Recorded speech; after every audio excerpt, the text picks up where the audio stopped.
Oh my god, I'm so tipsy right now. Oh my god, I could just pass out. Do you want to buy me another drink? Wow, thank you.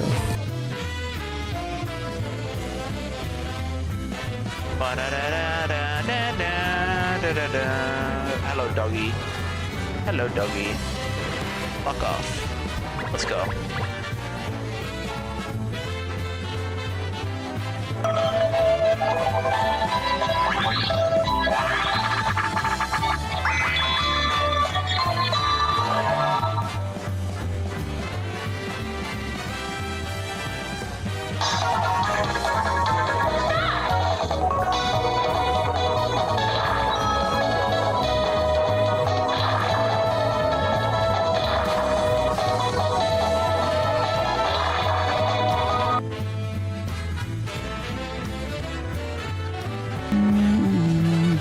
Wow, so this is Archelid. How do I pronounce this character's name? Mommy. I pronounce this character's name Mommy. Arlecchino. Her name is pronounced Kino, like Kino, the phrase for excellent cinema. Arlecchino, like Kino, like pronounced like this. Fuck off. When is this character gonna be in the game?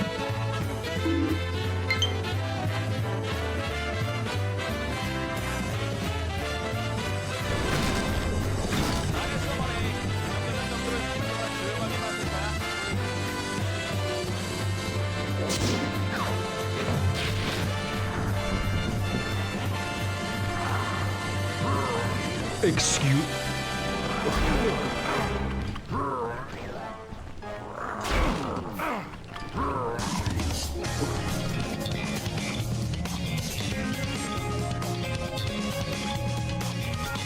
I say don't vote for Falling Over because she's been sparkable 3 times with Mega Lol. Dude, you're also saying she's not even playable.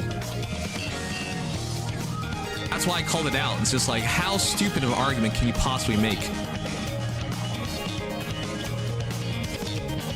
Okay, but this is not important. It will not affect anyone's lives. Oh, man. This affects a lot of people's lives, but they'll never know it. Look, Mims, I know it's our job to help this guy and everything, but I think this guy is a lost cause. He has obviously made up his mind. Why don't we just cut our losses and get out of here? I know. Listen, I'm not going to stay on this topic forever because it's pointless. Because at this point, it's very clear he's wrong. But that's the thing. If you're going to have an opinion, I know this because I'm a content creator. If you're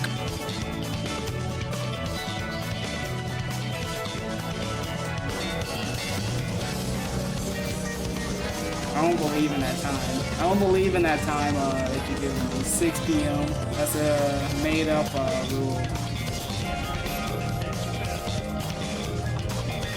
We'll see if I can spam my way to victory. I'll go down the list of people who are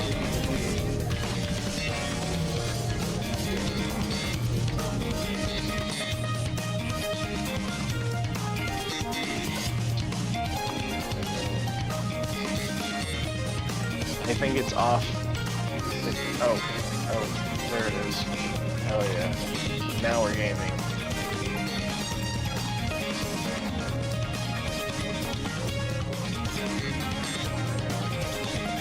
Probably make it even more,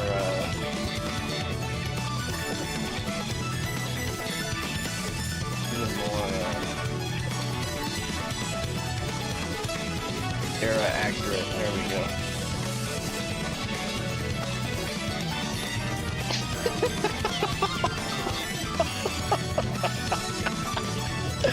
Yeah, this is the developer's vision. Oh my god, I can't see shit.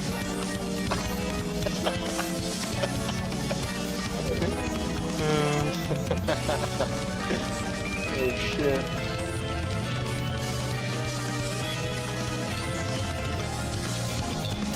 There's the difference. Copy. Don't panic. Stay frosty. Panic. Oh, fuck!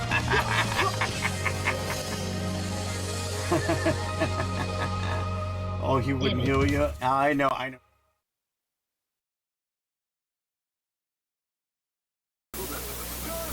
Ladies and gentlemen, Garfield and friends. We're ready to party! We're ready. I hope you bring lots of spaghetti. Come on in, come to the place where fun never ends. Come on in, it's time to party with Garfield and friends. Dancing, Fiesta! romancing, Siesta! samba, La Bamba! Ay caramba! Disguises! Surprises! And Paiso! All sizes! Come on in, come to the place where fun never ends. Come on in, it's time to party with Garfield and friends. Come on in, it's time to party with Garfield and friends. Garfield and friends. And pay attention. There'll be a test at the end.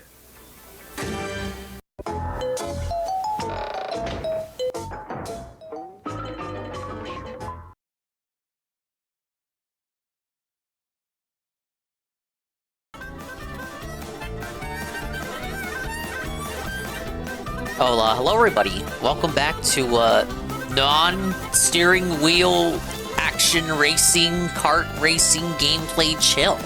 Starring yours truly, Swollen __ Dingus. I have a link from Goon immediately. I've not pulled it up. Let me pull it up. Let's see. It was a great start of the day. This guy bought... Is that 2 Switch 2s? He bought all the accessories, a bunch of games, and everyone wants him doxxed and murdered? Americans are actually subhuman. Feel sorry for whoever raped you. Boil this man in liquid hot bubbling feces now. I hate Nintendrums. You're the source of everything evil. Found another great meat pig person. You need to be put down! Hello, Spandog. How you doing, dude? What? Sorry, that Phil voice clip was kind of buggy, because I'm actually... If I pull up the browser for even a second, the audio, the browser sources all give up. And he bought some amiibos. I don't understand the hostility from the responses. It's not like he bought like 5 Switch 2s or something, depriving 4 potential people from having 4 of the 5 consoles that he bought. He just bought some games and some accessories. I guess that's too many games. It's not like he even bought all the launch games. That's not every game that was out on launch. It's not even every accessory. What's egregious here?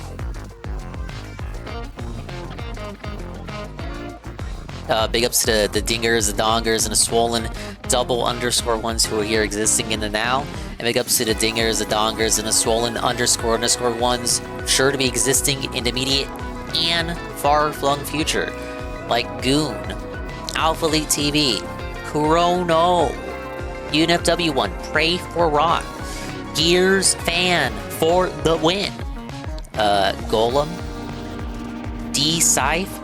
Don't forget to match the clutch and the brake to the same button. Is that is that a setting, or do I have to do that through the home menu? I haven't found that an issue to be. Or are you making some sort of Phil reference? I know he's messing around with the stick shift right now on the game. Big up Snow. Shroom Dukem, Stream Snipe Chalupa. I know Chalupa is live right now. I don't know if he's doing online. I don't want to just barge into his lobby without telling him. Hey Jay Frosty. If he's online, I don't mind, I can sneak in through the friends list, right? There's plenty of Switch 2s to go around. Scalpers are trying to move their units for MSRP plus taxes now. I saw a little bit about that. Funnily enough, the Switch 2s in my neighborhood are all sold out, so I'm kind of in disbelief when people say, oh yeah, it's still readily available, you just go in and go buy some. Now, I could understand that if you're in Canada, because people in Canada are broke bums who are poor and can't afford the Switch 2.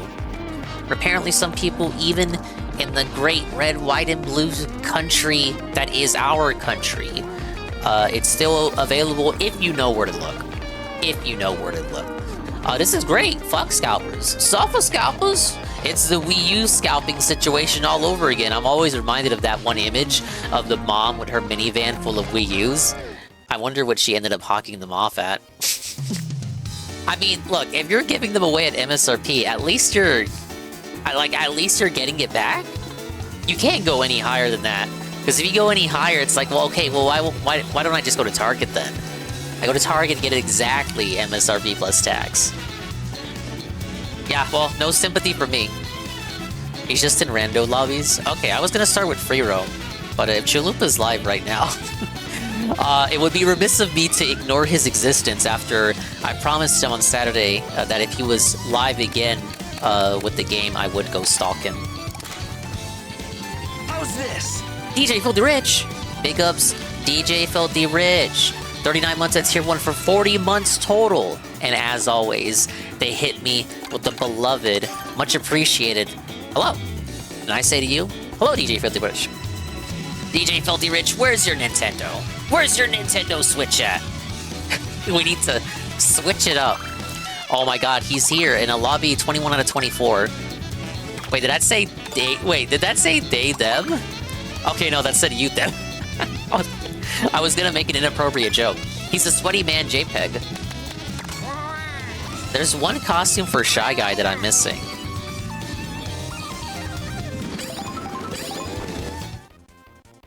Alright, let's fucking do this. I don't know where Chalupa's at. I will join the next available race. It's very much agreeable. I hope everyone's doing well. I hope your Monday evening has found you as well as it has found me. It's gonna be a cozy week coming up for me. We got all my things that need to be squared away. So hopefully the streams won't be so late for the days to come. I can kick back, relax, and let the world pass me by. Is that a... Did I kill that Shy Guy? Okay, no, he's okay. He was sleeping on the hay bale.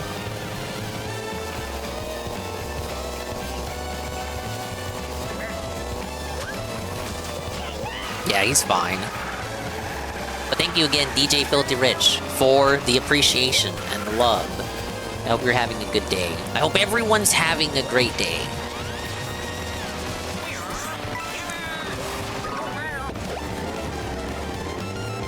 Okay, so... I wonder if it's possible to trick off a car and steal the item from the Batui without having to hit them first.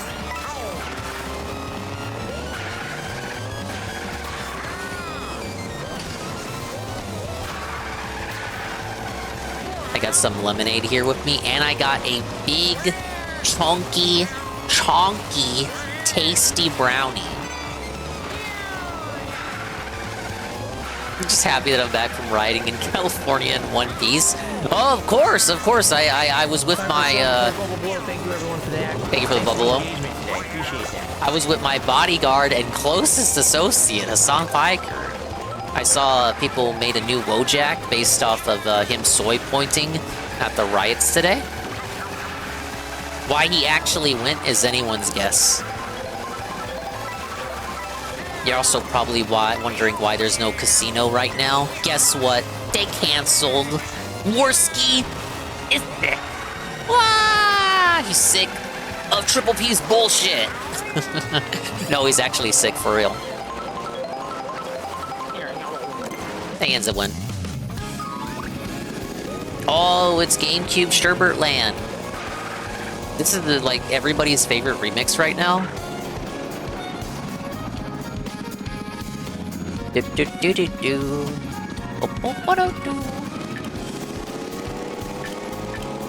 You hear these remixes and it just makes you wish that the tracks were actually in the game. But that's what DLC is for, right?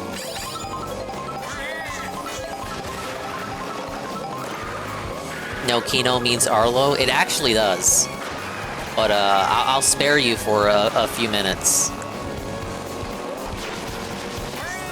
Marines have been deployed in LA. It's gonna get spicy if they keep going. I saw a tweet from this guy who says, by the way, I live here, and sure, a couple of guys, a couple of idiot morons, they actually said a couple of idiots are throwing rocks. Sure, a guy may have tossed a rock or two, but that's like controlled opposition.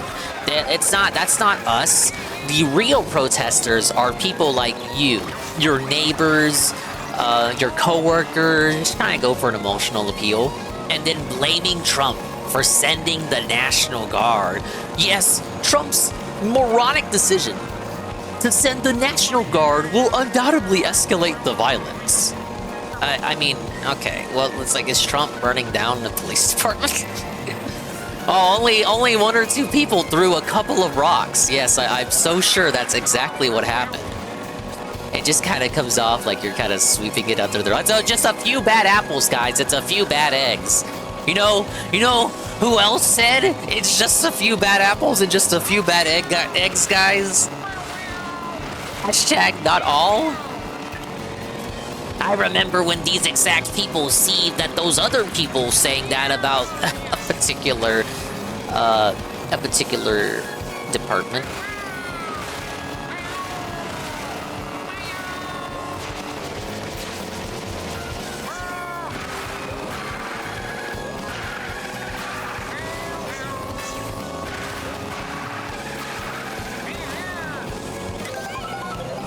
Some fuck got trampled by a police horse after a Molotov cocktail was thrown at the horses, I heard.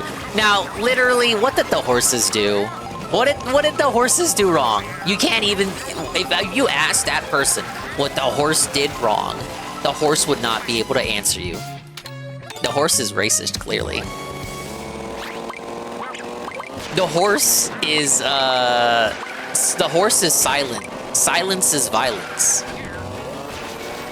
The horse is abiding the racist hierarchy by doing and saying nothing. Silence is violence, horsey. You get the fucking wall, too.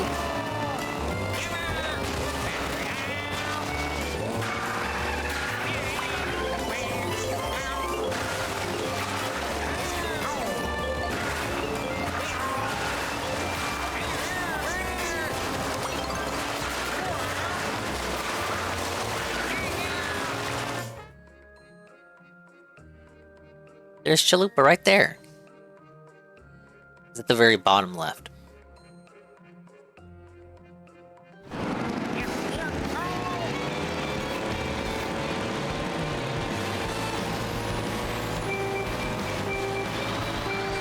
Hey, Eddie B43. That's true, I'm not toxic.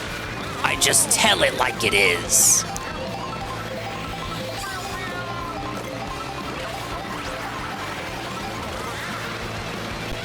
I don't know what I need to eat to get his final outfit.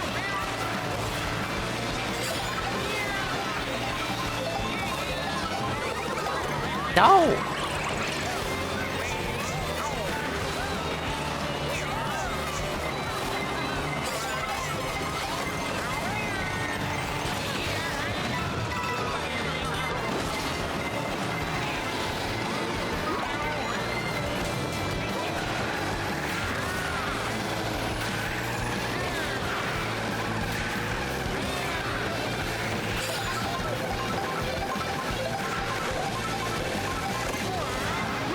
What?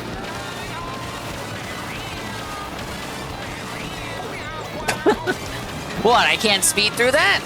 I gotta take the hit there. Poor Shy Guy bopping the block with his head. It's Cabesca. It's not even safe. Okay, that went really bad. That went quite poorly, actually.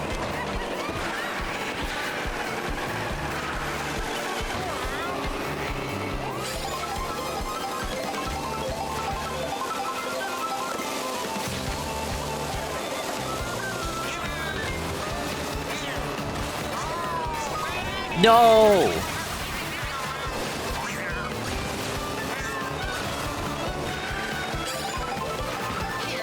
Oh, I was trying to try a shortcut right here. It didn't work. I approached it at the wrong angle.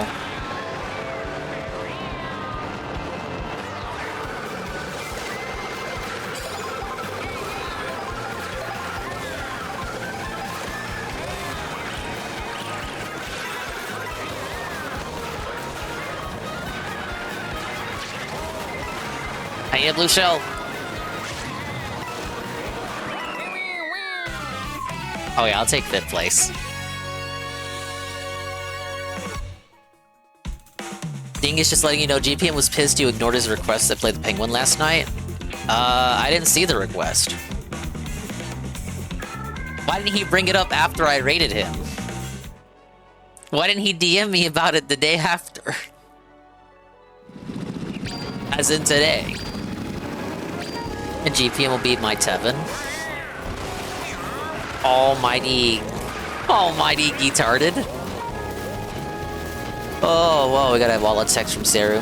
How do you feel that Nintendo is lying about the leaderboards for time trials? Everyone believes they are top 20 when in fact only the top 10 are listed and the bottom 10 are scores near your score. That seems like a failure to analyze the records correctly. Wait, is that Chalupa? There he is.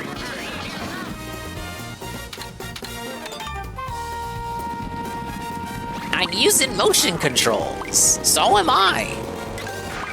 So that's the only reason why I'm losing, by the way.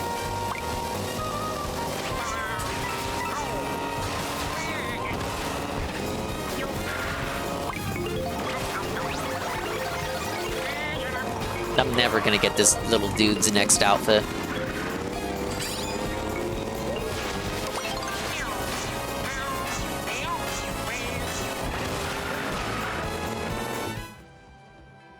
Can you join? Absolutely. Just stalk me or stalk Chalupa. We still got room. This game needs Tony Hawk style points when you're grinding on stuff. It needs reactions too, like nice, wonderful, amazing, epic. There's little flashy words like in Paper Mario or Mario and Luigi. Or even Mario Wonder. Mario Wonder does that too.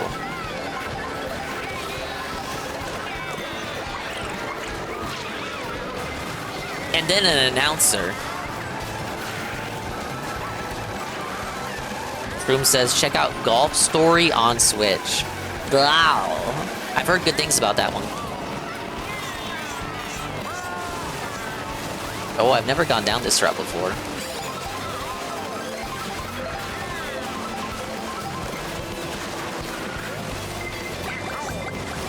I really gotta not drift on water.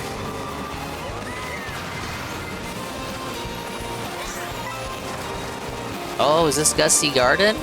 It's like a very chill Gusty Garden remix.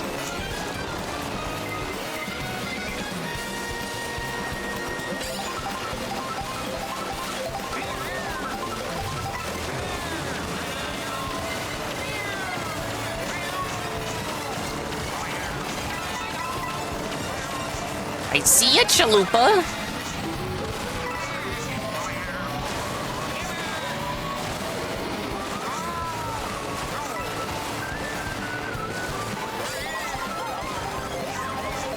I swear the whale looks exactly like Whale Lord. Or perhaps it's that Whale Lord looks too much like a generic whale. And that's why I think the generic whale looks like Whale Lord. It's because it's the other way around. Whale Lord looks too generic.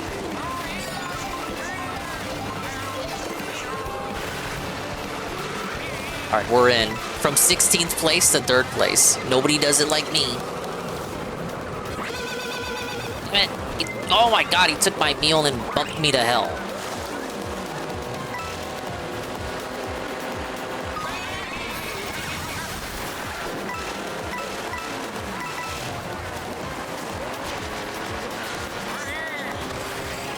He took my item again!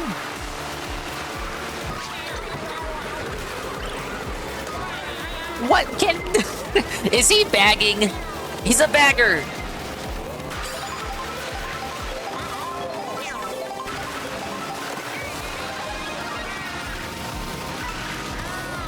Oh, we're not surviving. 19th?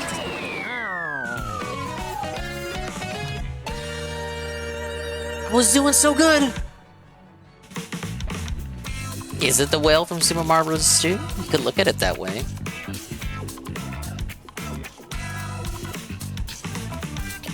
That game had many whales, though. It could be the whale from Paper Mario. Who can say? Alright, we gotta... like, what are we doing?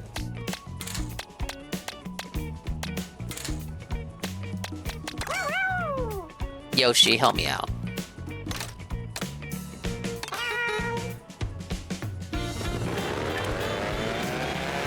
Oh, dude. It's Mario 3.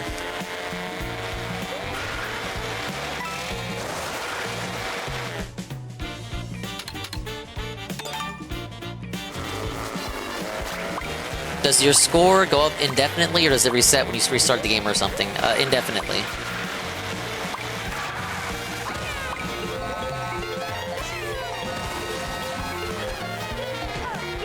Ow.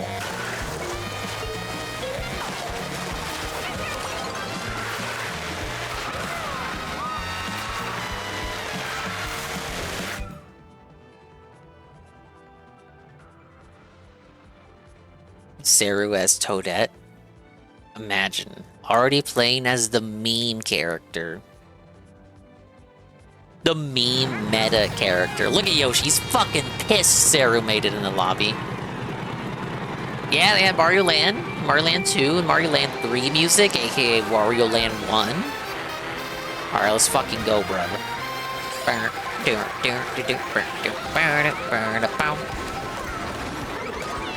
Leave me alone. Mama Dingus, this is my turn to win.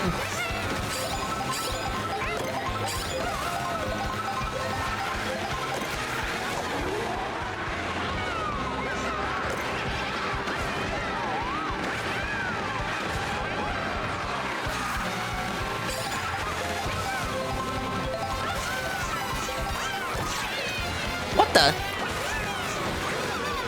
Don't you think that's enough horns?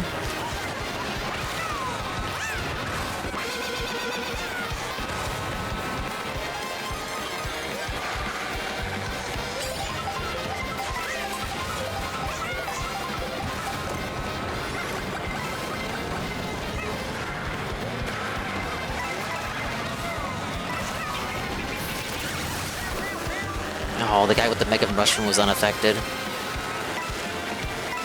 Ow.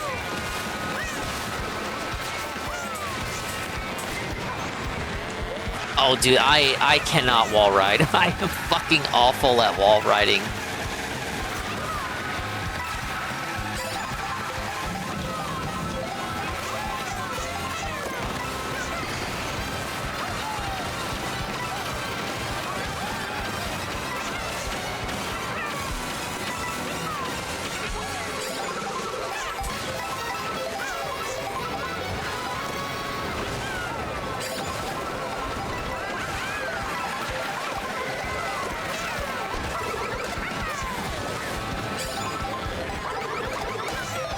Look at Saru gamer facing.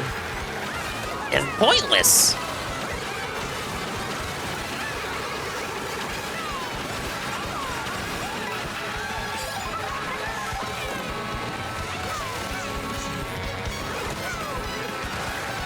He's feeding for it.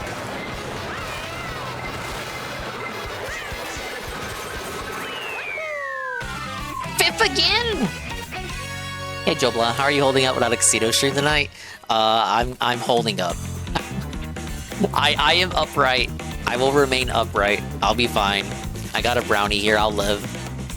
Apparently Worski got sick or something. Technically, they gave you 4 streams last week. Come on. That means they can offset it by scamming 1 stream this week. Speaking of brownie, let me eat it. Eat it!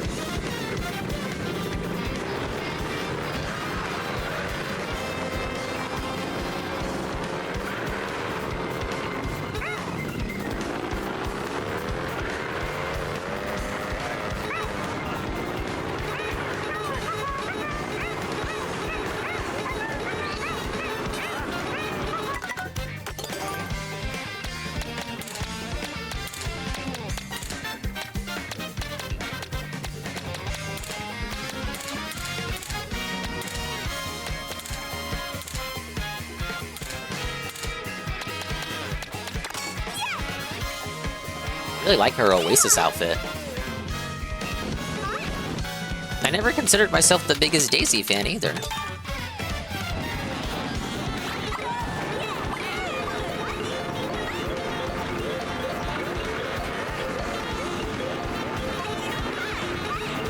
Dude, Sarah with his aristocrat getup. I'm all for the Dread Sled myself. I think the Dread Sled and a Biddy Buggy are my two favorite vehicles. Now, you know what? I like the Rob Bike as well.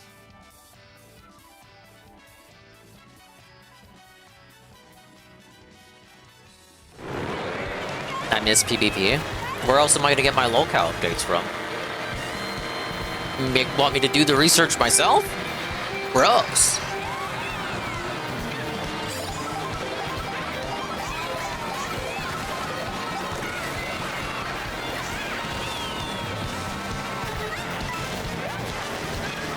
Ooh, SNES Mario Kart music, the title screen. Who bumped me off? Suffa.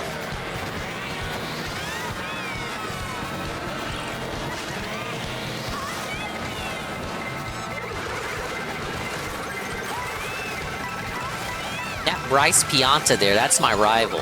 I feel like he's been fucking with me these last couple of races. I don't trust him. I never trusted anyone from Isle Delfino. These fucking blue palm tree looking motherfuckers. What are they all about? Why do they hate Mario? They're so, you know, untrusting of him at the start of that game.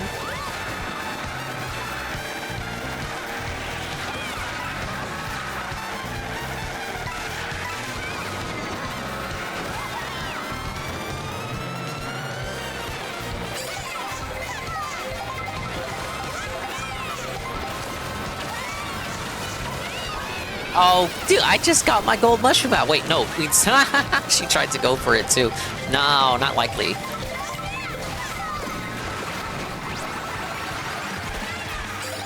Ooh, new outfit.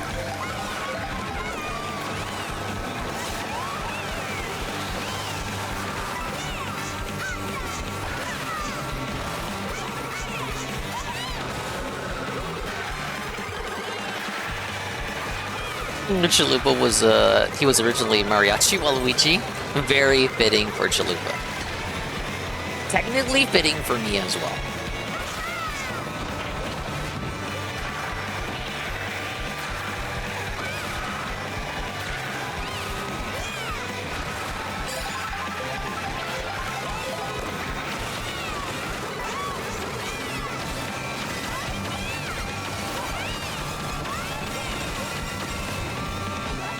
What a scuffed shortcut. Obviously have to wall ride to get the most out of that. I had the green shell ready, and they stole it!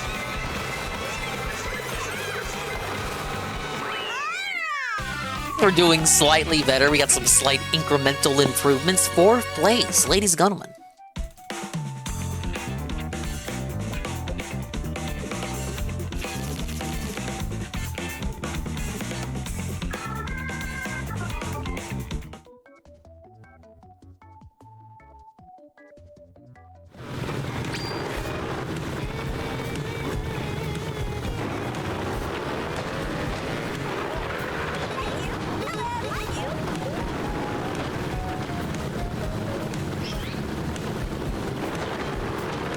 Oh, dude, it's Mario Kart 8's menu. 3 big mode people ran me over back to 18th place. Very cool. I could like I can visualize and audibly imagine you're seething in that moment. Look at you. Look at you. You're all fired up. I don't know why people are crying about storage space. I have like 44 games installed because Nintendo actually knows a thing or two about optimization. They have to know a thing or two about optimization because they always opt for smaller storage sizes. DSP and R2 and the like are more attuned to the bigger consoles, the big boy consoles with the higher console storages. But the offset to that is that because those consoles have bigger storage, the games take up more space and aren't optimized. Hello, Commissar Authority. We're playing with Seru and Chalupa.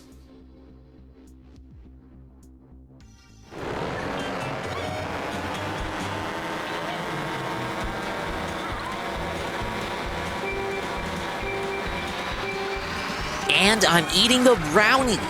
It's very good.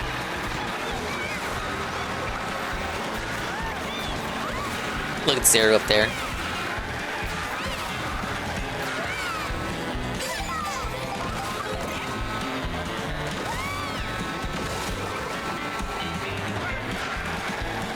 Yo, look, there's that Pianta again. I told you. I don't like the cut of that guy's jib.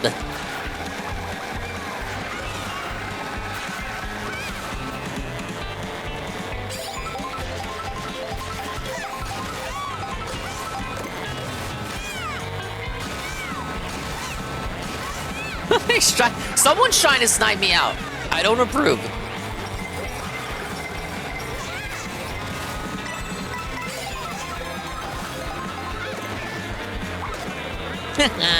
See you later, Shy Fuck. What? I have Rocky Wrench. I have unlocked the Rocky Wrench.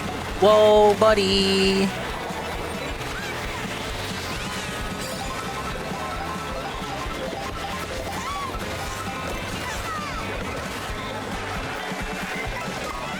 Dude, my red shell, I was literally just gonna use it on Sarah right then and there.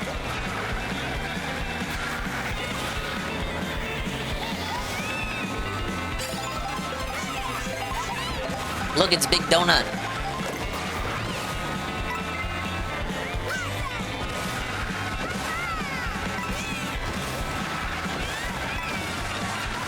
Weird how Boom Boom can be like a... He can be an obstacle, but he's not playable. His model is right there.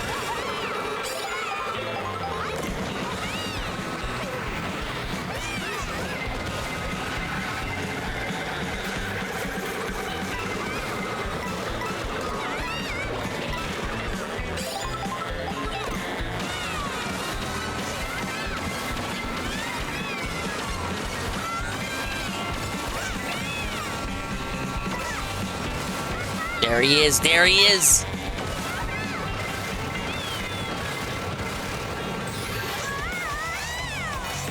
You know Saru is screen peeking.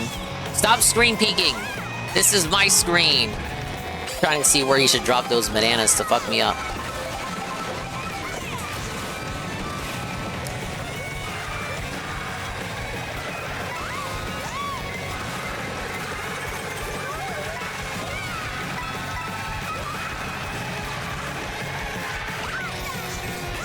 That was a really bad place to use the feather. I don't know what I was thinking other than push ZL.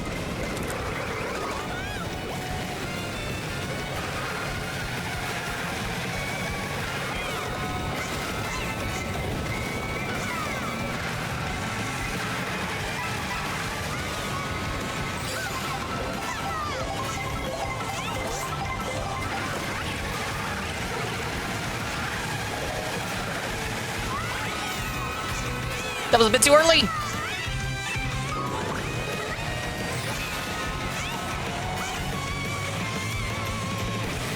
It's so over. I have a couple of friends that are diehard Smash Brothers fans. I always like gaslighting them by saying I can't wait for the next Smash DLC character so we can have to speculate what the next Smash DLC character will be. Oh. Really makes you think whether they'll do like an upgrade pack or not. They'll just move on to the next one. Hopefully move on to the next one and do like a whole reboot.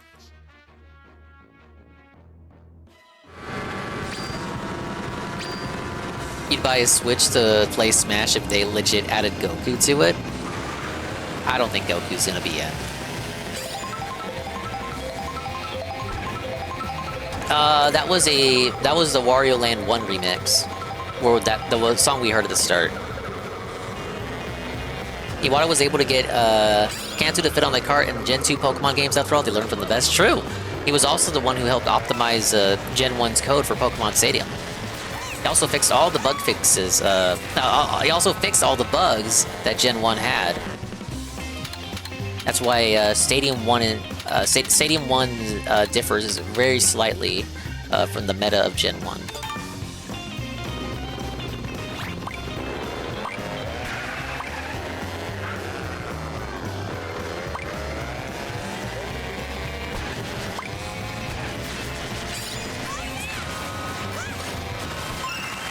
It's a peach medallion.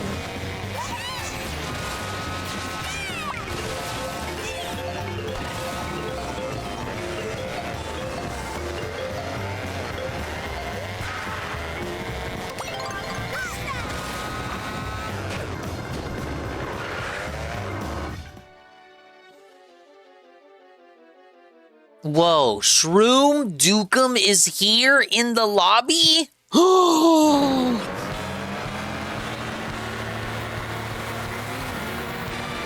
I gotta play for keeps now, brother. This one's for all the marbles.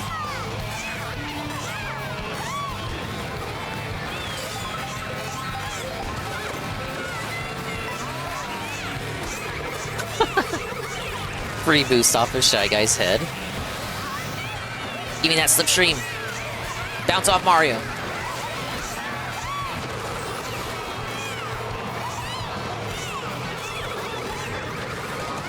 Oh, fuck. Wasted mushroom.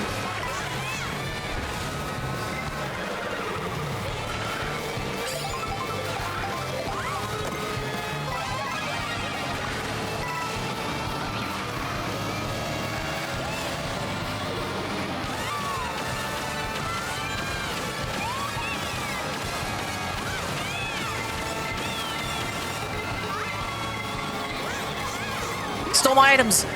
I'm flattened.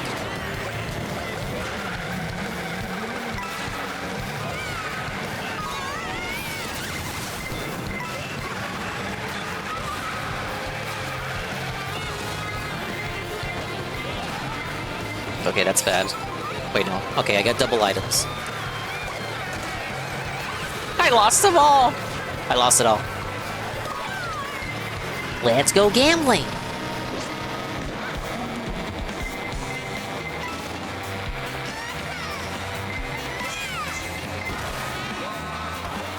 I heed the allure of Mario Kart 64's theme.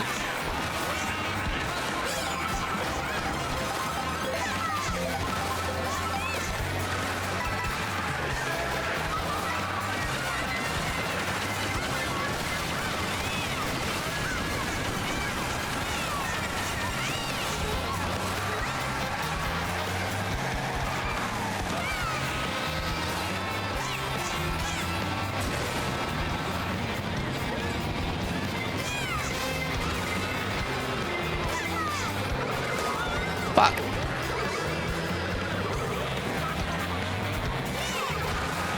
Some cow gave up at the start of the race. Really tells you all you need to know about the cow players.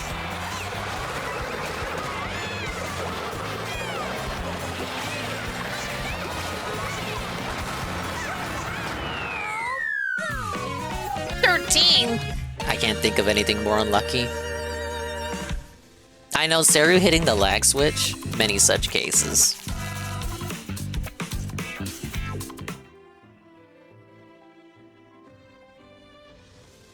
I don't have nothing to say. He obviously cheated.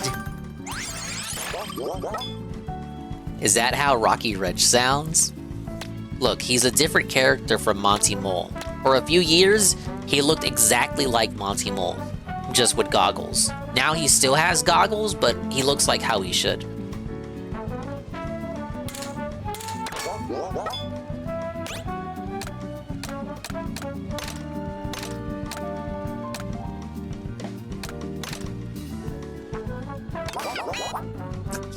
Did you see that little hip shake?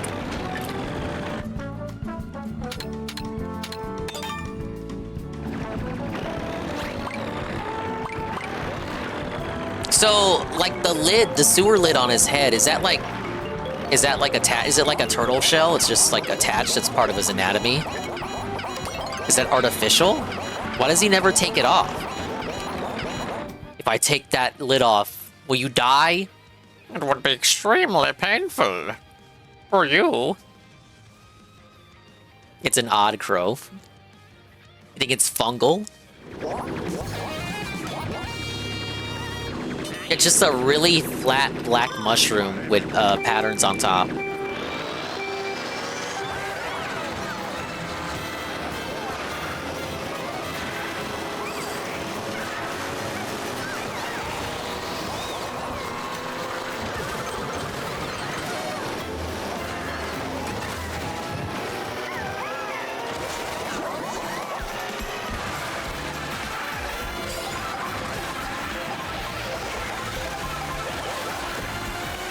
Well, I'm really into pictures now.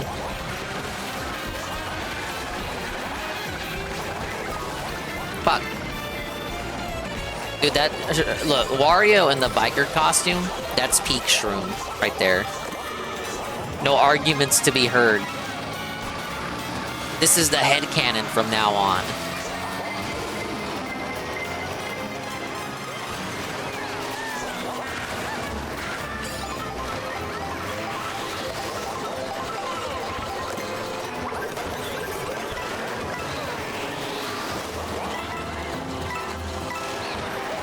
Ooh, I'm getting up there. Be careful, watch out.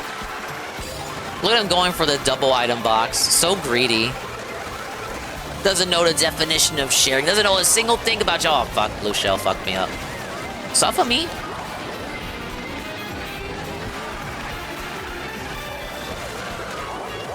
Why, Shroom? What did I do to you? We gotta be working together against Seru.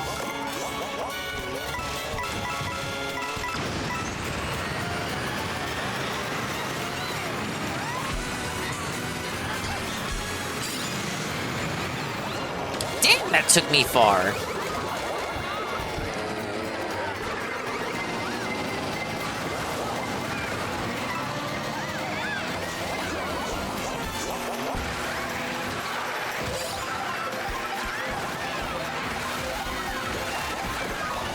Oh, you get Golden Mushroom, immediately lose it.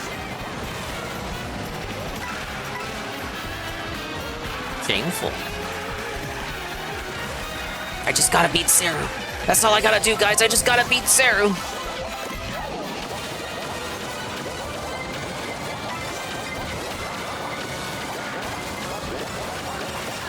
You beat Shroom!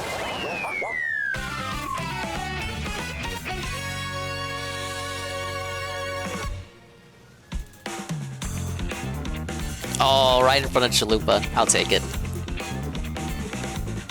Kill Kirby, he's trying to get world records. So obviously the biggest threat.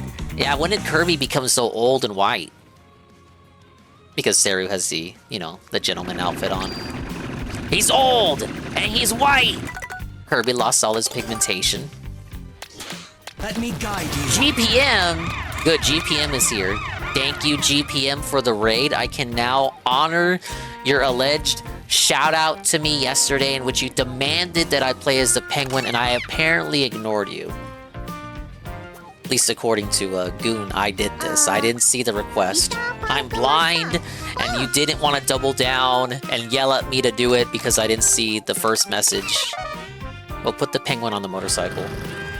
GPM, we are playing against Seru, Shroom Dukem, and Chalupa Prince. Seru, do you know this song? Seru's somewhat into Mario lore, like me. Do you recognize this song right now? Does anyone recognize this song?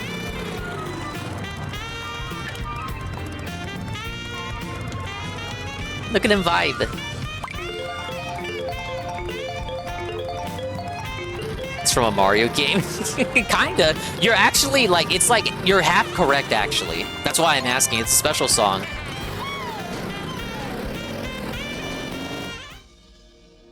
Mr. Pun, it's open lobby. Stalk me, or stalk anyone. I just played Double Dash, almost got gold on Special Cup, but I got 7 on Rainbow Road, but I lost by a mere 2 points. Double Dash has the All Cup Tour, where you play every single course in a row in order. I think that's the only Mario Kart that has that feature. I think that counts if you want to be a completionist for that game as well. What am I getting Ann to Switch to? I don't need to. He said he's going to get it, just not right now. So if he says he's gonna get it, I don't need to assist him in this endeavor.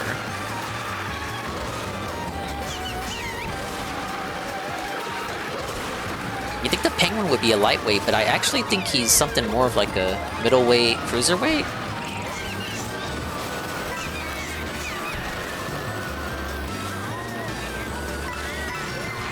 Oh, dude, mirror mode, but with the All Cup Tour.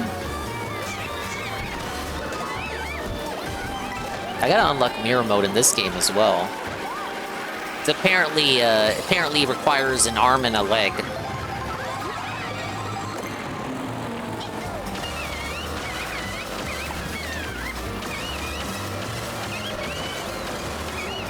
150cc in every cup unlocks a King Boo and PD Piranha. See, that's what I've already done that here in this game. At least for the Grand Prix Cups. I still have to do it with Knockout Tour.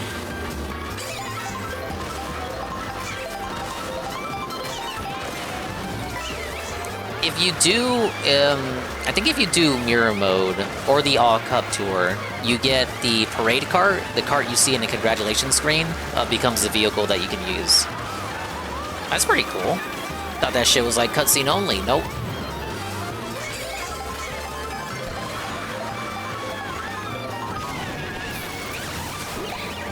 Dude! Oh, my mushroom money!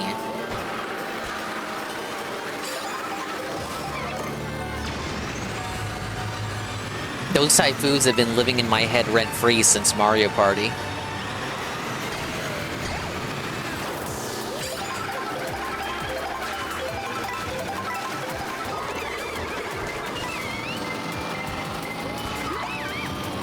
Almost wasted a mushroom.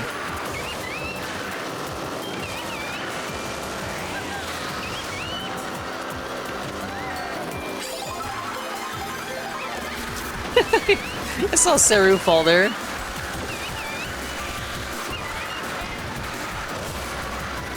Anyway, that song earlier was the Mario drawing song. It's from Flipnote Studio. So it first appeared in a non-Mario game, but then it appeared for Super Mario 3D Land, the theme of Special World number 8. Fuck. Nobody saw that.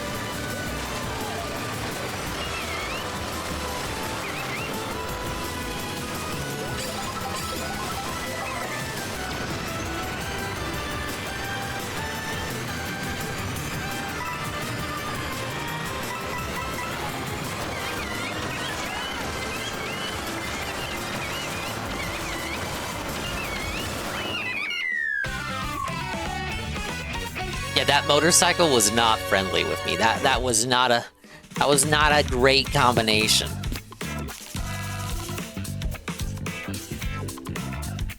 Where's the Moo gameplay? Hey, Outro. I'm playing Penguin because GPM demanded it yesterday, and I did not see the request. Rainbow Road is so fucking hard. Yeah. Having played on it when I did the Dolphin stuff, it is one of the more difficult Rainbow Roads that I've raced on. That one and the GBA Rainbow Road. I've since gotten the hang of that one, but doing it for the first time, quite precarious. Look, it's UNEP and Alpha Elite TV. They have joined the lobby. I need something with better handling. Put them on the little bike. I might have to.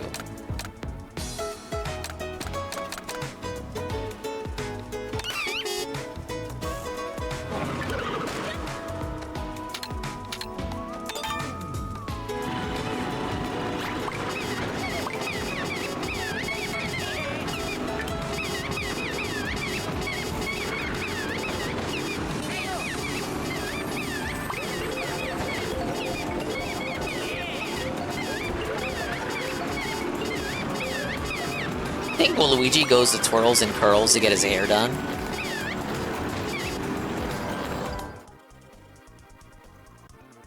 Locale. Hey, Perez.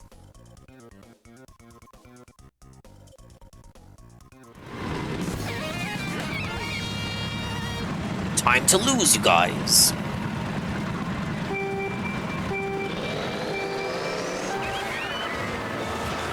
Whoa, it's GPM's favorite track. At night. Who's also playing as the Penguin? Ban them. Ban anyone playing as the Penguin that's not me.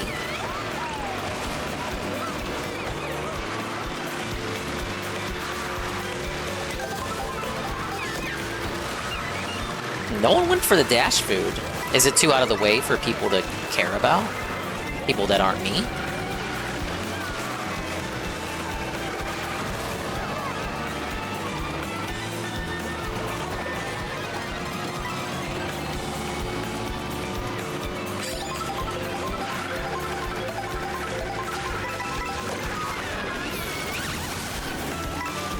Gonna have to use these mushrooms to compensate. Damn it. No!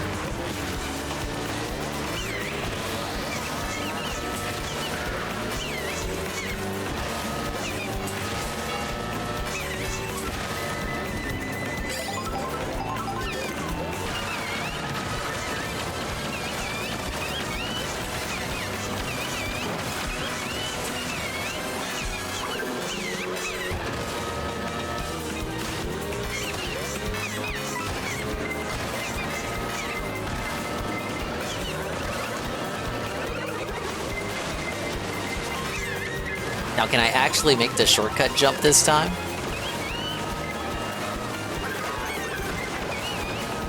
Kinda.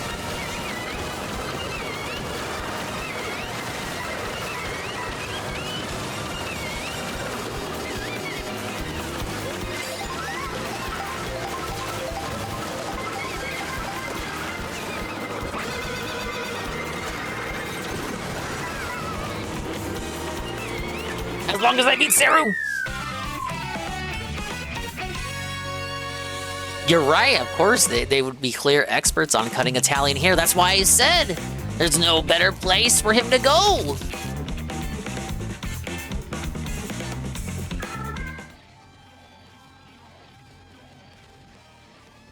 I don't care if I'm eternally 4th place, as long as I'm ahead of this fat ass.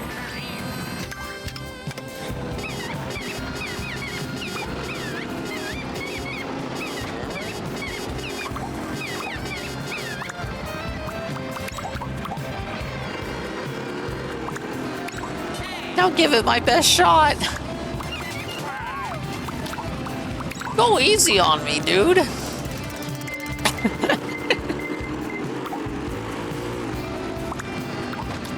Oh, it's the Mario Kart 64 results music.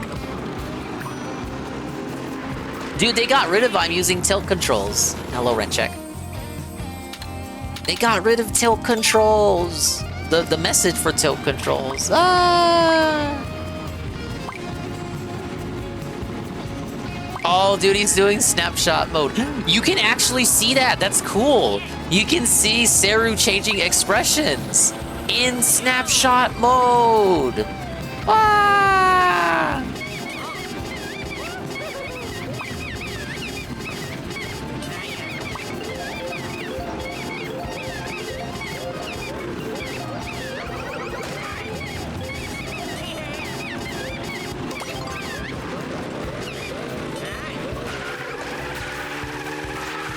Yeah, this is Mario's Pingu, except he doesn't go noot noot. Noot noot.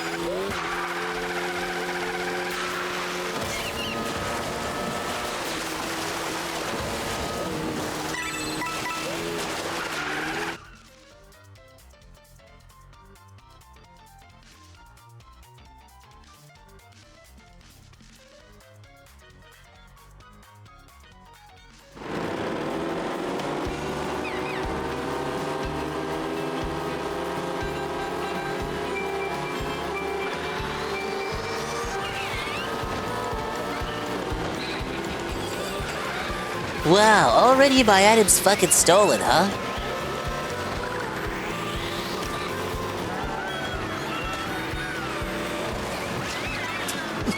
Not a good start.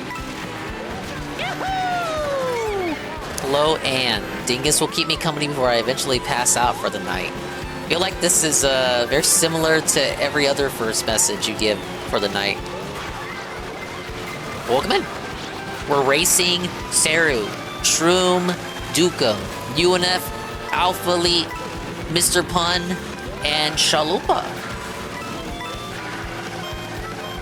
Everyone is here. Hey, Gondola.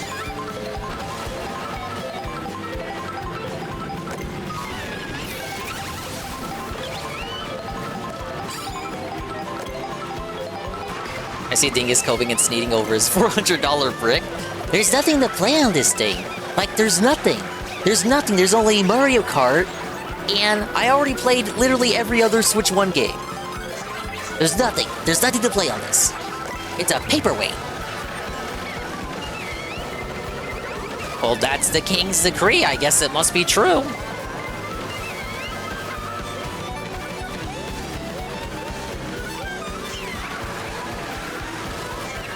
Yeah, Civ 7 has a Switch 2 edition with improved performance and, of course, yup, mouse controls.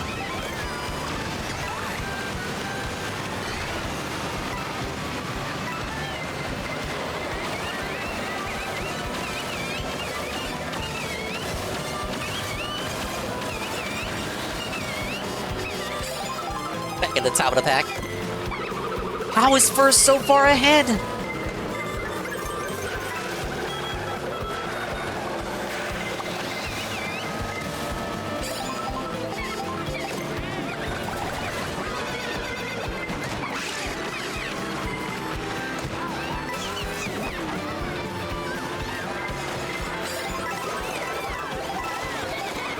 All this chaos is just allowing first place to get even further ahead.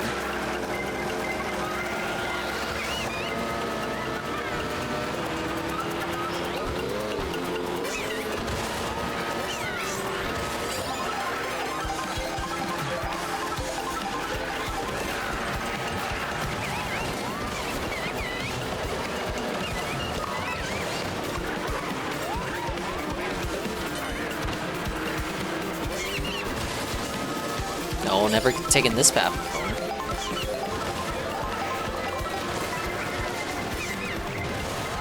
I didn't drive against the wall.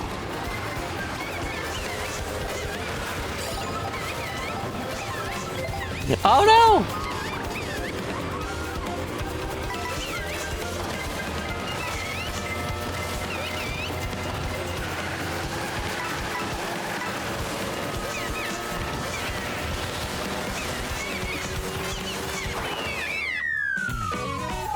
Yeah, I gotta get better at those wall shortcuts. I am not a whiz at driving on walls.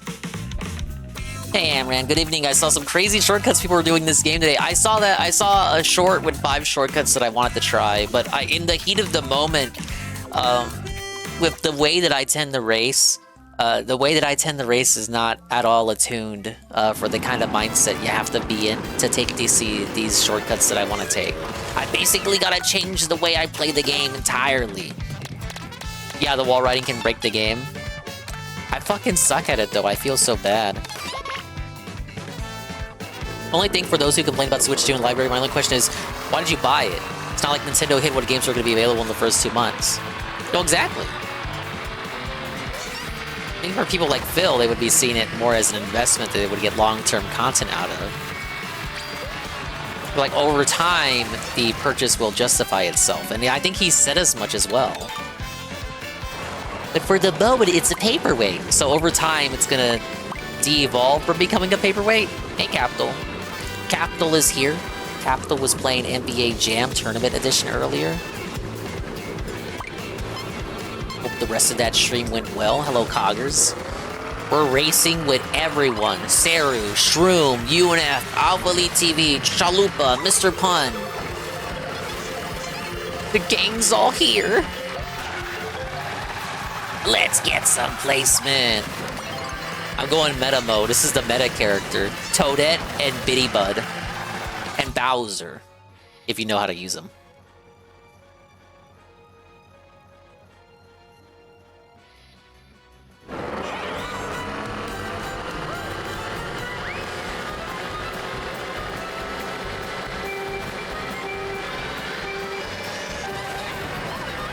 Playing meta characters like a gacha game, of course.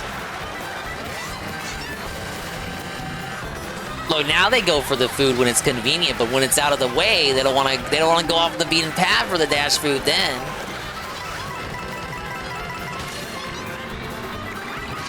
No!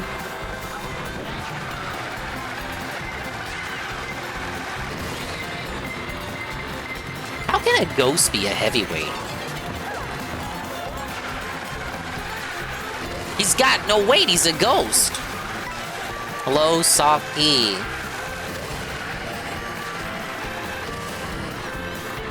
Big up, Socky. I'm racing the boys. Got a stunt on Alpha Elite up here.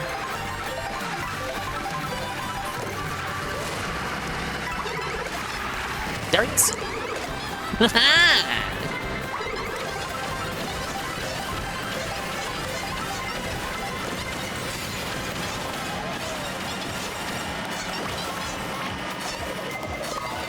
No! My speed money. I think I hate the horn now way more than I ever did in Mario Kart 8.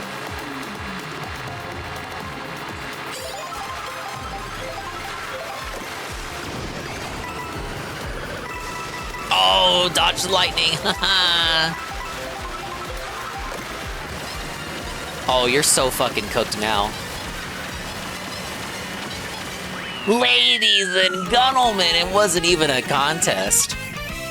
Koopa Troopa Beach is kind of bullshit, because the race is essentially the race to get there, and the actual race there, it's the shortest track in the game.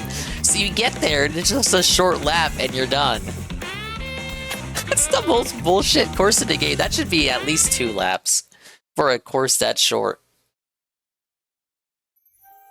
Miles Manning was saying Dingus got lucky. It's because I had the baby blooper card with the blooper sticker. That's why I won. Yeah, I'm winning it for the boys here.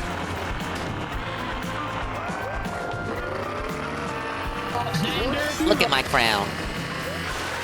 Thank you for the Xander.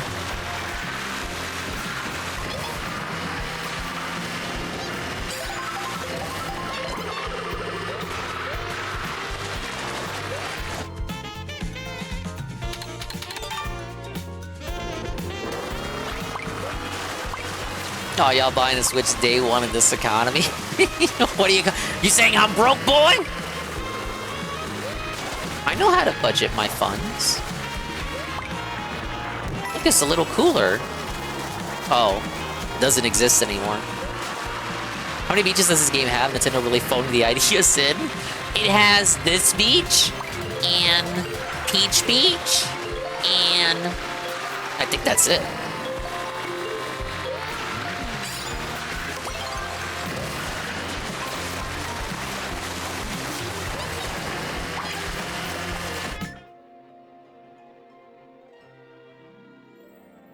Okay, look, it has some other shores that aren't connected to a course.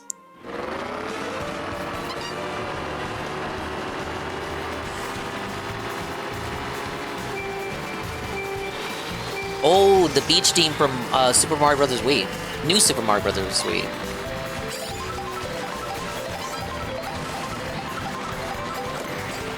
A coin?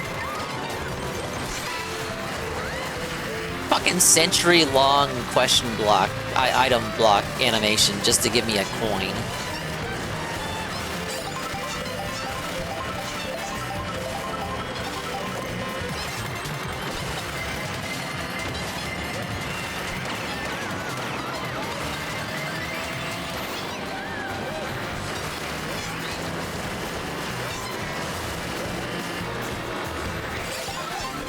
Give me something good.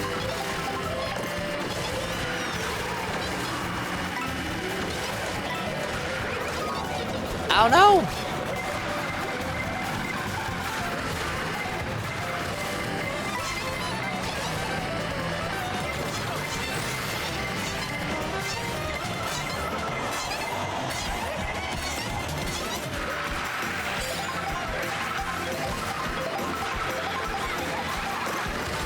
Alright, here we are, you guys. More like here we aren't. Can't even start the race without dying.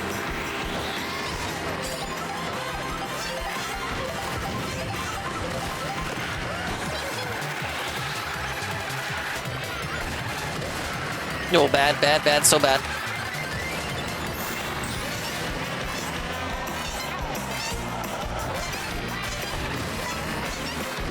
I'm so late, the Donkey Kong robot abandoned me.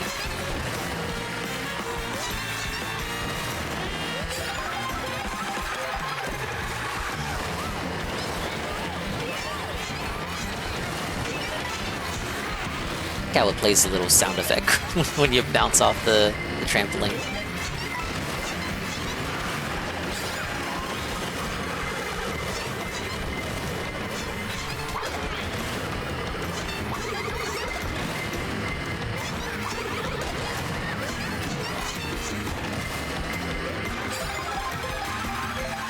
That guy's waiting. That guy's waiting.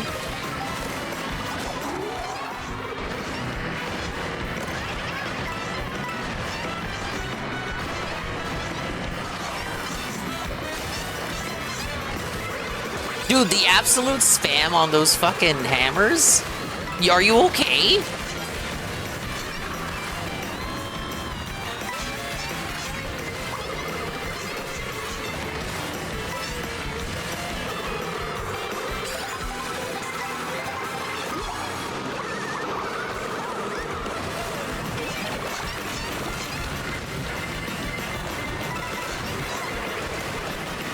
I'm not gonna make it. Ow! Fifth.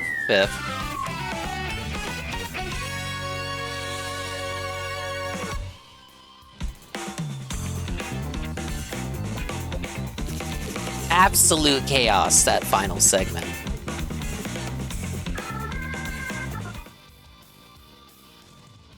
Yeah, I like all the references to the arcade game. DK is getting so much love this generation, and it barely just fucking started.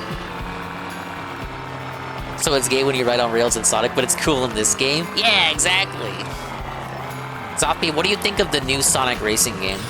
I like when they wheeled out the Sonic guy, Mr. Iizuka, and he was like, Mario Kart, you suck because you don't have cross-platform. But our game does, unlike a certain other kart racer. And then right after that, he said, okay, but our game is $90. Everyone's joking about $90 games after finding out about $80 Mario Kart. You know, the discussion starts about $90 games. And then Sonic Man is like, okay, but like our game is actually $90.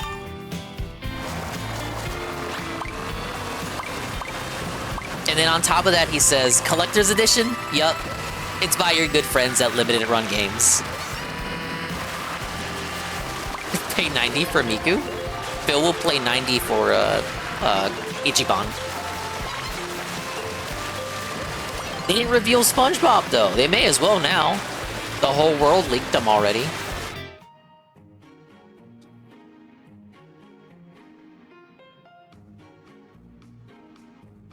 $90. 90 US dollars. Just for Miku. What? And what if she's paid DLC on top of that? Think about that. Barely any classic Sega characters. Instead, you get new Sega. Think about that. Those old Sonic and Sega racing games, no fucking Yakuza in those games. No Persona. Well, they didn't own Atlas yet. But you get my point.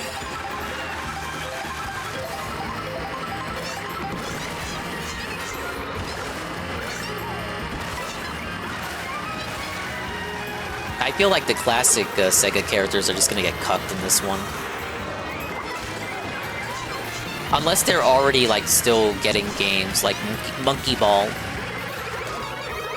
Or you're like a character whose sole personality is being nostalgia, like Beat from Jet Set Radio. Hey, what's up, Yoshi? No Vector Man. The DLC leaked Nights in the Dreams, but no Vector Man. No Ristar. Ristar got cucked in the last game. He was the flag man. He should have been playable.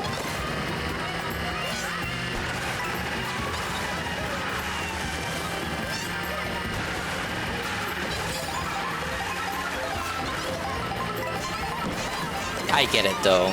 Ichiban and Persona Man, those are the characters that people actually care about from Sega now. To a greater degree than Sonic himself, actually.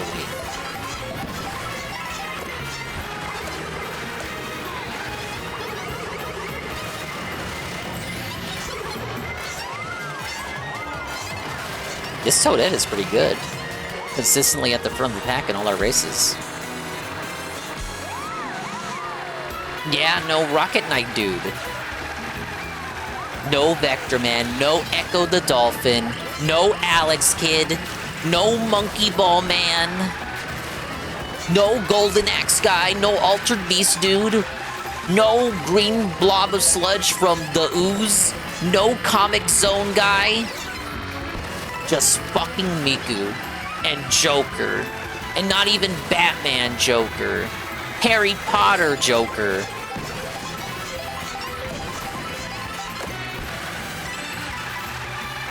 Oh, I might win. It took my feather. I still might win.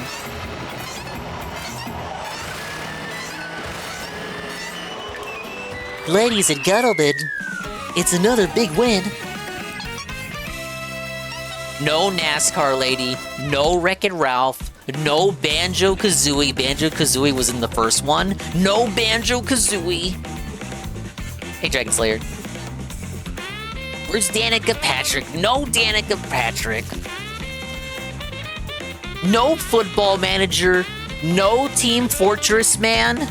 No, it was a team of Team Fortress characters all working together. Was Shenmue guy in the last one? No Shenmue man.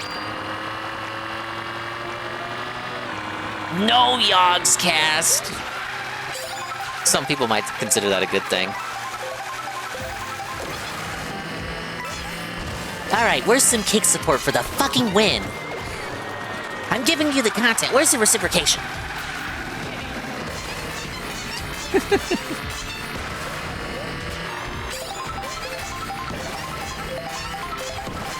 No Bionic Commando. No Booger Man.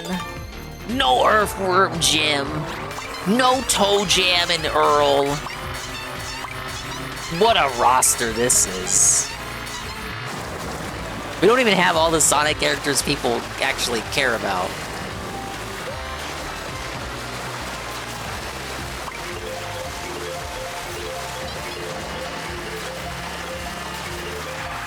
The problem that Sega's done jack with their classic franchises in decades, so all people know of Sega now is RGG and Atlas. That's exactly the issue. Now, they're trying to bring back their classic franchises with that initiative they announced at the Game Awards, but it's taken a minute. And I don't think we've heard anything from any of those games since. No Crazy Taxi guy. No Sega Bass Pro Fishing guy. No Seaman. No Streets of Rage fellows.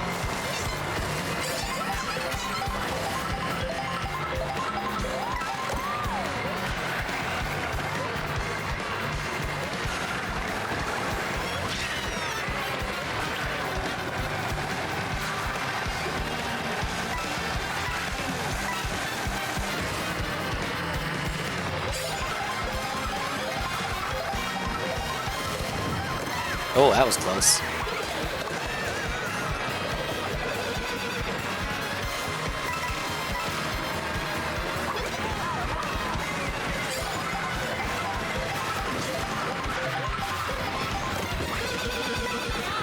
Oh, give me something good.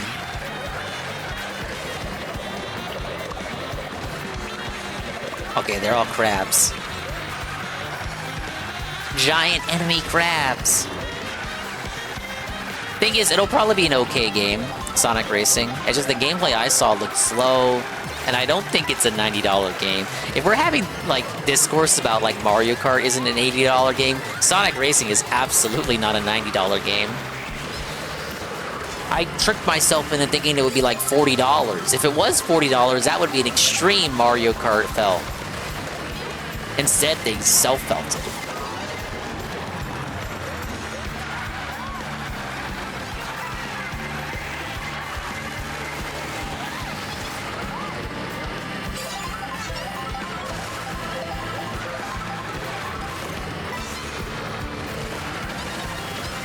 Look at this cow causing all this senseless destruction. Such malaise.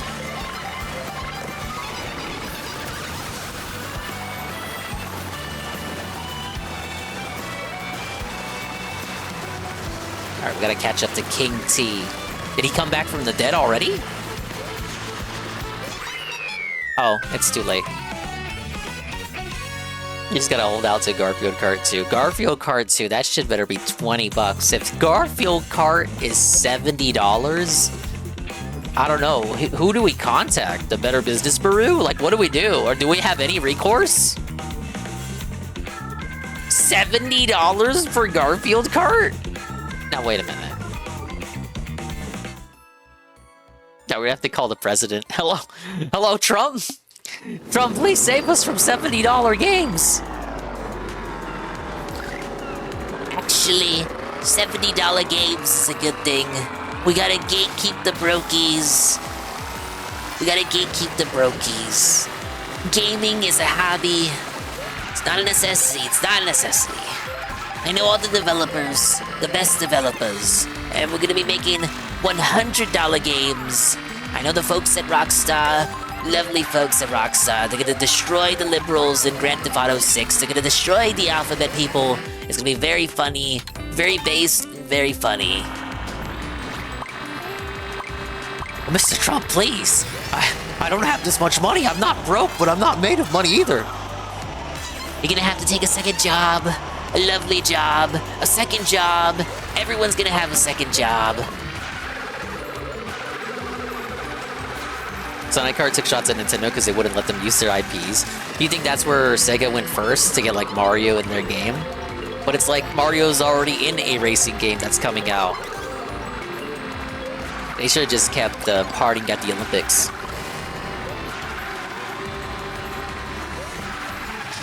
I asked him, how are you too poor to afford a game? Maybe stop wasting your money on food and buy the Switch too. It's time to starve yourself. Time to go without DoorDash every day, I guess.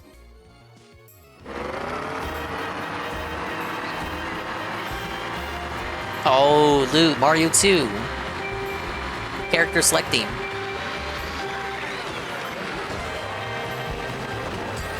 Nintendo, they're not a good company. They're not a good company, you see. They tried to dodge the tariffs, the lovely tariffs, the beautiful tariffs, by moving their facilities. They tried to. They thought they could be sneaky. They moved them to Vietnam. But the tariffs ended up affecting them as well. Not a good company. They're trying to sneak around and do their own sneakily, weaselly things. They're weaselly, rascal little rats there. And we can't have it. Not an American company.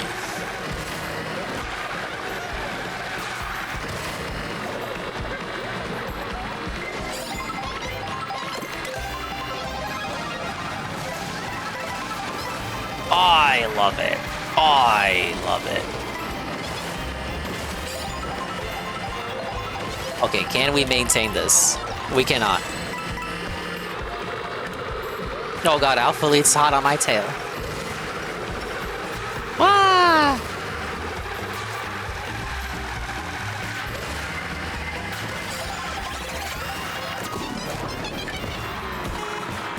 Look, he tried to brake to dodge the explosion, and it worked!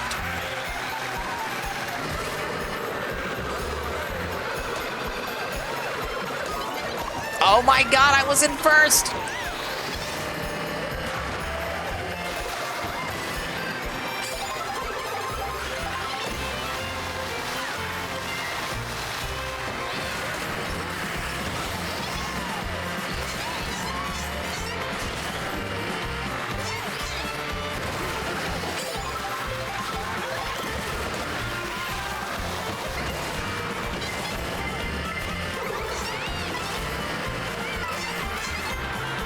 Oh geez. Okay, turn around.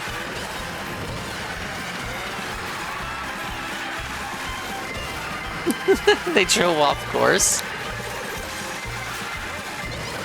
No!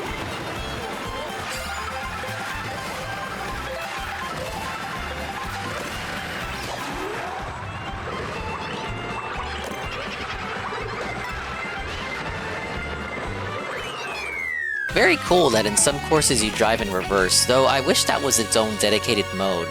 Or at least something you could set in versus mode. Those guys at 2K and EA, they love me. They understand my plan. We want to make games so expensive that people stop playing games and they go outside. We need to make America exercise again. What's wrong with that? Actually, that sounds like a utopia. You might be onto something, Mr. President.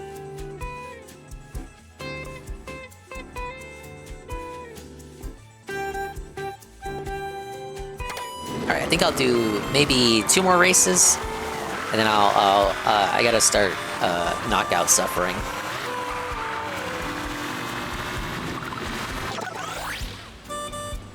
Whoa! Oh, take it easy, Shroom.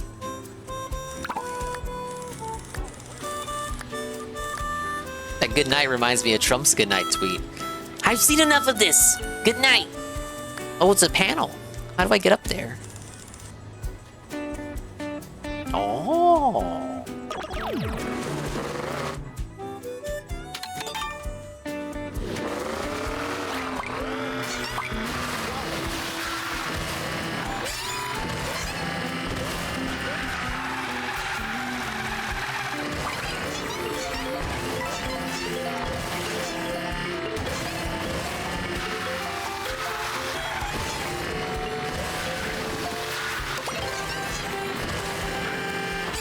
Give me that panel.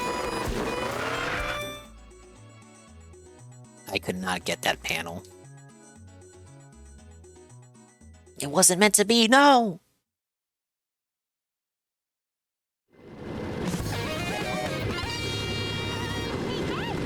Oh, dude, Rainbow Road? No. Rainbow, no.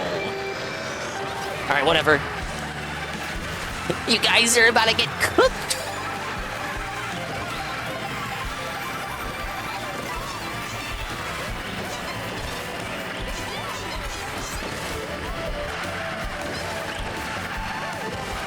Oh god. That could have went sour. Look at Alpha Elite here. Look at him. Look at this dude. Oh no no no no no no no. Whoa.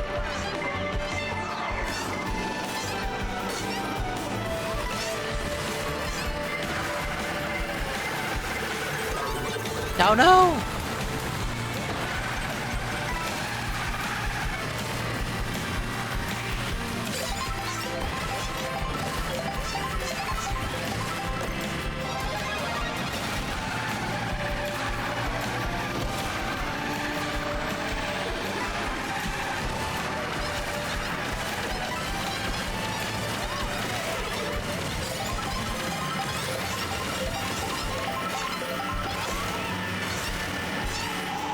It's called a road, it's called the Rainbow Road. It is a place that you go to get felted. How is Alpha Elite so far ahead?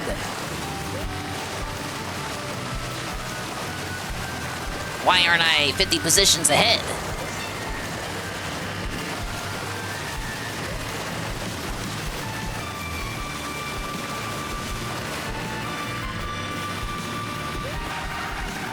Got you in my sights, buddy boy.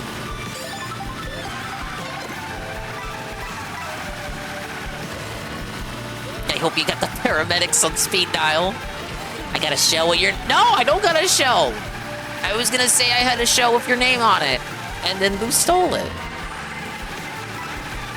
Liz, they don't even let me get my funny jokes out.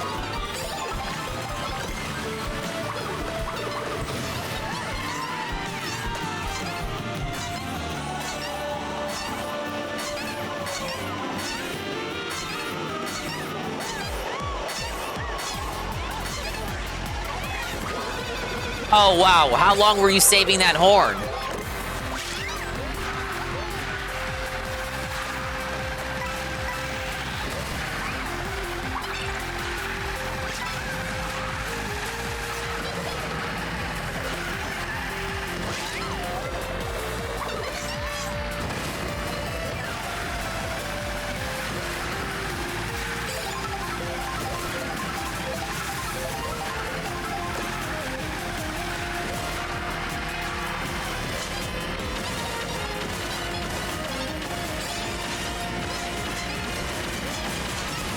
Not gonna be able to catch up to Alpha Elite, he's too far ahead. No! We are absolutely cooked. That was it.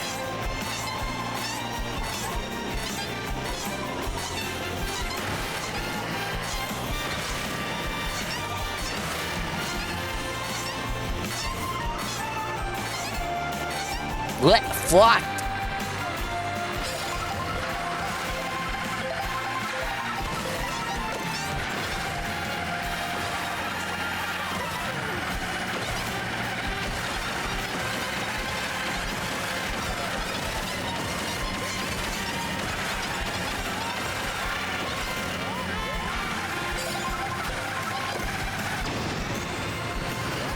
This isn't gonna help. Bullet Bill's nerfed the shit, or at least he feels nerfed. It feels like he doesn't take you as far as he used to, and he's slower.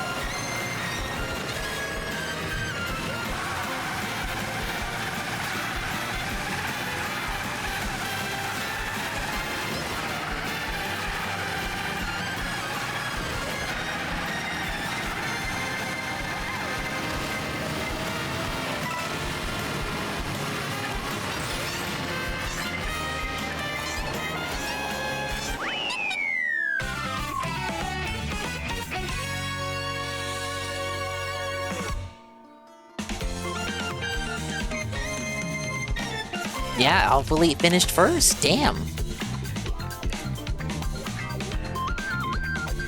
Could only kiss as high as second place, and then once I got smacked down to like fourth, I never saw it. I never saw it again. I never did.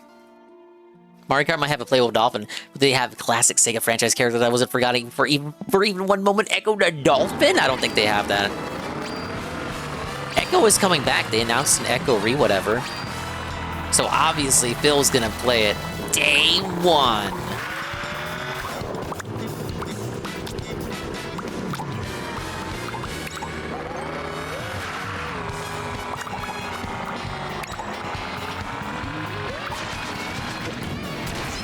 This will be the last race here, the one coming up, and then we'll put on videos, and I'll do some knockout tour, or maybe some free roaming. We have a lot of slop to put on tonight. Actually, we could start with the daily wrap, just to get it out of the way. Yeah, we'll do daily wrap. Daily wrap is next. I know he showed off the wheel tonight, and apparently he could not stop himself from begging for money every other second while talking about it.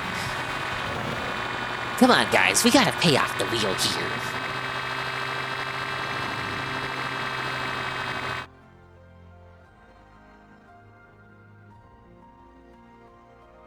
I just got a Paul Rudd Switch 2 ad on my TV. Now I'm 100% convinced Paul Rudd sold me. You're falling for their propaganda!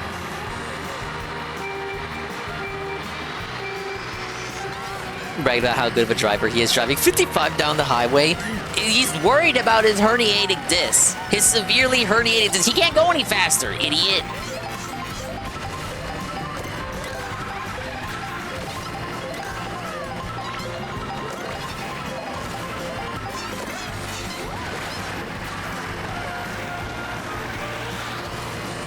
So you want me to drive recklessly just to prove that I know how to drive, right?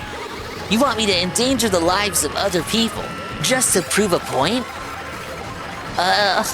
You're fucking insane, right?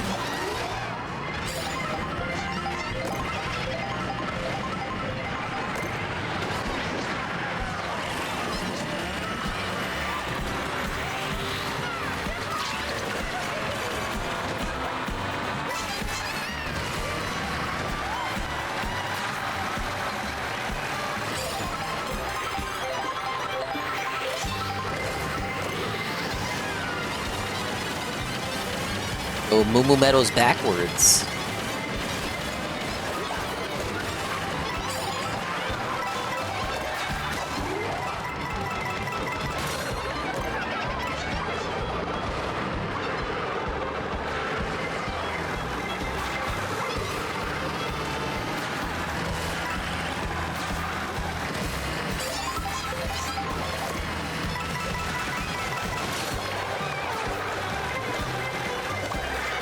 Oh, that's the Shy Guy snowboarder outfit that I want. Maybe I gotta feed him the ice cream. 11th place! These online racers don't fuck around, dude.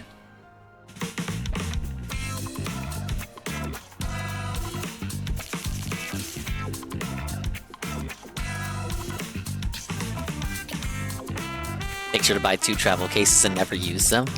But he has 2 Switch 2s, he just doesn't want you to know. It's a secret.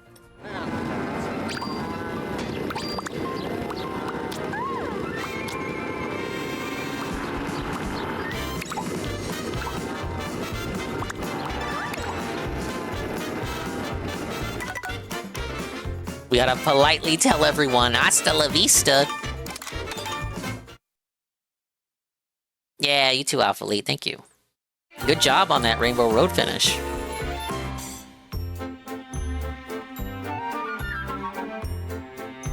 Oh, is the daily wrap actually not up yet? I thought it would be.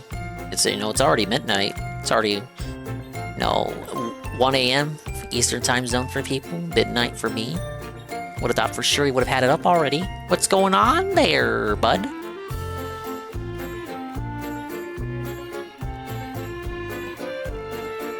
Alright, I guess we're watching Arlo. What is going on with Mario's 40th anniversary? I don't know, you tell me. Hey, Billy. Switch to Phil's new paperweight on top of his tax papers. Well, he's gotta put something on that tall stack of papers to keep him from flying away. The many taxes that he has to pay? Yeah, it's gonna be a tall fucking stack. Alright, what is going on with Mario's anniversary? Tell me, Arlo. Give me the details. So I don't know if you know this. I do. But this year, 2025, actually marks the 40th anniversary of the Super Mario Brothers series. And if you don't know this, it's probably because Nintendo has not really been talking about it a lot. Have they? Well, they got a whole console they gotta launch. They don't want to distract from that. It's not like a rule. You gotta celebrate every anniversary or whatever. The thing is, though, 2020 marked the 35th anniversary, and I'm pretty sure that anniversary, the 35th anniversary direct was in the middle of September, if I recall, and it was kind of a fucked year anyway because it was like COVID times, so you know that could have affected how they planned things that time around. I'd say they're waiting to get the Switch 2 stuff out of the way. Waiting for it to get situated, settled in, and then they'll focus on, you know, trying to distract people with Mario's anniversary. It kind of raised the bar. Whoa, it's Almighty underscore Tevin. Tevin, I just raced Alpha Elite, Chalupa, UNF, Shroom, Dukem, Cerulean 86, all in a giant, massive lobby. Impromptu. This is the power of friendship on the Nintendo Switch 2 family of consoles. Now I'm gonna try to look for, well, I gotta look for costumes, and I gotta look for question mark panels, and P switches, and Peach medallions. See, look at all these costumes for Mario I'm missing. He's the guy, so obviously he has the most costumes. Let's start with the first course. But, welcome in, Tevin. Hello, hello. Kind of it kind of raised the bar. Yeah, it was chill. For anniversaries, you know? They celebrated the heck out of that one. Prepping for this video, I wanted to refamiliarize myself with everything they did that year. And it's a lot. It's even more than I remembered. Okay, so you had Origami King, so like, you know, an original big Mario starring game. Okay.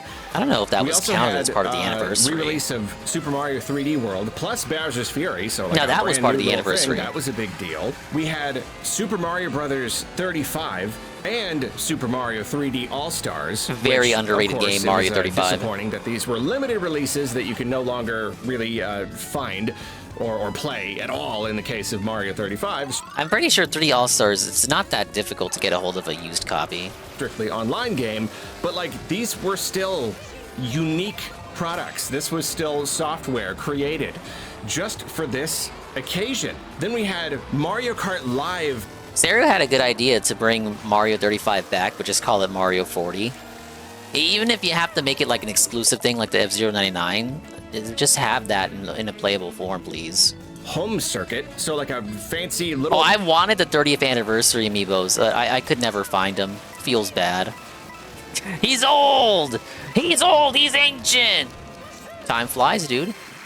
Mario Kart toy with a camera on it, a little AR experience. I'm a little surprised it didn't become a bigger thing. I still think it's a very, very cool idea. I don't know if Nintendo will ever do it again, but like that. I never got the I never got the Mario Kart Live thing. It wasn't made by Nintendo themselves. It was made by Velan Studios, which is a studio that branched off of Activision. They had previously collaborated on Skylanders, the Skylanders that have Bowser and Donkey Kong in it, and then they they came back and linked up again without Activision. Activision stepping in to do the home circuit thing. But I don't know, the Dingus layer is not really well suited for me fucking playing with toys and putting a whole fucking circuit on the floor.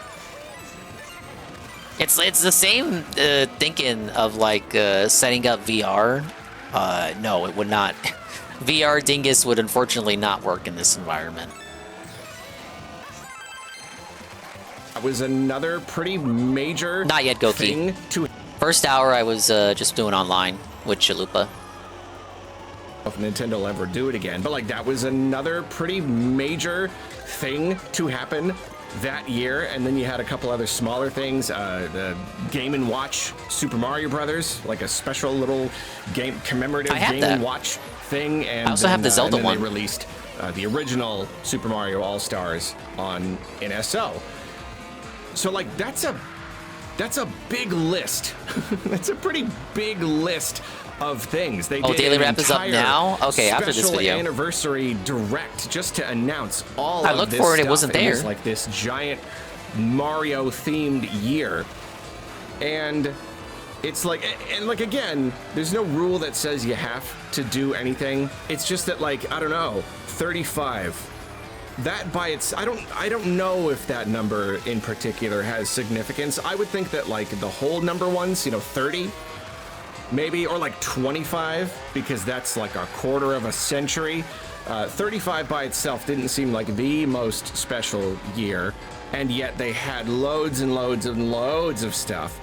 And the thing about this is like, I think a lot of times whether or not something gets celebrated like this probably just comes down to if they just happen to have a lot of, like they just, I don't know. If there's shit just already going on. Stuff in development, and then they thought, well, you know what, a cool anniversary's coming up, so let's throw in some other goodies, some limited goodies or whatever they are too. Kind of like Year of Luigi. I don't know if that's the kind of thing that they would have like planned ahead of time. Hey, let's do a bunch of Luigi stuff this year. They probably just noticed that there were opportunities. They saw a couple different games and they thought, hey, it would be cool if we did like Luigi now Arlo's thinking with his head. Here. I didn't know he was capable of doing let's that. do Dr. Luigi instead of Dr. Mario. I think it probably just kind of happened. It's not like we're gonna do. I think Arlo's satisfied. satisfied. This year. Though he has espoused some disappointment with the product, but not anywhere near to the level of seething as Phil. Let's do it. So it's possible that they just don't have a bunch of Mario stuff for this year. They just kind of, I don't know, they got it out of their system. They've like got enough juice for like one big anniversary every like 10 years or something. I don't know. The weird thing is it's the contrast here. The 35th anniversary was celebrated so completely, so dramatically. And this year, the 40th anniversary, they haven't made a peep about it.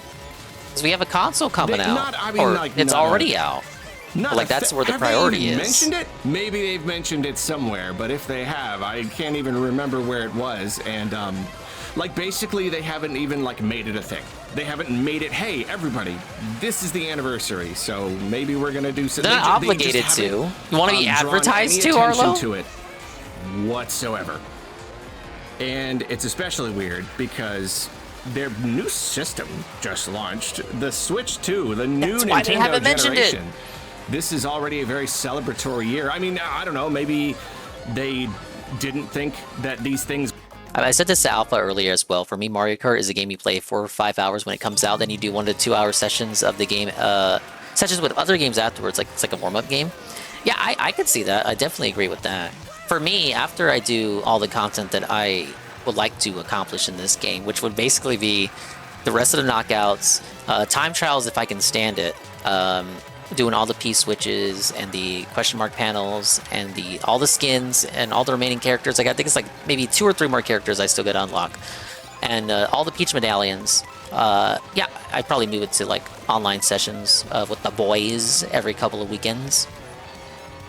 Would add together. It's not something that you know life unless you're a speedrunner. We don't need that right now. A time that puts trial too much attention just on Mario. We should focus more on the system it's a party itself. Maybe, or maybe it's the warm-up game that you break out on a date. So high in 2020 for just anniversary celebrations, maybe they thought, okay, if we mention it at all. Did you know you can play with a Switch 1 Joy-Con and a Switch 2 Joy-Con paired together? I did not. Why would you want to do that? Are you insane? That's cool that it does work, though. Whoa, who was the first person to test that shit out? People are gonna expect a bunch of games. I mean, honestly, now that I'm saying it out loud, that sounds weirdly plausible. They gave us so much anniversary stuff last time that if they even mention it now, we're gonna be like, okay, well, where's the games? Where's the 7 different Mario-related releases? And they'd be like, well, you just got Mario Kart. Isn't that enough? We updated Mario Odyssey on Switch 1. Is that so? Yeah, I don't know. It is just interesting. Now, I must mention the year is not done.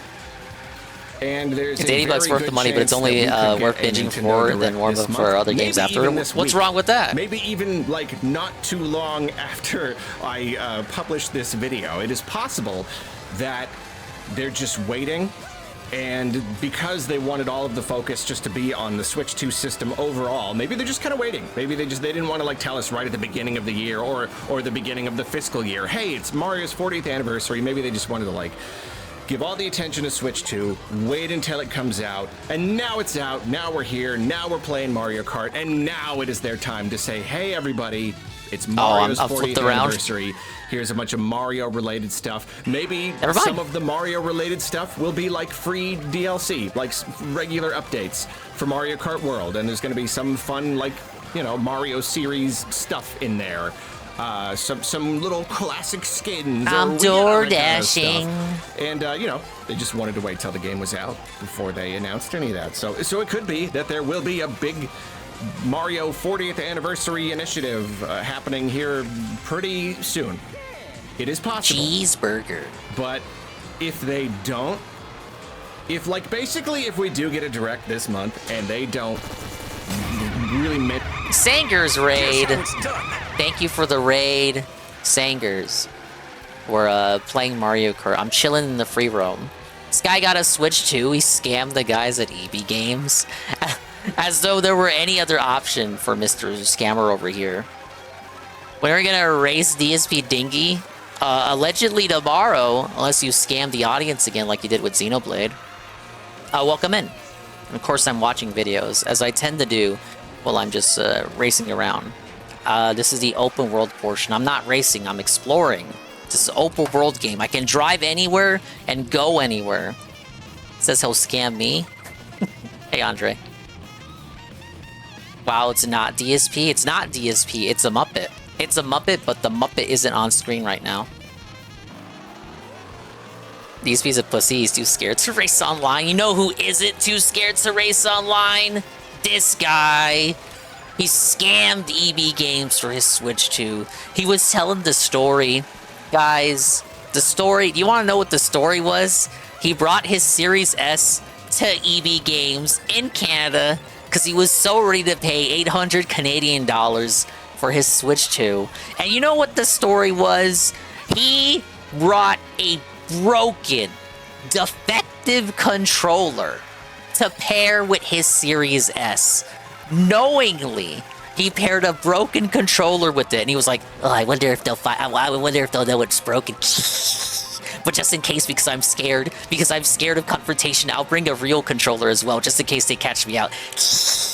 And then he goes up there, and he gives them the Series S, knowing that it's paired with a broken controller, and he's like, oh my god, this is the moment of truth, they're gonna test it, and if they find out it's broken, I won't get the full amount of trade credit for a broken console compared to a working, functional console. And then the stupid-ass high schooler Canadians working at the EB Games don't test a console. So Sagers, the cheating Canadian leaf scammer, fraudster, huckster, got the full amount for his Series S, 170 Canadian, put towards his $900 Switch 2 Canadian dollar purchase. This is obscene. I gotta report him now. And he admitted this. He admitted this all freely of his own accord, his own free will. He admitted it. Yes, I did scam EV Games. Yes, I did. I had to do it. I had to do it because I just have a penchant for scamming. I need to scam. So, he turned it in, and then he got the Switch 2, and that's the story, apparently. They were also racist to him at the EB Games. He was disenfranchised by the high schoolers at EB Games. I can't believe he would do this to his audience. Oh my god, it's Nevitt! How do you expect me to catch him? I'm on off-road. But that is curious, because they're usually supposed to, like, test the shit before they, you know, just...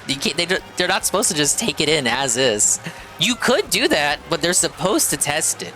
And if they find issues with the unit itself or the controller, you know, you get felted. You don't get the maximum amount. They'll still take it, but you do get a deduction.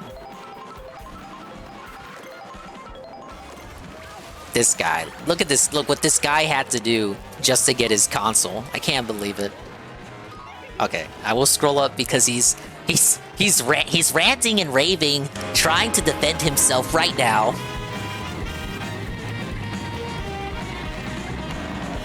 No, they weren't racist. I just said in his chat they were probably racist, and he said they were not racist. He actually stood up for the employees and said they were not racist.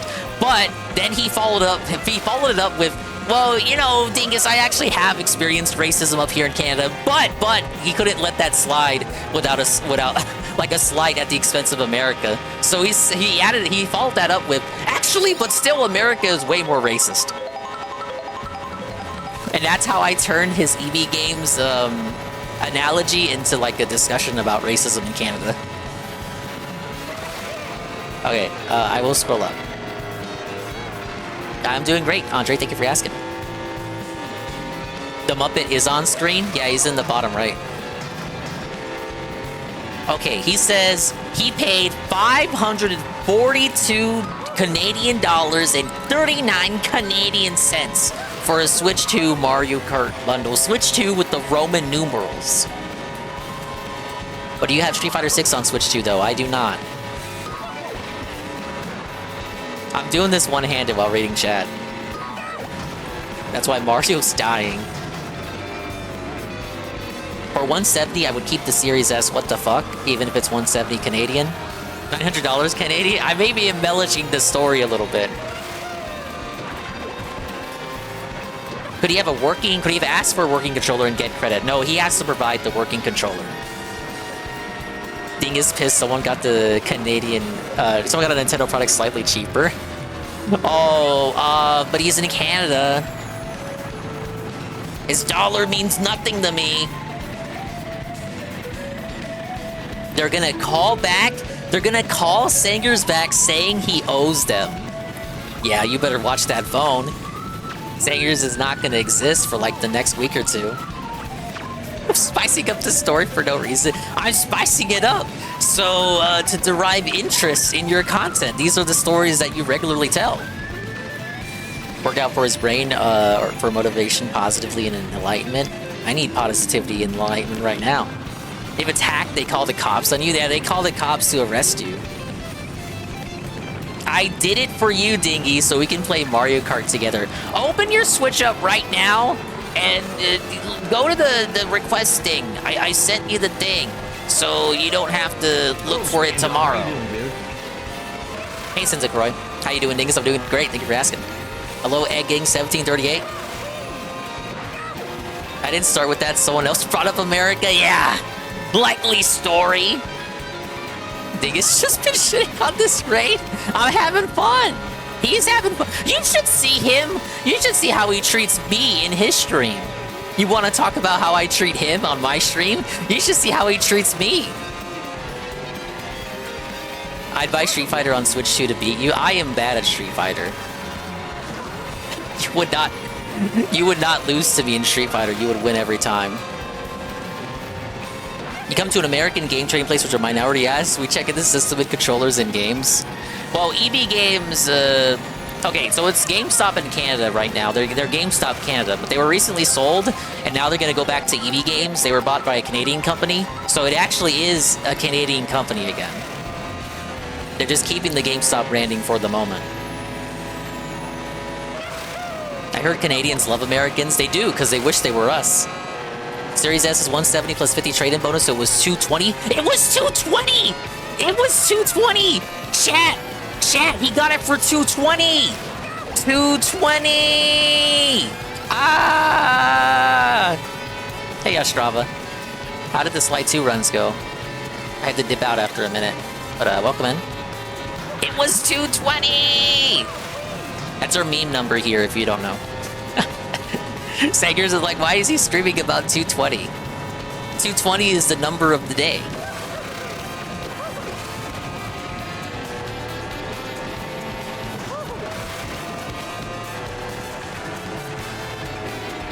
You love Americans? Yeah. Well, thank you. Thank you for the positivity. I am ambivalent towards Canadians. Love you, Dingy. Thank you. And big ups again, said Zakroy. Dingy's a DSP and a true MAGA supporter. Now you said thank God no DSP after the raid, but I actually did promise a DSP video after this, so you're gonna get one whether you like it or not. He'll tell me how to play Scummy. Goki's gonna be my coach. He's gonna be my punch out Doc Lewis, training me for the Sangers encounter.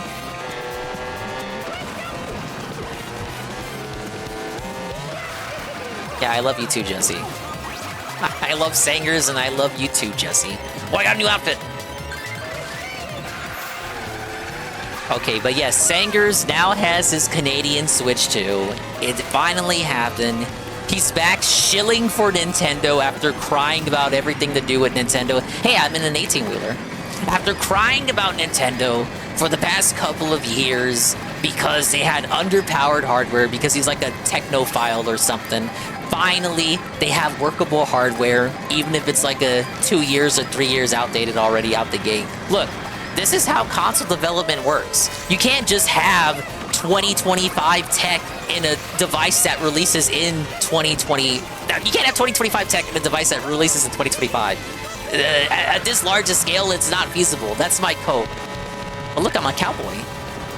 But now that Sangers is sweeping and shilling for Nintendo again, we can announce that he's gonna play Mario Kart tomorrow. Yeah, I love my Nintendo Switch 2 TM as well. I'll love Nintendo again after the sponsors come in. Look at this guy. Listen to this guy. This sponsor hound chasing the sponsor dragon. Sail through the sky and rush to the goal. What am I doing? Where am I going? Thoughts on the Xbox handheld? Dude, okay. I just said Sangers is a technophile, so I was like, okay, he's gonna be all over the Xbox Ally, and he's gonna be praising it, he's gonna be shitting on the Switch. So I asked him what his thoughts are on it, and he's like, no, Dingy, it looks like shit, I hate it. He hates the Xbox Ally! He hates allies! He's anti-ally! Well, that sounds very suspicious out of context. Get a short stream for the Nikkei Stellar Blade collab 2 days late, so it's out of the way now. Yeah, I heard that that's what he was going to be getting into. I was hyped for the Switch segment. I think the Lenovo Legion Go S with Steam OS is way better. I just thought, like, I mean, okay, the problem is that it's just a ROG with Xbox's branding on it. It's not proprietary software like the Switch or even the PlayStation Portal. Though you could make an argument that the Switch is very dependent on, like, NVIDIA and all that. But you know what I'm saying? It's an existing handheld with the Xbox logo on it. I think I did something wrong here. Yeah, I had to jump on the choo-choo. Hey, Zuki Wookie.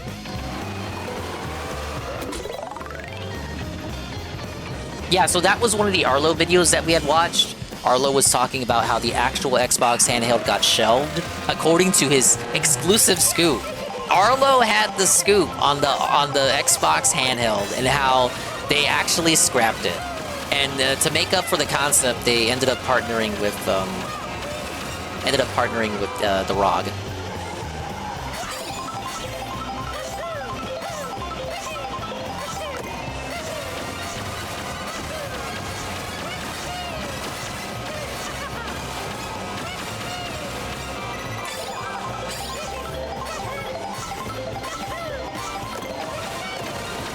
Alright, here's how he can still win.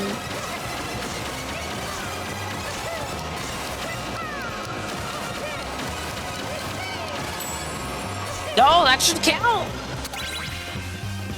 Gotta take a shower, Dingus. Give me 15 minutes before watching the daily wrap. 15 minutes?! This guy.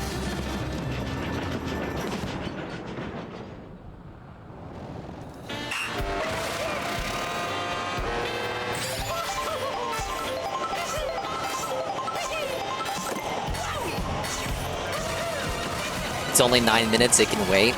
Alright, well, we still gotta finish the Arlo video anyway. Anyways, bedtime. I will lose to you tomorrow, then come back so strong that I will become your mommy. Don't say shit like that. People will take it the wrong way. But thank you again for the raid. Yes, I will race you tomorrow. We will all be racist in the race war tomorrow. Sangers is finally gonna open his lobby and show for Nintendo again. We're so excited and hyped to see what will unfold in the races that follow. Less than 24 hours from now, I'm gonna lose. I'll take it. Gather around the Mario Kart racist. Oh, won't we? What clip will we get? This better be a sus clip. I need the sussiest clip of this guy right now to demolish him. It's not tonight. Hello, my friend. This is a moderator of Pornhub. Oh. We have noticed you haven't logged in for 4 weeks. We're just checking to see that everything is okay with our biggest fan. What? Since you visited us last time, we've updated the gay section with mini videos. We know you will He's enjoy. gay! See you soon. He's gay! I don't even use Pornhub. I don't. Cope and sweep. Cope and sweep. He's sweeping it up. He's gay. He's gay! He's gay! He's Canadian! He's a gay Canadian ally!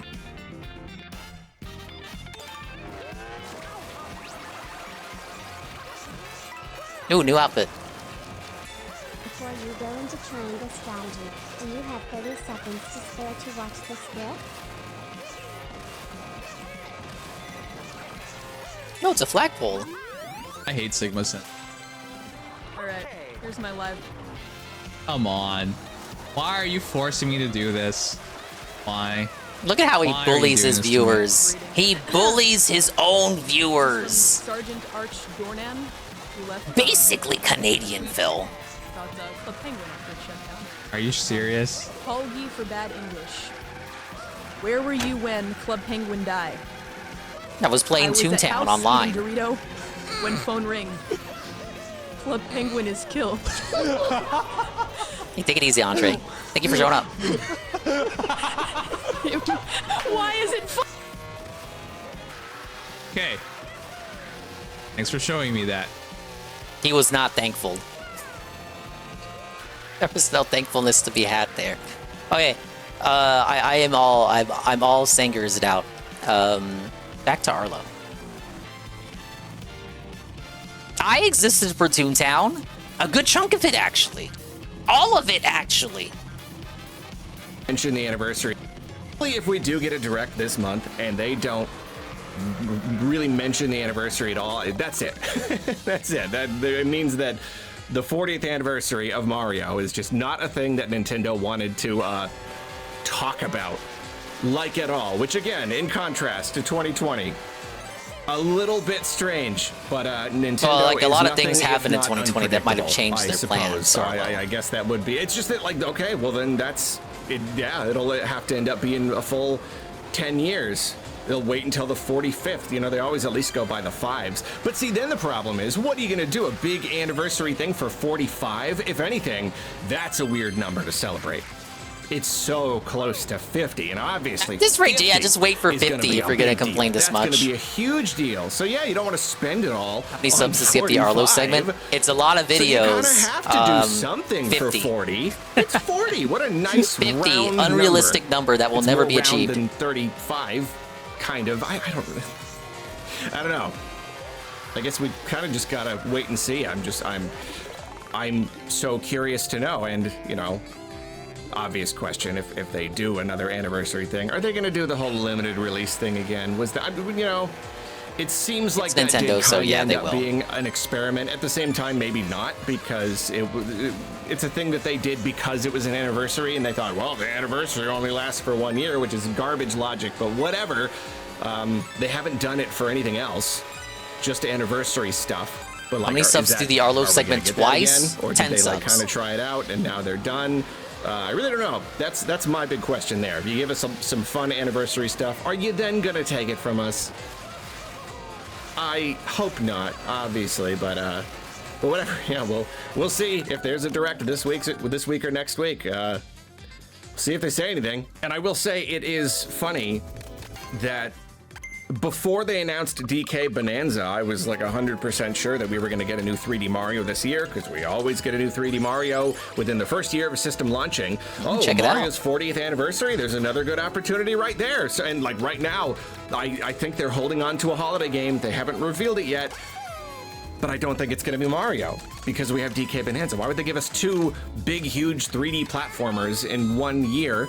I mean, they gave us 3 Mario Smash RPGs Brothers in 1 year I think one. it's a little bit different. So yeah, at this point, the whole subject of like Mario and commemorating Mario, GPM has den takes and you all like him. I don't think GPM has dented takes. You're all so mean to him. I'm only ever exclusively nice to GPM. I don't even know where they're at. Hating Arlo is basically an inside joke at this point. When I specifically ask why people hate Arlo, they can't even really articulate why. GPM isn't as dented as Arlo. Maybe it's just like you hear his voice and you want to punch him. Which should be true with me, not him. Alright, I promised a daily wrap, so here's the daily wrap. Huge success! Blueprint's comeback! Logitech wheel, big win! Daily wrap, June 9th, 2025. I gave Goki more than enough time.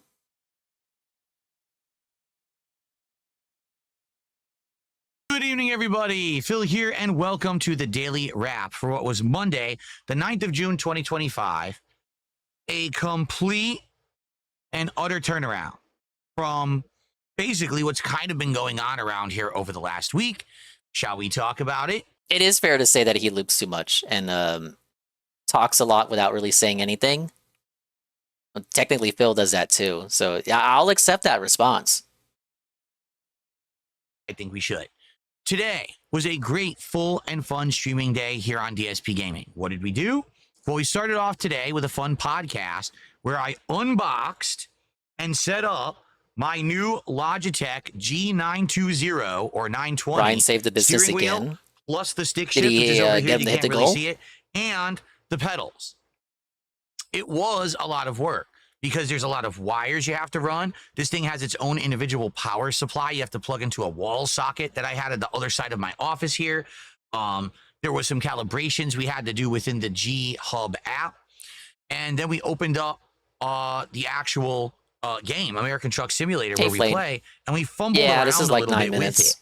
with it, trying to learn how to get this thing to work. The funny thing about this wheel Is Goki back? Weren't we waiting for him? I said he had until the end of the Arlo video. Well, I mean, okay. Type 1 if we wait for Goki. Type 2 if we scam Goki right now.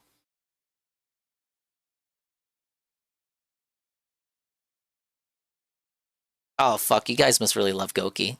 Oh, wait, no. It's winning out. It's tied. It's tied.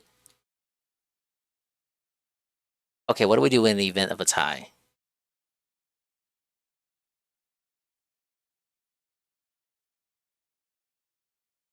What do we do in the event of a tie, Ralph? Eat a fucking cock! Eat a fucking cock, Bish! Fine, fine, fine.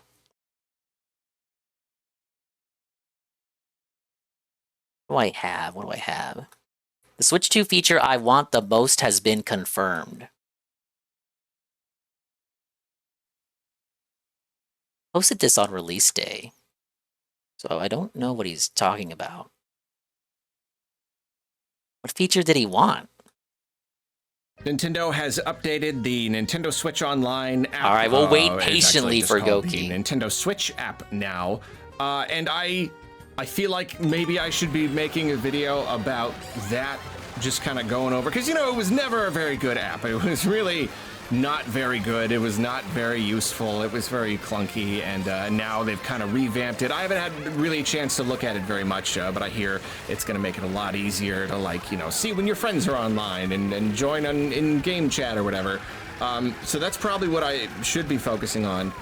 But I don't care at all, because all of my attention is on the updates that they are making to captures. Because this right here, like, the ability to capture screenshots, sure, but then, like, gameplay clips, I don't know, it's one of my favorite things about the original Switch. I know it's not even fancy, like, you know, all the other consoles have had share buttons for a while now. I think I was just always really thankful that it existed at all. It really seemed like one of those features that they could have just, like, not had, you know? Nintendo doesn't always have the cool, convenient sharing option that all the other people have. They often just kind of don't, and, I mean, in this case, it was wise to, because that's a, you know, it's like a self-marketing kind of thing. Whatever the case, I really liked it. The problem was, like, wow, it was terrible to do. It was, like, really, really annoying. Like, you could post screenshots directly from the Switch to, like, Twitter, and even that was really clunky and not super easy to do. And then they removed that feature, so then it was just like, okay, like, I want to have these things. I want to have these captures, these images and videos and stuff, and there was no good way to get them off your Switch before. They're, like, just wasn't. I mean, like, obviously you can, like, take out the SD card and put it in your computer. It's not the worst thing in the world, but it's a thing. That's a lot of steps for me. I don't care that much. And then the Switch did have, like, the, like, I don't care that much, but here's a video about it. But you had to, like, did any of you try this? It was nonsense. It was like, I don't know, you had to, like, treat it like it was like a Wi-Fi network or something. But the real problem was that it just didn't work. It was really wrong, Arlo. I actually did use that feature. Send the photo to a smartphone. We'll be charitable to Nintendo, and we'll say, like, between 5 to 10 times in my course of owning the system, and it always worked for me. He's right. You treat your Switch for a brief time period. You treat your Switch as though it were a Wi-Fi thing. You treat it as if it was like a hotspot, and you send the image to your computer that way. I mean, no, you send it to your phone that way, because it only works for your phone, not your computer. But no, I never had any issues with uploading the photos that way. So, I don't know. But blame him living in bumfuck Renton. He doesn't live in Renton, he lives in Seattle. Very close to Phil, though. Did any of you try this? It was nonsense. It was like, I don't know, you had to, like, treat it like it was like a Wi-Fi network or something. But the real problem was that it just didn't work. It was a really awkward workaround that did not work around. It just, like... Do you even call it a workaround when it's an official method of sending photos to your phone? Most of the time, I want to say, like, once or twice I finally got it to a work. workaround would be something like not officially endorsed. But for the most part, it would just not work. So, like, yeah, really annoying, especially because the Xbox app and the PlayStation app, you know what those do? Everything that you capture on those consoles, just gets automatically uploaded to the app. It just goes to the server, and you just have your phone, and there it is. Like, it's okay, just but then there, I gotta download like 10 more apps. That's what I hate about the other consoles. Social media, you can download it or whatever. The only downside there being when Microsoft said, hey, we're making a change to captures, and on this date, they're all going to get deleted, and I didn't get that email, and I checked very recently. Does the Seattle air just make people more dented? DSP Harlow in the Jamas? Something in the air in Seattle just makes people want to yab and gab and yada, yada, yada all day long with no filter. You know how, like, when nobody's around and you might pace around and like talk to yourself to kind of like figure things out. Okay, Arlo's second channel is just that, with no filter and very little editing.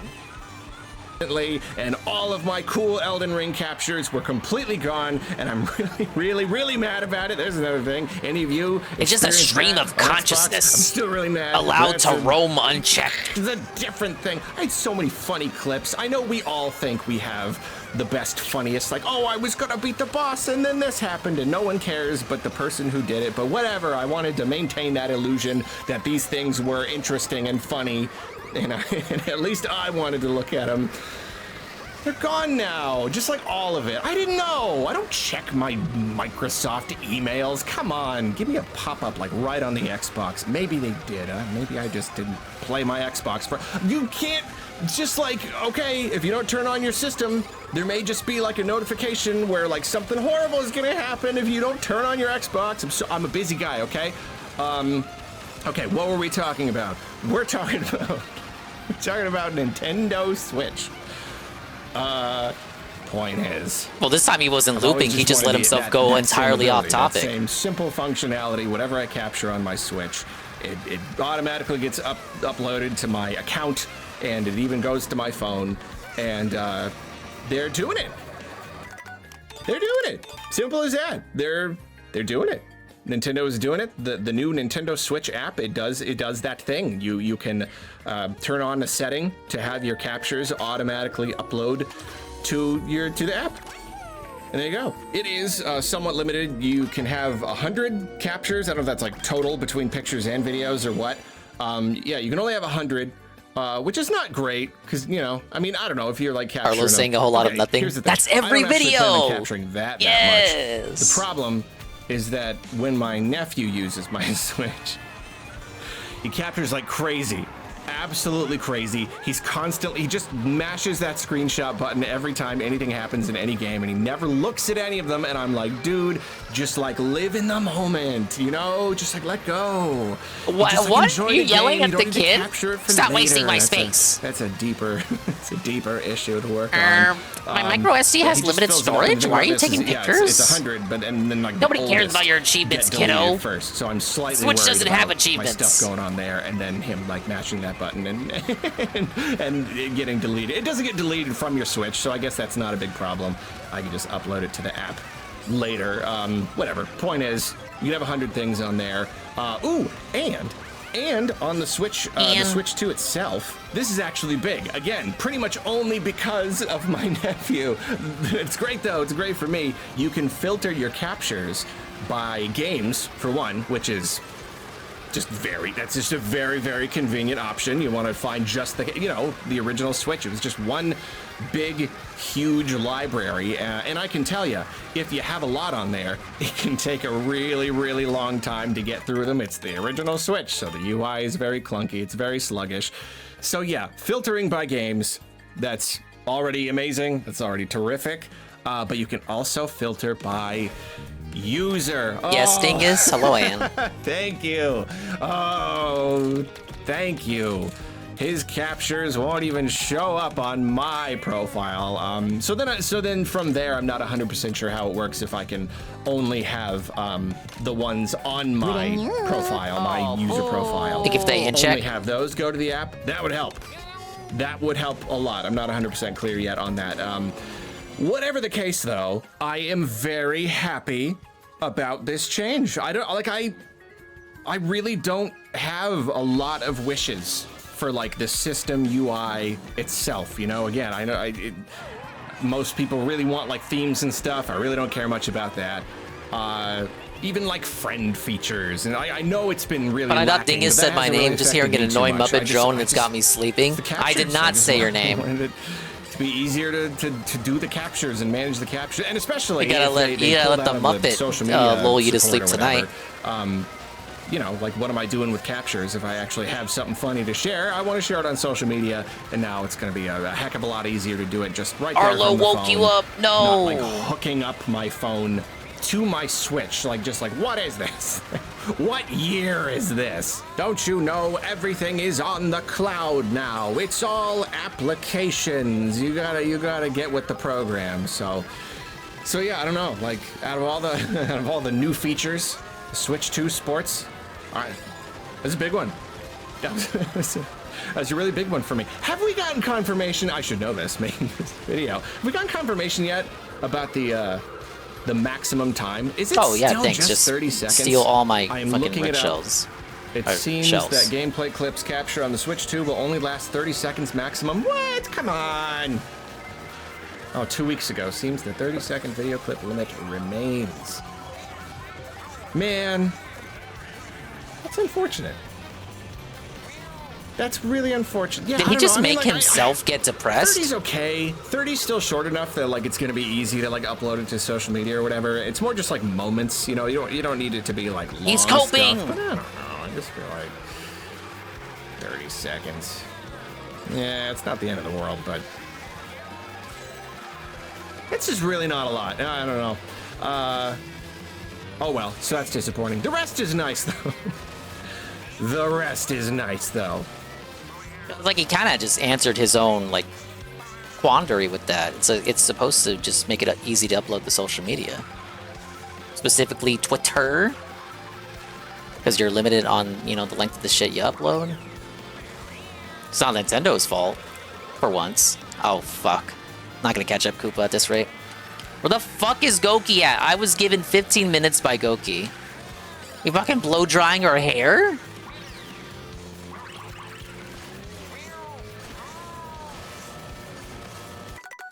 Okay, 1 second.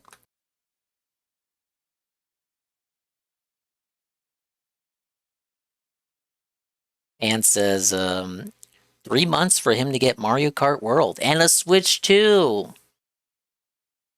I'll believe it when I see it. Every other video that he uploaded is longer than 10 minutes. Way longer.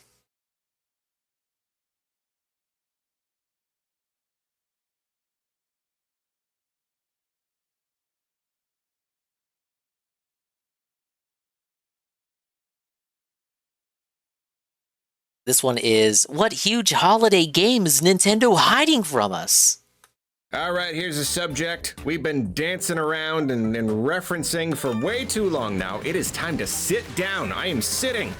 I'm sitting right in this chair. We're going to talk about it. It is the subject of the 2025 holiday title. I do not think I am alone in believing that right now Nintendo has got a great big empty slot in their schedule.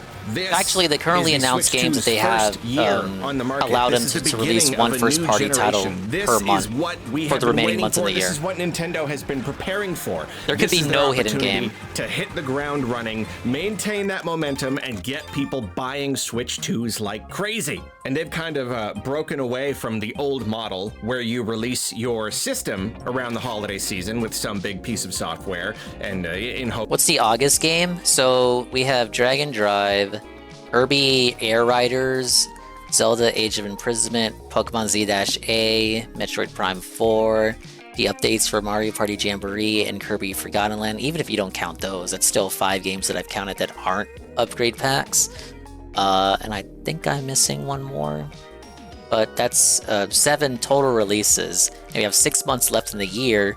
You can spread that out for like 1 game a month. And then you have like a little bit of an overage because I got 7 things here.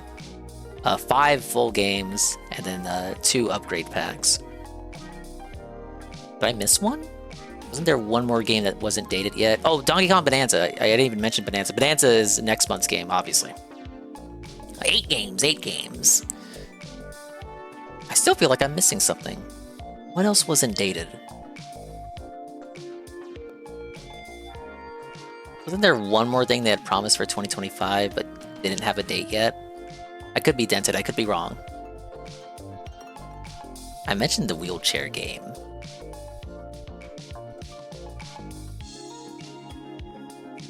I guess there would still be room for one more major holiday title, But even if there isn't one, they have enough to fill the schedule there. No, I said Metroid Prime.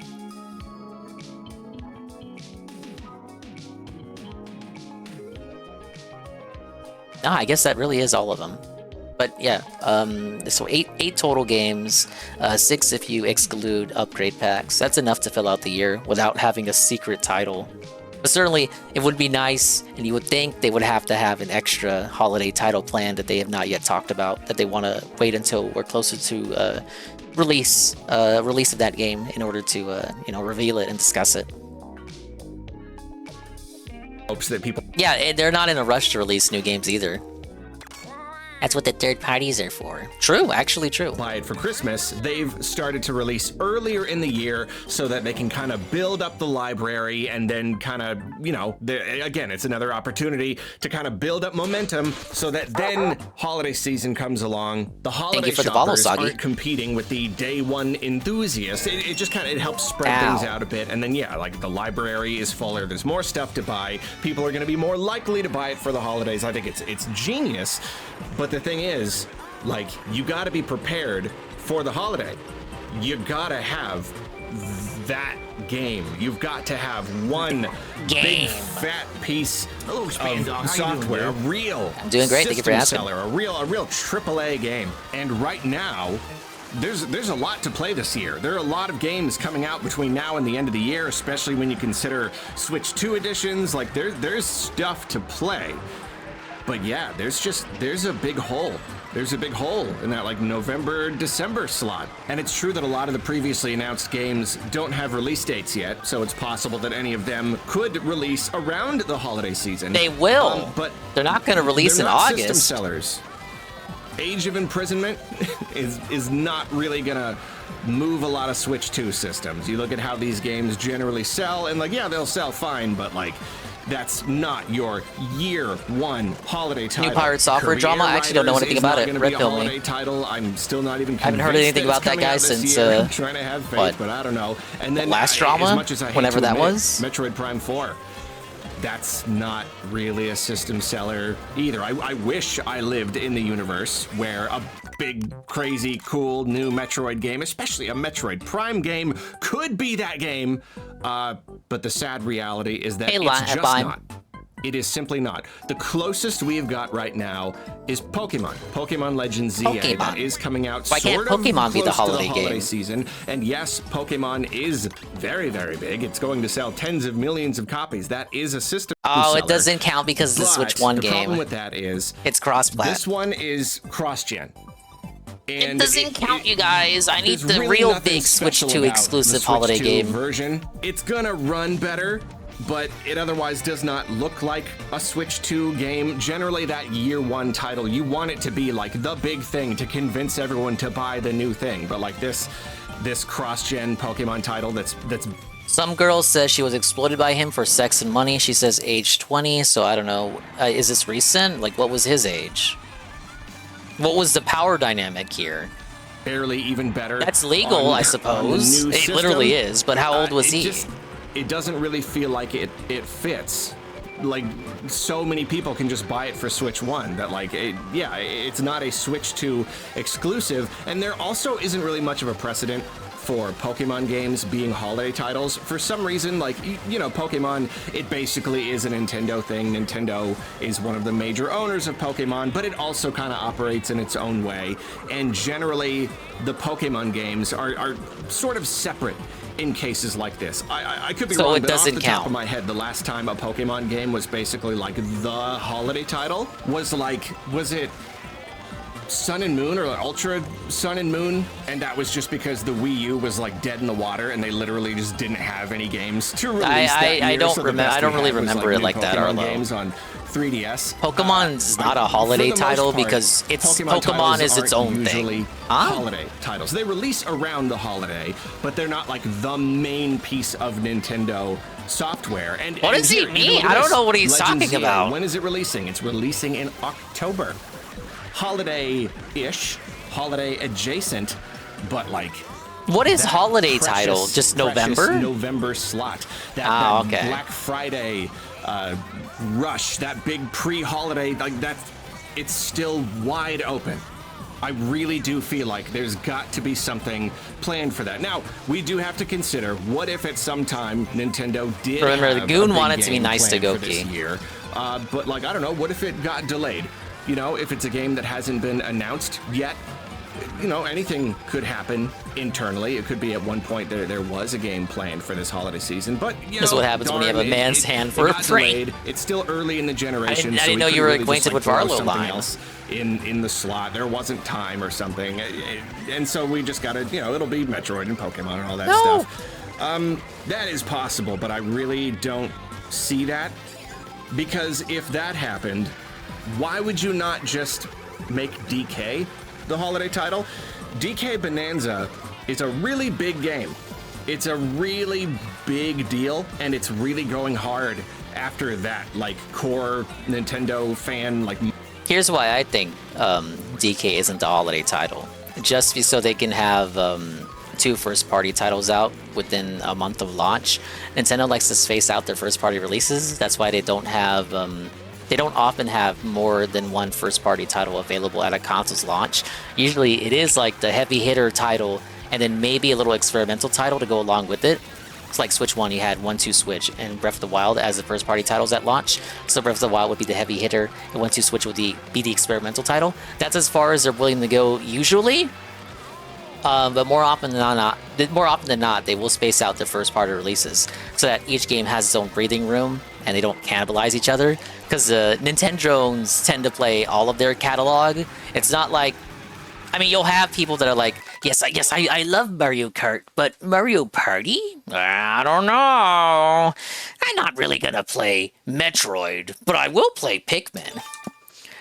You usually have their dedicated loyalists will just play everything that they put out, like me. That's why I know that. So it's more tactical to them, strategical, to space out their first-party releases. Also because there's only so many games they can be working on simultaneously, and they know first-party is what draws people to their ecosystem. So it's smart to space out those releases. You know, build them up, hype them up. If you have them all out at once, it kind of cannibalizes each other for no reason at all, and then the players are left waiting for games for longer. That's why they have DK out in July instead of holiday, so they can have that out right as people, you know, start wrapping up their time with Mario Kart World. Then bam, they got a big adventure game that'll last them till August, so whatever the August game is, and so on and so forth. It could have been the holiday title, but I think it would have been a mistake to do so. It made sense with Mario Odyssey, because like that was the holiday title of that year, and the Switch 1 had come out in March. So you have Zelda kind of dominate that early part of the year, and then Mario Odyssey dominates the latter half of the year. That makes sense. That was like an equilibrium. But here, we're releasing in June, so we're a bit closer to holiday now.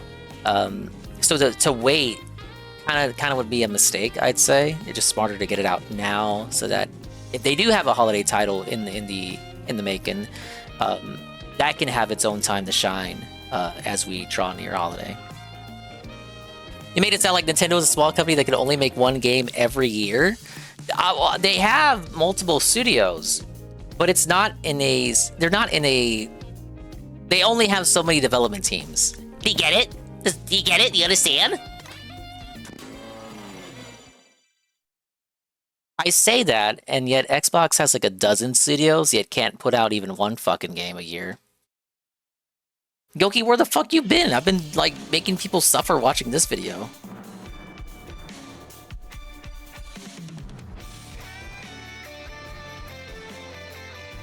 Mario loving audience.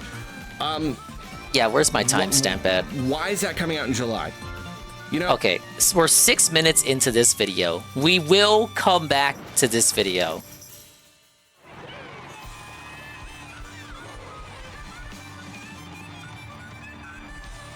I'm saying that the way I say it, I feel like I'm punishing you guys. Alright, take 2.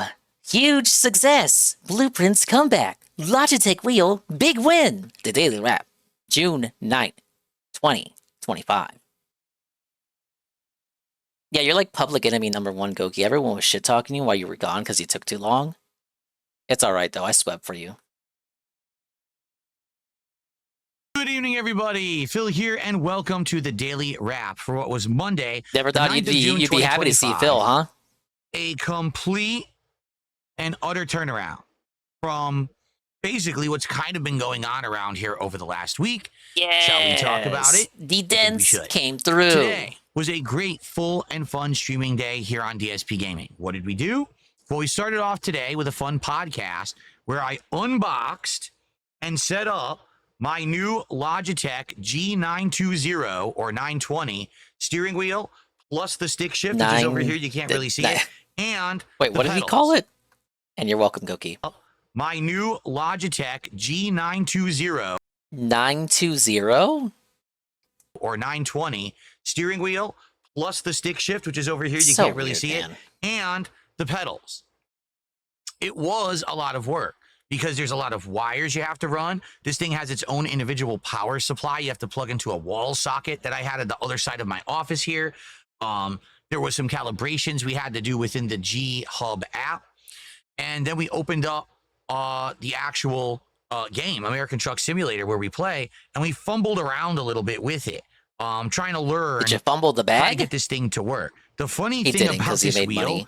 initially, all the default settings in American Truck Simulator are awful.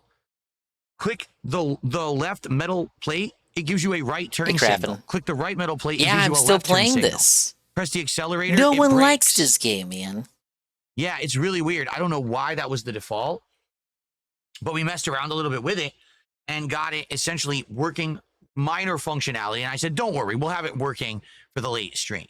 And so that was really the entirety of the podcast, was me messing around, unboxing, showing, and hooking up and getting working this basic setup. Okay? Then we jumped into Blueprints, and today was the do or die stream for Blueprints. What does that mean? Well, I've played No one told me Blueprints he wage quit for it, so over I'm 30 guessing it worked parts, out. And if you do the math, over 50 hours. I've actually put that much time in 2 months now that I've been playing Blueprints. And the funny part about that is it's not like when we play it, we get stuck and there's nothing going on. Every time we play Blueprints, there's massive progress. Another new major thing discovered. Another puzzle that's been going on for 20, 30 hours solved, right? Today was no exception. The snot swallow? Every time we play Blueprints, there's massive progress. Another new major thing discovered. Another puzzle that's been going on for 20, 30 hours solved, right? Today was no exception. Today, we finally were able to do the boiler room next to the lab to solve the lab puzzle, which unlocked an outside door, which then unlocked the microchip puzzle, which then unlocked a room that's going to allow us to draft a room that's critical to the actual ending of the game. Crazy, right? To think about. Like, whoa, yeah, but it's true. There's just so much still going on in this game. And it was a great stream. Those who actually were there for the stream were engaged. We're having a great time. And they supported the stream. So guess what? We hit a support goal on Blueprints. And I said, folks, I commit. I will keep playing Blueprints. Okay? It's not going to be every day. It's not going to be all the time. But maybe once a week, I try to do a stream of Blueprints. So hopefully we can keep this into rotation. Okay, it's not going to be all the time, but just so you know, I want to keep playing. Fighting games is once a week. Minecraft is once a week. Even if it's once a week, there's only so many slots in your schedule, bud. Conclusion of the game, so we're getting there. All right, we're almost there. So that got us to 8 out of 10 goals, and I was shocked. I never thought in a million freaking years that we would actually hit that goal and have Blueprints continue. I thought Blueprints was being retired after today. Okay.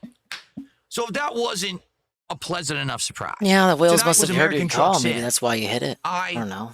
Remapped and adjusted everything. So now I had accelerate and brake on the right pedals. I had this shift working so you could drive and reverse and go into neutral.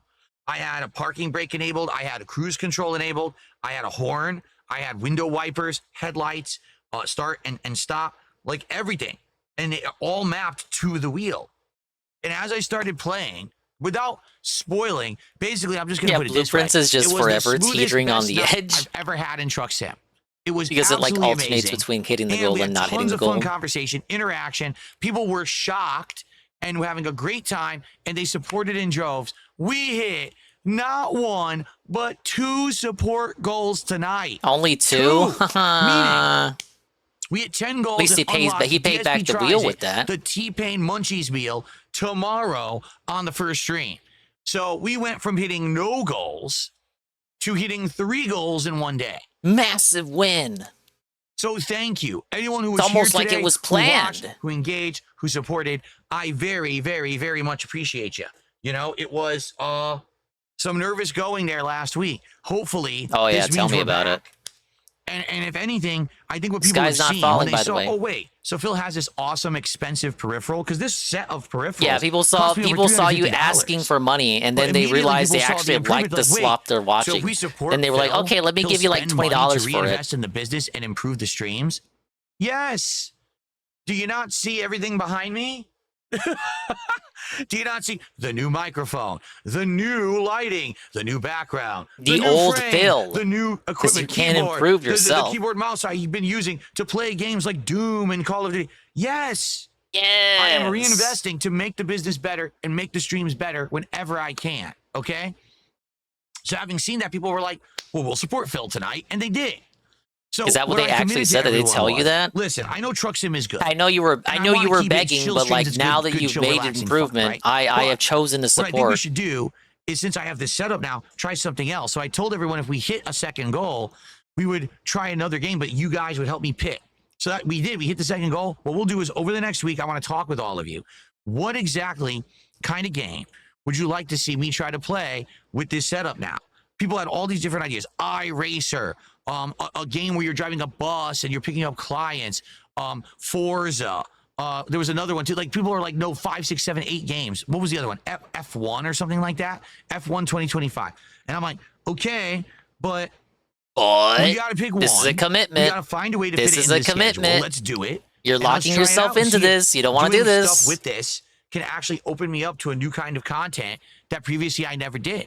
I never was a driving guy, right? Never. But tonight, yeah, you don't want to go on the highway. I wonder why. Yeah, I had a ginormous, that's not what he meant. Like super long load on the truck. It was pretty good. Let's just put it that way. So what? Anyway, great this dude's night. So weird. Absolutely great night. Had a ton of fun. Everyone seemed to enjoy. Great Forza. stuff. All right. So now that we got that momentum going, let's keep that momentum going this week. Fair enough. Let's keep the Tomorrow, momentum going. Let's no get some subs. Why? Tomorrow is the release of Mind's Eye. Oh shit! I forgot I was playing this. Former devs, I guess, or at least one former dev. Some people in my reality were talking about it. They started their own dev studio. I don't know what do you think about and it. Made their own game.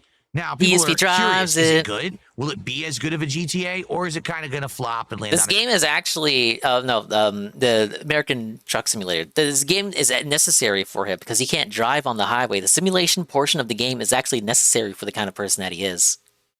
Don't face. Well, we're going to find out tomorrow since I'm not doing a podcast. 4 hours of Mind's Eye. Is it? He's comparing it to GTA. Is it a sandbox kind of game with missions and shit? Is it good? How's the gameplay? How's the driving? What's the structure? What's the gameplay loop? Let's find out together. It's going to be a fun exploratory stream. I don't hear a title like that and think Grand Theft Auto clone. So come on tomorrow for a brand new hype release day. Okay? Tomorrow night on the late stream.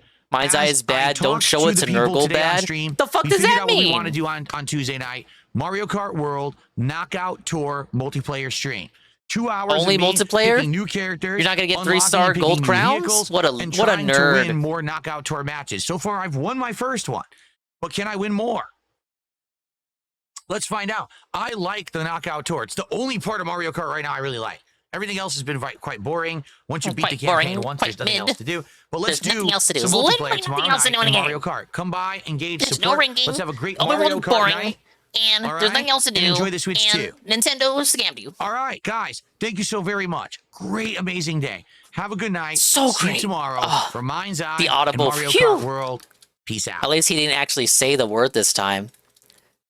Oh, what a ridiculous lightning right there. I had gold mushroom and everything. All right, there it is. He's going to play Mind's Eye tomorrow, and everybody apparently hates the game. So maybe he'll be the one guy shilling and sweeping for it. I'm going to get Mind's Eye. You guys have it. I didn't even know what the fuck the game was till like today. All right, here's... All right, 6 minutes in. At least there's no podcast tomorrow. Go straight into the new release. Give us a full, tasty, toasty 3 hours of gameplay, uninterrupted. It will be interrupted though by begging. Lots of begging. Why is that coming out in July?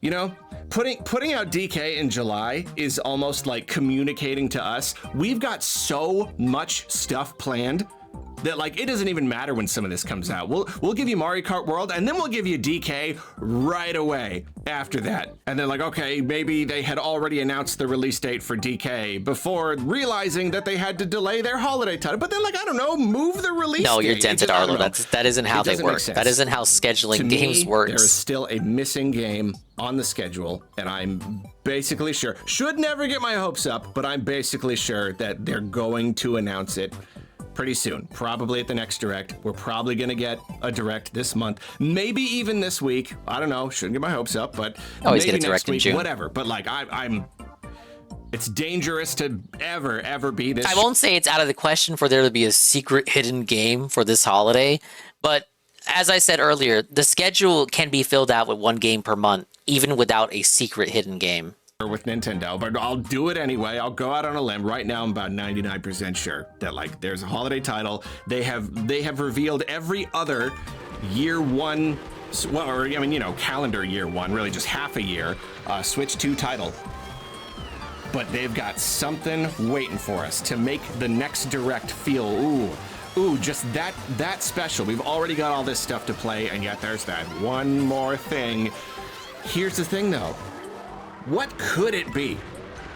Really, though, what could it be? And this, I love speculating. I love it so much. That's why I've been waiting to do this Can't be 3D video. Mario. We're finally doing it. A holiday title, especially for year one. Too early for it to be Smash. It's gotta be big. Sakurai's working on a It's gotta be Kirby big. Air Ride. It's gotta be tentpole. It's gotta be a real, true system seller. And there are relatively few Nintendo series that fit. And like, obviously we just got Mario Kart, so like that would have been a great first year holiday title, but instead it was a great launch title. Perfect. But then like, what does that leave us?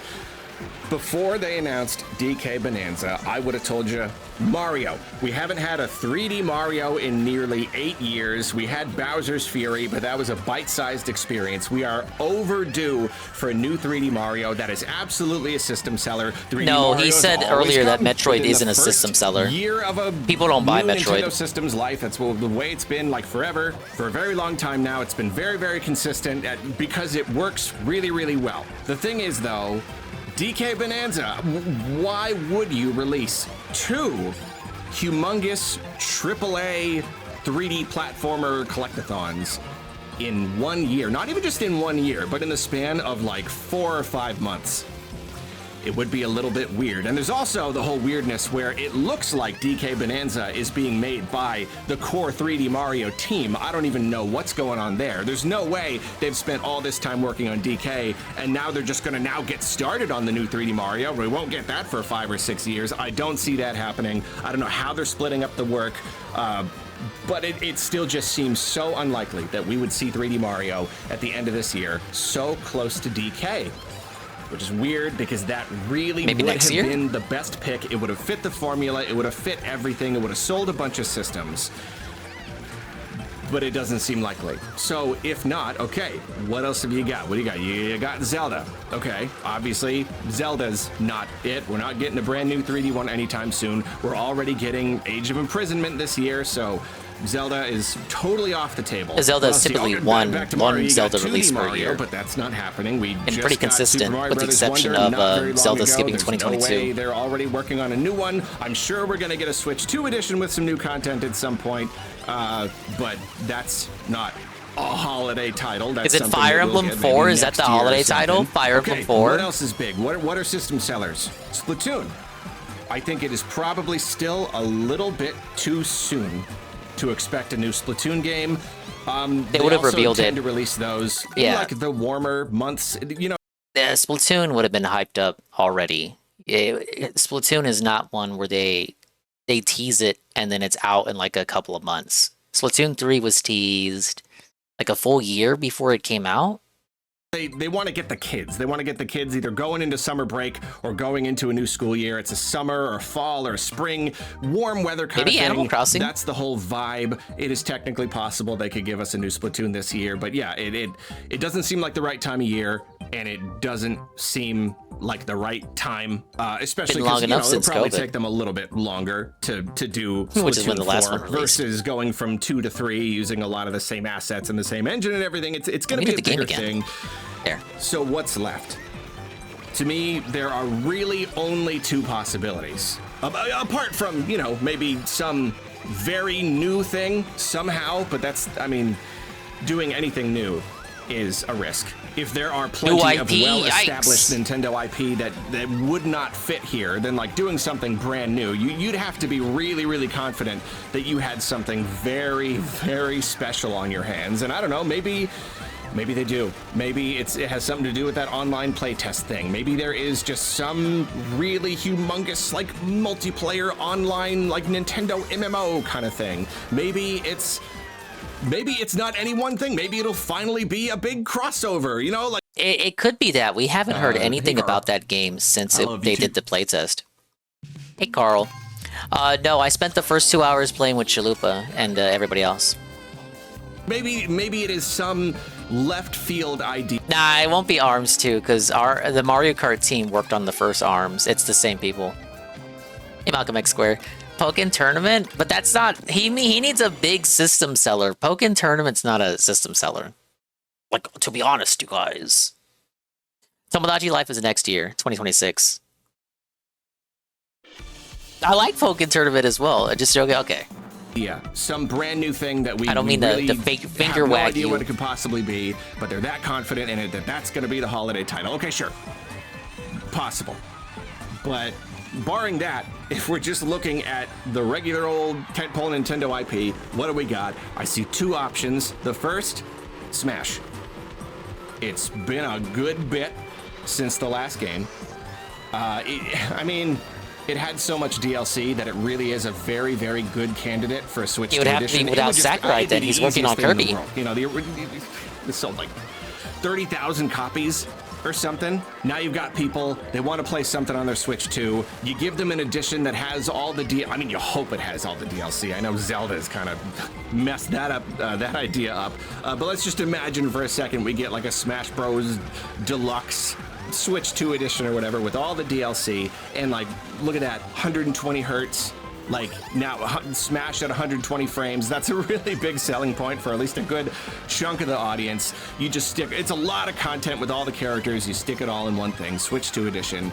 There you go. So like, would they... Luigi's Mansion, I would actually consider to be holiday, because Luigi's Mansion 3 sold over, I think it was 13 million copies. So if you think about it on its own, let's go Luigi's Mansion. That's not like a AAA big holiday release. But when 3 came out, that shit sold gangbusters. And they had the remaster last year, but that was like a smaller title. It might be time for Luigi's Mansion 4.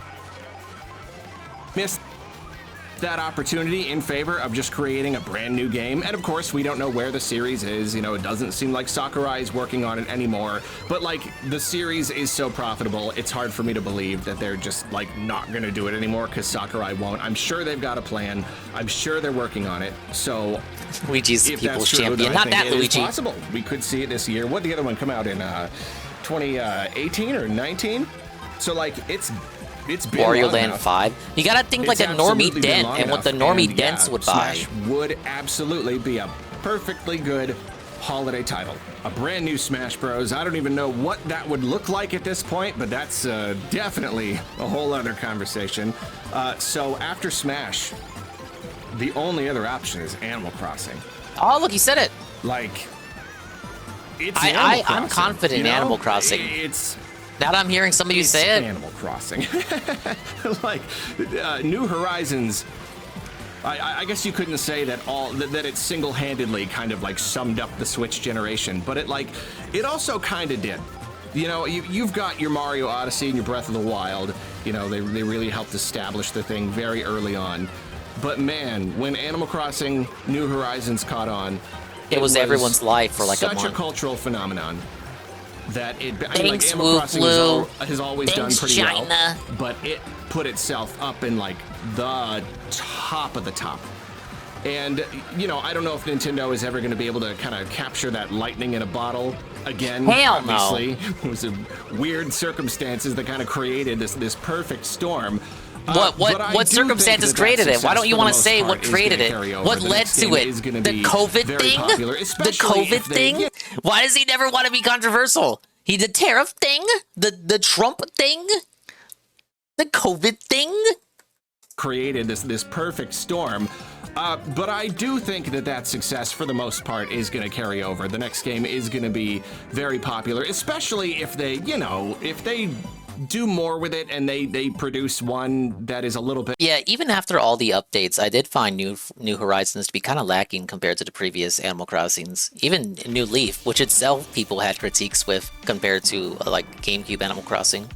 More satisfying in terms of like content and updates and whatnot earlier on. If it's got a way better social element, and now you've got game chat and everything, like I could see a new Animal Crossing doing really well. And again, it's been long enough. It has been 5 years. That is plenty of time to produce a brand new game. I played New Horizons every day for a year after it released. So like the whole, you know, it came out March 2020. Played it till March 2021. Like just doing daily shit. You know, because they were doing updates around that time. So like new content was coming out for that game. And then by the end of that year, the content had stopped, and I kind of had my fill, and I didn't want to boot it up again. I didn't even go back for the DLC. So, like... It came out 2020. It's been 5 years. It has. It really, really would. Maybe you could argue that the vibes are off again, kind of in the same way with Splatoon, where, you know, everybody gets their new Animal Crossing in November. And it's all just like snowy. I remember when they announced it too. Remember, it was at the end of Isabel's Smash trailer. Kind of more like summery vibes, you know. New Leaf, it's all spring and flowers, and New Horizons, it's all summer and beaches. And I don't really know, but at least in terms of like importance and sales, I think it seems plenty likely that a new Animal Crossing will be revealed and released this holiday season. Smash and Animal Crossing. Bought it and played it for 30 minutes. Really do seem like the best candidate. Wonder how my island is still doing. I should go back and play the DLC and just stream that. But I gotta check my island and make sure there's nothing there that has my name on it. And I want to say Animal Crossing. Like if I had to guess, I'd pick Animal Crossing just because Smash Ultimate is such a good candidate for a Switch 2 edition. It would just be perfect. They'd package up all that DLC, maybe even put, if they wanted to put a little... So it's kind of weird how he's like, we need a big holiday title, and then his idea of a big holiday title, like you just heard him, his idea of a big holiday title is just a re-whatever of Smash Ultimate, Nintendo Switch 2 edition, just the whole game again, but with even all the DLC, but just like in 120 frames, that's big enough to be a holiday title. And then in the same breath, he says Pokemon Legends doesn't count because Pokemon is its own thing, I guess. Something extra in there too. I mean, I don't know, 10 million copies easy. Probably, I don't know, maybe I'm overshooting, but like, it would be so profitable in the meantime. Whereas like New Horizons, it really doesn't need a Switch 2 edition. It's really not that important. It really feels like, nah, just give us a new one and make it like better, you know, just like really give us the whole entire social experience. So if I had to pick, I'd say Animal Crossing. But again, that is assuming that they don't have some other like absolute left field surprise, you know, whether it's a brand new IP that they're just somehow that confident in, or some sort of new like Nintendo IP crossover experience, kind of in the same vein as Smash, but it's like just something new, some big adventure-y MMO. Is he asking for Kingdom Hearts, but Nintendo? Just something big. That's what I'm hearing. I want Kingdom Hearts, but Nintendo, I guess. Are you a middle schooler? I'm missing something here. Maybe there's a series that somehow I have not recognized its potential, or or I'm just wrong and there just isn't a holiday title. And they go, what are you talking about? You got Legends ZA and Metroid and Kirby Air Riders. Like, oh, what more do you want? You greedy? You greedy? Hey, I'm like, oh, I'm sorry. I'm so sorry. Miyamoto's wagging his finger at me. But yeah, I don't know. I think we're about to get a big game announcement. It's dangerous thinking. Absolutely getting my hopes up. But that is my right. That is my right as a gamer to engage in uncontrolled, reckless hype whenever I darn well please. Either he's fucking rumor mongering with gossip or reporting on hot scoops and exclusive leaks given to him by anonymous people on the internet. No, I need my DoorDash. Okay, will I get past the second leg of the race this time in first place? Who can say? All right, let's take a break from Arlo. Popular streamer caught cheating in $100,000 chess tournament.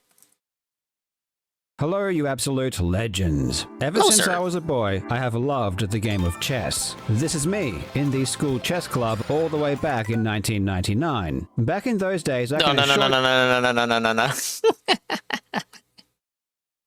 No. Oh, no. Hello, you absolute legends, and today I'm going to teach you how to pick up women. Hey, Carl. The school chess club all the way back in 1999. Back in those days, I can assure you that playing chess was certainly not cool, and you would have been hard-pressed to find anyone who would give you any social credit for being able to play well. Nowadays, things seem to have changed. Over the past 5 years, the popularity of online chess has skyrocketed, and while chess has always been associated with intelligence, it's only relatively recently that chess has entered the mainstream. For the first time in my lifetime at least, it feels as though chess is the hip thing to do. I'm sure there was also a brief period after Bobby Fischer won the 1972 Chess World Championship that this was also the case, though the reason was very different. Bobby popularized chess in the West because he was the first and only American world champion. He took on the Soviet Union single-handedly and delivered what is arguably the greatest chess performance of all time. His accomplishment inspired millions of future chess players with his brilliance, though by the time I began playing chess in the 90s, it felt as though Bobby's influence had greatly diminished, and chess was relegated back to a hobby that only socially inept super nerds would ever partake in. Today, chess has become popular once again, and in my opinion, this is due to the emergence of online content creators, whether it be strong players who create content covering the best players in the world, or even the grandmasters themselves who stream their play online. The biggest chess influencers have become masters at presenting chess in a fun and entertaining way, even to viewers who only have a casual interest in the game. When the pandemic began in early 2020 and people were forced to stay at home, online chess really exploded. And shortly thereafter, we saw the birth of the online chess tournament called PogChamps. PogChamps was great because it invited some of the most popular online personalities regardless of their skill level. It didn't matter how good they were at chess, the point was just to come and have a good time. Is that Sir Boyce? It is proof that the stigma surrounding chess that I'd always experienced growing up was gone, and chess was now just a fun yet challenging game that anyone could and should play. PogChamps was wholesome. Cool, you guys. Even though there was a significant monetary prize pool, it wasn't about winning or being the best. It was about bringing communities together through the joy of chess, and the event even raised hundreds of thousands of dollars for charity. On paper, PogChamps seems like the last place you would ever expect anyone to cheat. The invitees are all popular and successful content creators. They don't need the money, nor do they need the clout, as they already have both. Even if they won, their opponents aren't exactly the best at chess either. So it's not as if they would be considered the reincarnation of Bobby Fischer for winning this particular tournament. There seems to be no real upside for winning for these content creators, aside from putting on a good show. Yet the potential downside for cheating and being caught is enormous, especially because you're playing against other huge content creators and the event supports numerous charities. And yet, on the 1st of May 2025, that's exactly what the streamer Dr. Lupo did. What the? Recently, I watched Doom 2 on Netflix, and I absolutely loved it. And then I realized, maybe if I go back and watch the first Dune, it might now make sense. Oh, no, no, no, no. Look at the top of his head. Because when I first watched it, I had absolutely no idea what was going on. But for some bizarre reason, only Dune 2 is available on Netflix in Australia. Oh, man, what a segue. Tell me about the VPN we're shilling today. However, that didn't faze me. I just searched to see which countries it was available, changed my location using today's sponsor NordVPN, and then I could watch it within just a few seconds. NordVPN doesn't just allow me to access way more content at a fraction of the cost, but it also... Netflix should, like, put their dingus on the table and just sue all of their users using NordVPN. Also helps me to access any website I want to, because my country is shocking. How can 90% of a company's entire business model be like, hey guys, if you sign up with us, you can felt Netflix? How is this allowed?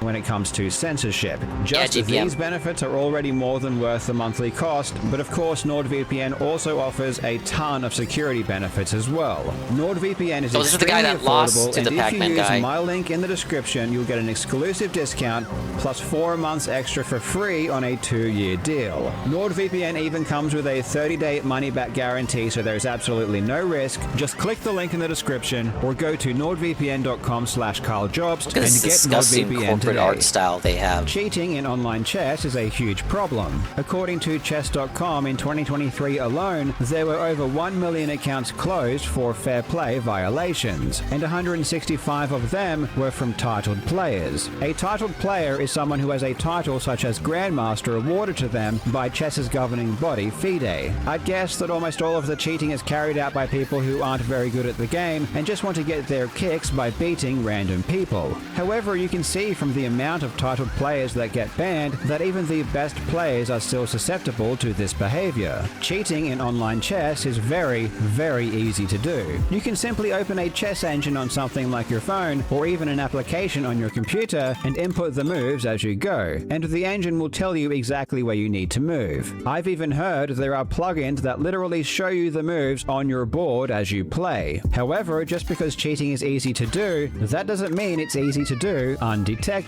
The problem with using an engine to make your moves is that it's extremely obvious, as engines are vastly superior to humans in their calculations. In over-the-board chess, i.e. chess played in person, it's a lot easier to prevent people from cheating, as you have arbiters physically present watching the players. Plus, players are also required to be scanned by sophisticated chess isn't boring, it's just too high IQ to pick for up you any electronics they might have on them. In online chess, these options usually aren't get patted down at the chess competitions. Though in prize money tournaments, they still do have anti-cheat measurements in place. For example, we can consider the requirements to play in the Championship Chess Tour, one of the biggest events on chess.com. Here, players must join a video conference call. They are required to share their screens and have 2 cameras, one showing the player's face and the other showing the player's desk and monitors. One camera must have the audio turned on and headphones are not allowed. If players want to broadcast, they must have their chat on emote-only mode and have a delay of at least 60 seconds. When we compare this to the requirements to play in the most recent PogChamps event, it basically has 0 anti-cheat measurements, such as a second camera or screen sharing, and simply says you can broadcast your participation as normal.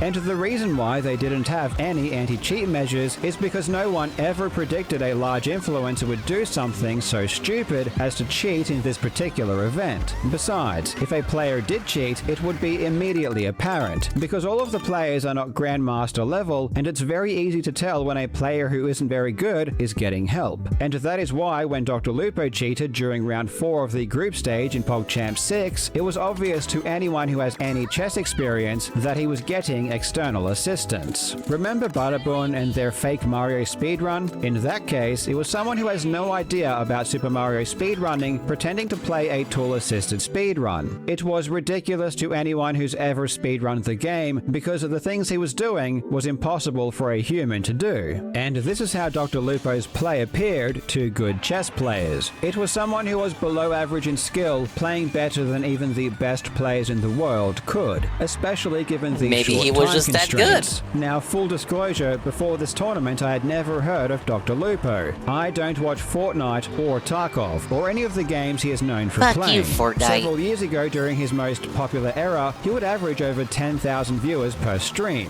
which is quite large. And everything that I've read suggests he does a lot of good things, like raising millions of dollars for charity. And he didn't even let the money sit in his bank account for 10 years. It went straight to St. Jude's. This just makes his decision all the more perplexing, and proves that it doesn't really matter who the person seems to be, they can make mistakes. This should once again absolutely destroy the notion that just because someone doesn't have a good reason to cheat, that they wouldn't anyway. In round 4, Dr. Lupo was playing against Wolfie VGC, one of the most popular and successful Pokemon players of all time. Dr. Lupo's chess rating was around 600, while Wolfie's was around 1350, more than double. With this kind of rating discrepancy, Wolfie would likely beat Dr. Lupo almost 100% of the time. But in their first game, Dr. Lupo managed to checkmate Wolfie in 52 moves.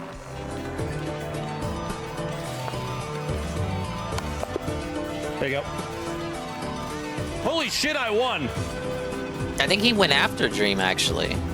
And while there were already signs that Dr. Lupo's play was suspicious, it wasn't really until the second game that the cheating became irrefutable. Fifth to first, cut some corners, and first got hit by a blue shell. By taking Wolfie's knight, allowing his queen to be captured by Wolfie's bishop. This was a huge mistake, and resulted in Dr. Lupo having a losing position. Considering that Dr. Lupo was cheating, this doesn't seem to make any sense. Why would he make such a huge blunder if a computer was telling him where to move? But from what I can see, it appears as though he didn't cheat for this one particular move. If you watch the full game, you will observe Dr. Lupo constantly looking to his left. Obviously, whatever he was using to cheat was to his left, and after every move by his opponent, he would look in that direction. But from the moment Wolfie took the pawn in the center of the board with his knight, to when Dr. Lupo recaptured with his knight, he didn't look to the left at all. In fact, it appears as though he was legitimately trying to do calculations in his own head, and of course, this resulted in him losing his queen.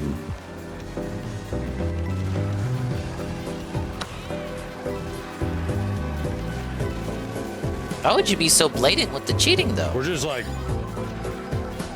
boom, boom, boom, boom, boom, I guess. I guess it's time. Oh, no.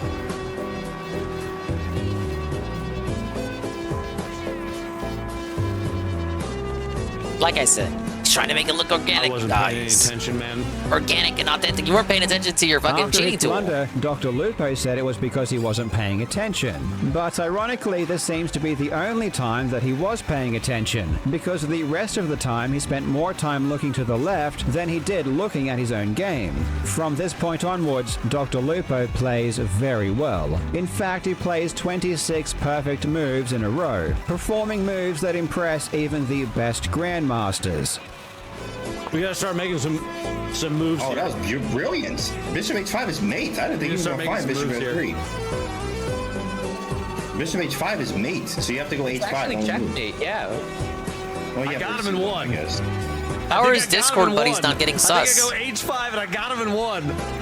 Yo, he not no 600, bro. He's like. Joey, I got him in one. Shit, like brother. 5,000. You got the mate. 100 like max. But he. Yeah, he's we're staying with this because the time is super low. I check. Right? He has no to. Way he sees no. He saw Bishop at 3. He was h5. He saw that immediately. Am I He saw it very fast. It's not me. I don't think I'm missing anything, am I? You definitely are. So I can take. Oh, now he. Oh my. That's goodness. covered. This guy ain't no 600, bro. And he even takes with the rook. Super smart. Loving what we're seeing from Dr. Lupo here. This guy is really good. Yeah, he's locked in. Almost too good. Like, how did he lose before? How is he not at the top? The chances of this happening from a player of Dr. Lupo's ability is so low that it's essentially zero. And despite losing his queen early on, he completely obliterated Wolfie, checkmating him on move 36 and ending the match with a 2-0 victory over his much higher rated opponent. And after his second win, he puts on a spectacular performance.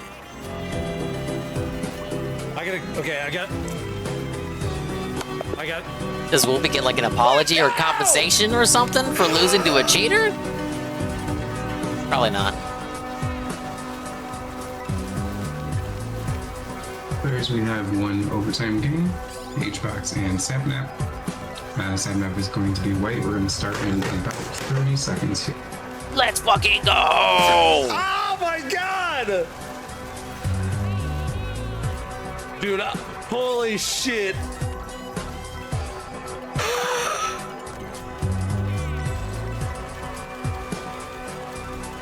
I don't know, this is pretty convincing to me. Well, I gotta pull you guys up. Chad! I threw over the guy with the highest rating! Dude, holy shit! The accusations of cheating came flooding in immediately after the game finished. It's clear that Dr. Lupo did not quite appreciate how obvious his cheating was, because as soon as people started mentioning it, he should have immediately withdrawn from the competition and started working on his confession and apology. But that is not what he did. Instead, he started complaining about the people that were bringing up the fact that he cheated, and even blamed but the I chat didn't cheat of his though. opponent. I'm the one. Guy over there said cheating 100%, clear as day, guys. Come on. Oh, that's why I was talking out what I was doing the whole time. That doesn't mean anything. Cheater? Probably. That sounds like something a cheater would say. Probably Wolfie's chat. He even continued playing in the tournament, and during his next match, he mocked people who said he was cheating by looking to the left and laughing at the idea. There's a guy over there that said Lupo played. He said I looked at my left side every time before making a move. Oh, sorry. I looked to my left. That's the perfect cheat shield, is to just make a joke out of what you're actually doing to cheat. To have people think that you're just joking and you're not cheating, but you actually are cheating by doing that. It's like now he's playing it up as though it's a bit to hide from the fact that that's literally what he's doing in order to cheat. So he's trying to make you think, oh, like these guys are so fucking skits. They think every time I look to the left, I'm actually cheating. Oh, yes, let me just look to the left now, and I'm magically going to know what my next move should be. But that's actually what you're doing. That's actually what you're doing to cheat. And what game would I cheat? This one. It's fucking bullshit, man. Hey, Ripsy. My bad, guys. Though in his next match, he seems to realize that cheating probably wasn't a good idea, because at this point he stopped using an engine and proceeded to get dismantled by his opponent, Olympic gymnast Steven Nedorosik. From this point forward, Dr. Lupo was about to give a crash course in how to deal with this situation in the worst way possible. He hits me once, and then I can never catch up to him again. People who brought up his clear cheating. Hey, Chess Kryptonite on the YouTube side. Listen, man. If you want, you can watch back through. That's fine, dude. I naturally... Dude, it's like the dude who said that Chibi, something about that jump didn't look too right. I'm going to investigate this further and come back to you with results. I wonder what he said to him exactly. Something about your play didn't seem to on the ball here. I'm going to review this footage later and come back to you. Hey, Chess Kryptonite on the YouTube side. Listen, man. If you want, you can watch back through. That's fine, dude. I naturally, people are saying he's looking at his left monitor. I naturally just, here, I can even hit the button for you. This is what my monitors look like, dude. Why couldn't you do that earlier, you guys? He hit the program. I'm sorry that I beat your boy. It was one game. It was 2 games. I mean, the first one I got lucky on. Coming back after losing the queen. Very lucky. I'm sorry. Okay, here's what you would do. Here's the dingus solution. Instead of looking to your left at a different monitor, you duct tape your phone to your current monitor. That way it doesn't look like your eyes are shifting as much. Definitely you wouldn't have to swivel your head every fucking time you make a move. I just got lucky, guys. I had a really good couple games. Look at every other game that I played today. I just got lucky, bud. I'm sorry, man. The Monster Hunter lady. Oh yeah, I remember that bitch. Bitch? She just wanted attention. It honestly, it kind of. I'm not trying to play the pity card, dude, but it sucks seeing the chess.com chat. You know, between games, I'm pulling it up. People fucking being dicks. You know. Sorry, so dude. toxic, man. The best way to keep somebody interested is after they play a fucking good game to just come in and shit talk. That's good. He then proceeded to He's ask guilty. questions to put His doubt conscience into is people's guilty. minds. Why would? Okay, for the people that thought I cheated, why would I cheat against the best player only? Sounds like a cheater would say. Sounds like something a cheater would say. Almost every other matchup. Why would I do that? To make us think you then weren't proceeded cheating. to try and gain sympathy. Yeah, Dig It is making a good point. Is that no matter what happens now, no matter how well I do or don't play, there's going to be people over there that say that I'm cheating. Yeah, so you should shut the fuck up. No matter what I do. So you should shut the fuck up. The tourney was This fun should not be a until I did segment. well. Sucks you can't just be good. The fact that you're doing this is just gonna have more people think you're cheating now because your conscience is so big about it because you are guilty. Your conscience got so big about it you couldn't accept that people were saying you were cheating. You had to find some sort of weird way to defend yourself. It just makes you look even more guilty. You should have just made a joke about it. You tried to, but it was too late. People already saw that you were perturbed by it. People be happy for you. It's like it does GPM. They got different stats. It's like I did well. First leg of this cup sucks. One set of games. Or this knockout After all of his matches for the day were done, he would then go on to call Wolfie on stream and use him as a tool to sway public opinion. Well, you and I had some really crazy good games. Those were the best ones that I played today. It was, of course, against the highest ranked person, and I'm sure you didn't. So he's gonna pull on his opponent that he just fucking creamed with the assistance of the AI, the app or whatever. He's gonna bring on the opponent to sweep for him. Oh yeah, bro. Like I know I destroyed you and got like 26 perfect moves in a row. But you're the one that played against me. You would say that was on the ball, right? Like that was everything about that was like above the bell, right? You know, I just fucking destroyed you. You would know most of all, more than anybody at all, if that was like cool. Instigate it. Oh, sorry, I had some shit open. Of course, against the highest ranked person, and I'm sure you didn't instigate it. I'm assuming, but now my chat has had an inundation as well as social media of saying that I cheated against you. I saw some stuff in my chat. Yeah, I certainly didn't feed into it, but yeah, I don't think you did. I did see some messages in my chat about it. Sorry, I guess I don't know what to say. It sucks because like I got shit on it at the rest of the day. Yeah. Like honestly, like you want him to apologize for his community calling you out for cheating? The stakes aren't super high. Like, yeah, there's some prize money and there's pride in the line, but like, I mean, like we're playing for fun, right? It's an influencer event, so I'm not too worked up about it. You know what I mean? Like, I believe you. I believe you didn't cheat. I saw a message that, and I have no idea if this is true. Let me see if I can find it. Somebody sent me this.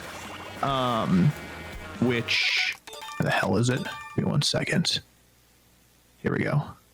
So I saw, this is what I was sent, because like, you know, listen, dude, I don't fucking play chess. I have no fucking clue. But I think this is probably why people are. Yeah. No, I saw that too. So it's true for what's worth. Like, I did 26 in a row. I don't know. I was talking out on stream. Like I didn't have chat up, and I can show, like, I don't know if you probably don't have my stream up right now. But this window right here is where chat is. I don't really do it digital unless it's a digital only game. Instinctively I just look at that fucking monitor because this is crazy. That's where chat always is all the time. This is like if you accused DSP of using a guide, so he brings on like Ryan or something to talk about how great the playthrough was and how it's so evident that he didn't use a guide and how it was just his natural instincts guiding him along through the game. That would be the equivalent here. And so it's like. So Ryan, you enjoyed my playthrough of Clear Obscure, right? That happened. You enjoyed me playing the Clear Obscure Expedition 33, right? Oh yeah, Phil, I loved it. Even though, like, you know, a lot of, like, fucking dickhead detractors are saying that all of my character builds are taken from online because they're identical to builds that have been posted on Twitter. But, like, you enjoyed the gameplay, right? You enjoyed the playthrough from start to finish. And, like, that's not really possible because, like, you know I don't look at Twitter. You know, like, I ignore all the fucking idiots and whatever they're saying on Twitter. Like, it's not really likely that I would be the kind of person that would just take guides, steal builds from Twitter, right? I guess I don't know. Yeah, Dolphin is in the game. Explain it other than I got fucking lucky. I don't know, man. It's just so tiring because I wanted this to be fun and yeah, like it should be fun, 100%. Yeah. Listen, man, I'm not like. Yeah, dude, Phil using his own incompetence as a player to justify that he didn't use the guide. Upset with you. If I use the guide, what did I lose here? Well, because you're still Phil. Feeding into this, like, you can have the guide and still suck ass. Fun tournament, you know what I mean? Like, appreciate that. I believe you personally. Like, I mean, I don't see why you like. We're playing for fun. Like, I don't know. This guy's cucking out. Yeah, I know we don't know each other very well, but I know you're quite successful. I'm sure you're not like hurting, like, you know, trying to scheme for the prize money, right? I know. So, yeah, like, the vibes are all good on my end. Like, I was just here to play some chess. Frankly, you kicked my ass. Nice job. But that's like fun too. It's like fun to like have it be a learning experience. It's fun to, like, I don't know, try hard and like still come up short. Like, of course it feels bad, but like, I don't know. Like, yeah, like I really am not here to like cause trouble or like have bad vibes or, you know, have any kind of negativity. Like, I believe you. And even if you did cheat, like, bad vibes. It's not something that's super important, you know. Like, the tournament's for fun. So Wolfie seems like a wonderfully nice person, so of course he would not being contribute manipulated to any of the pushback Dr. Lupo was getting. And honestly, the way Wolfie handled this situation sets such a beautiful example. I've also never heard of Wolfie, but after listening to this call, I already really like the guy. After the call ended, it was clear that Dr. Lupo was worried, and he immediately ended the stream. Maybe any good just use an obvious cheat. You turn on the engine after blundering the queen. Okay.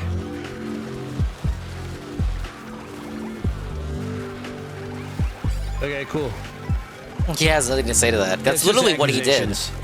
He lost the queen on purpose. I'm not DQ'd or anything like that. I don't know. I'm trying to get hold of Danny to make sure that we're good. He had no response for that because that's actually what he did. I played well one game. I don't know. I don't know. Whatever.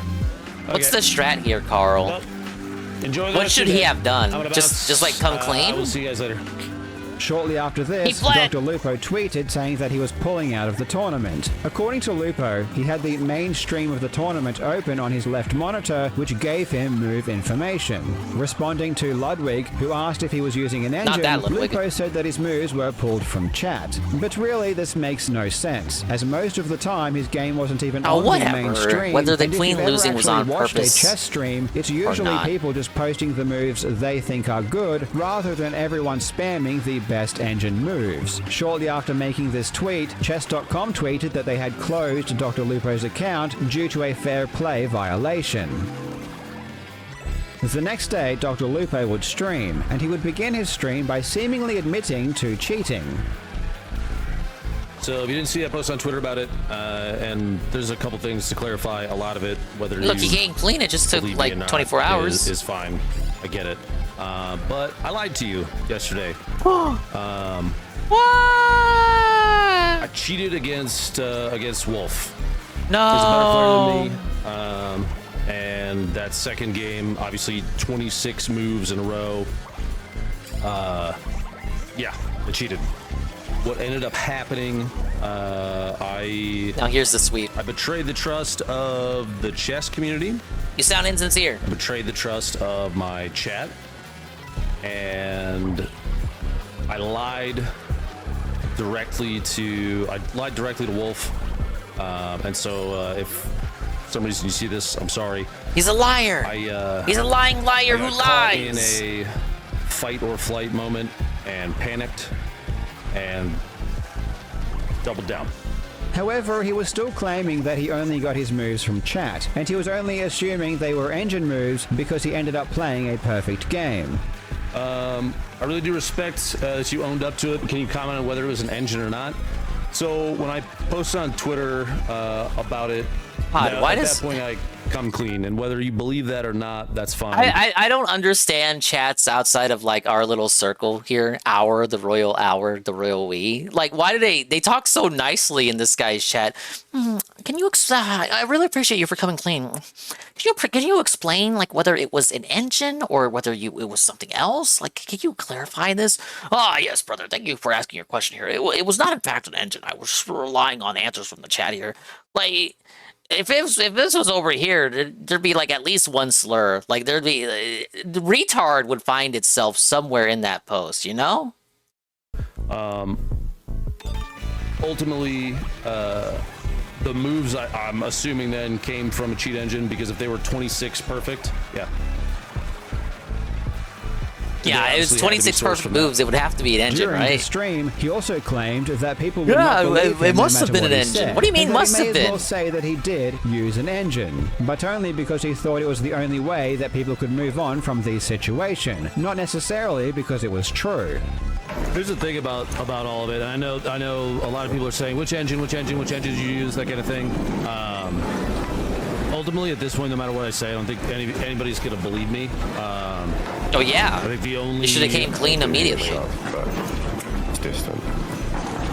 The correct course of action, the only way that it gets moved on from, is if I just say I did it all. I used the engine entirely myself and didn't do any of the moves that were done on screen. Then, 10 minutes later, he seemingly admits to using an engine. Though because of what he said 10 minutes earlier, I have no idea if this was supposed to be genuine. I'm the one that cheated. I'm the one that got the moves. Sounds like an admission to me. It sucks that I fucked up. And I deserve 100%. I deserve 100% of what people are saying. What, 1,000% of what people are saying? Using the engine to fix my own fragility is fucking pathetic. Fragility. Immediately after saying He's he fragile. used an engine, someone in chat points out this inconsistency, and DeLupo responds again by saying it doesn't matter what he says. So in my opinion, he was still probably trying to be a bit deceptive. So yeah, at this point, I think no matter what I say, it's just going to be used against me regardless. Doesn't matter what I say, people are just going to use it against me. Right? 15 minutes later, however, after reading this comment in chat, it appears as though he is finally ready to admit that he did use an engine, and that he was previously lying when he said he didn't. Big Trev, I did say I used an engine. I did say that. Kind of Weasley about it, though. Admitting a fuck up is the first step. Pretty fucking terrifying. The day after this stream, admitting I Dr. fucked Lupo up is so posted a terrifying, lengthy guys. tweet appearing to make a full confession. My online He career claimed is that he over. was playing between games on lead chess, and after blundering his queen in game 2, he People like him and Phil are so baffling me. You already got caught. Just come clean. Stop second lies. It's just going to make it worse. People already don't believe you. Why are you going to make it worse by giving them even more of a reason not to believe you? The thing is with people like Dr. Lupo, even after all this nonsense, he and his chat don't care. They'll just move on. Nothing was lost from them. And when you bring it up, they'll just go, oh, bro, who cares, bro? Bro, who cares? There's no reason to talk to these types of people. It's like the people who are still, attached to Destiny at the hip. I keep bringing it up, but people like Destiny and Vosh and whatever, it doesn't matter how many controversies they endure. The people that are still with them now, still watching them, they're just going to face tank everything. Might be some kind of weird sunk cost fallacy where you feel like you have to get the golden broomstick and you got to defend them from every allegation. Basically me after the Kino Vegas trip. See, that's why I'm familiar with that behavior. panicked and started to use an engine. And he claims that this was There's not nothing wrong about premeditated. fucking black However, hookers, once again, bitch. This seems to be only a partial It was all admission. above board. Well, the second game was noteworthy because he lost to Queen early on and then played 26 perfect moves. The first game also contained play that is just impossible for a player of his strength. On the C-Squared podcast, one of the greatest chess players of all time, Fabiano Caruana, said that the moves Dr. Lupo played in Game 1 were already enough to tell him he was cheating. In this position, for someone who is not, maybe like 1800 plus to play rugby, I just don't think you can't randomly, even if there's one move, you cannot randomly come upon. That it has a clear goal, which is you can totally understand why a player of the 1300 level would play c3. It attacks the rook. It's like just one move threats, right? Mm-hmm. But rook b4 does not attack anything. It threatens to attack something. Mm-hmm. So you have to have you can't randomly, luckily, just stumble upon it. You have to have such a good board vision. As like Todd Rogers always said, it's the human element, dude. Instead of like G2's hanging where you trap the knight. Like it's. Oh no! I think rook b4, rook g4, king f7 is enough. Mm-hmm. Without any further. You fucking up here. If I were like the kind of detection system, with no further information, that would be enough for me. Fabiano even said that games from previous matches also felt off. But it is completely winning regardless, and he does find a main one after that. Like, this game also felt very off to me. I think I could go through some others. Personally, I found it hard to believe that Dr. Lupo somehow panicked and immediately figured out how to cheat mid-game. Not only because it's kind of hard to cheat if you don't know how to already, but I don't think anyone would take that gamble of doing something they had never done before live during a tournament being watched by thousands of people and against the biggest content creators. This seems to be something that Dr. Lupo would have had to at least thought about before the games even started. After this further half admission, Dr. Lupo didn't stream or tweet for another 10 days until he went live with an update. This time he finally admitted to cheating in both games. The truth will set you free, and at first it's going to piss you off. I cheated in both games against Wolf. I didn't cheat in any of the other games. I cheated in both games against Wolf. That's the truth. Too late, nobody believes you. Still claims You're a that cheating he cheater who cheat in cheats. any others, which I think You need still a might Billy not Mitchell be redemption the arc full to save you. truth. In his previous match against the legendary Smash player Hungrybox, he also played a game that raised a lot of eyebrows, though in that case the moves are far less obvious than his games against Wolfie. In his update, Dr. Lupo also offered to fully pay for the next PogChamps event and pay $100,000 to a charity of their choice. I'll gladly pay for the entirety of PogChamps. Oh, hey, Andre. If they will let me, I'll do the $100,000 charity. I'll pay for the production costs. I'll pay for the graphic design. I'll pay for the prize pool for people. I'll pay for this guy's a big old cheating cheater. The salary of the commentators. Hold on, he's trying to pay his way. Send me the bill. Pay his way through the apology. Which I think will probably come out to like $250,000, something like that. I have the money for that. I should be fined in some way. He's not broke. A lot of broke. people are hating this update stream because he talked at length about his mental health issues, and it gave people the impression he was using that to make an excuse or to garner sympathy. This is certainly possible, though personally I didn't take it this way, and I found... Nah, it is an excuse. It is a deflection. I'm sorry. Mementos. And pretty interesting. It's possible that Come on, it's too convenient. A different way because I'm also a content creator, and I can relate to a lot of what he said. This final apology seemed sincere, especially in a post-Billy Mitchell world, to me, and I know that regardless of whether or not I dislike the guy for what he did, he will ultimately pay a massive price for his actions. He has already received a ton of hate, and I really don't see the need, nor do I want to contribute to any of that.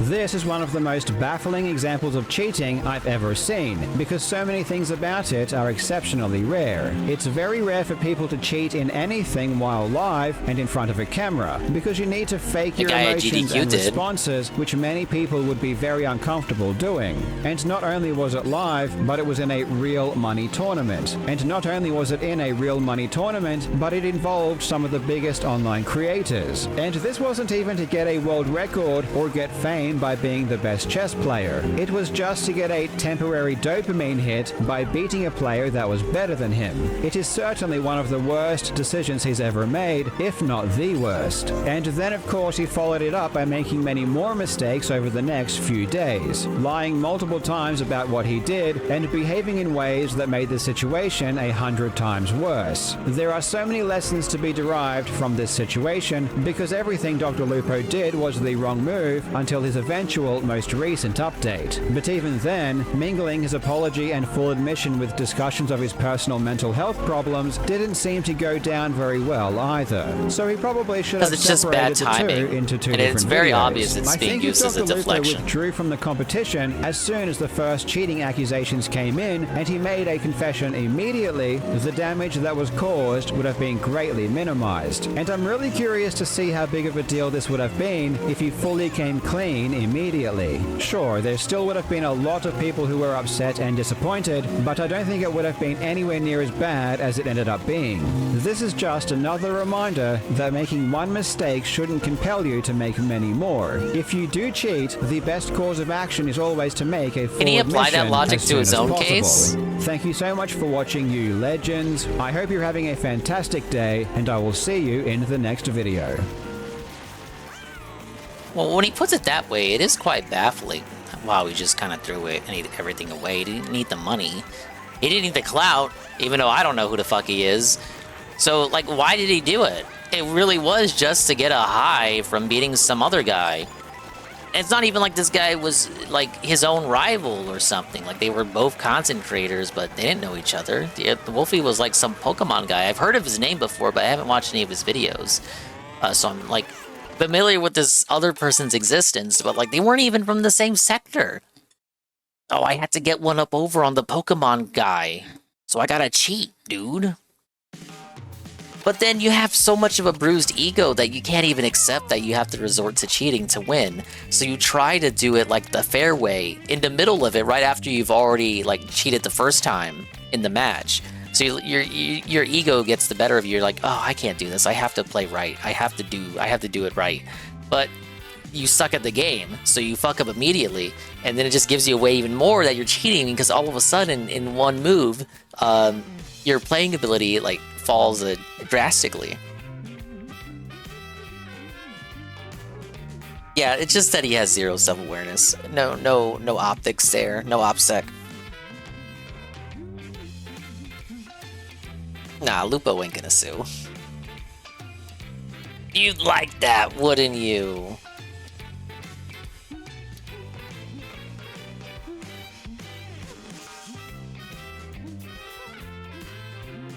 Okay, this is a continuation of the drama about Innuendo Studios. This is the bread tuber who raised money after announcing that becoming a bread tuber made him broke. We'll do this one and then maybe dip back into Arlo. Last month. Yeah, just don't cheat. Simple as. Be like the patron saint of the Dingus channel, the one and only Billy Mitchell. Yeah, bish.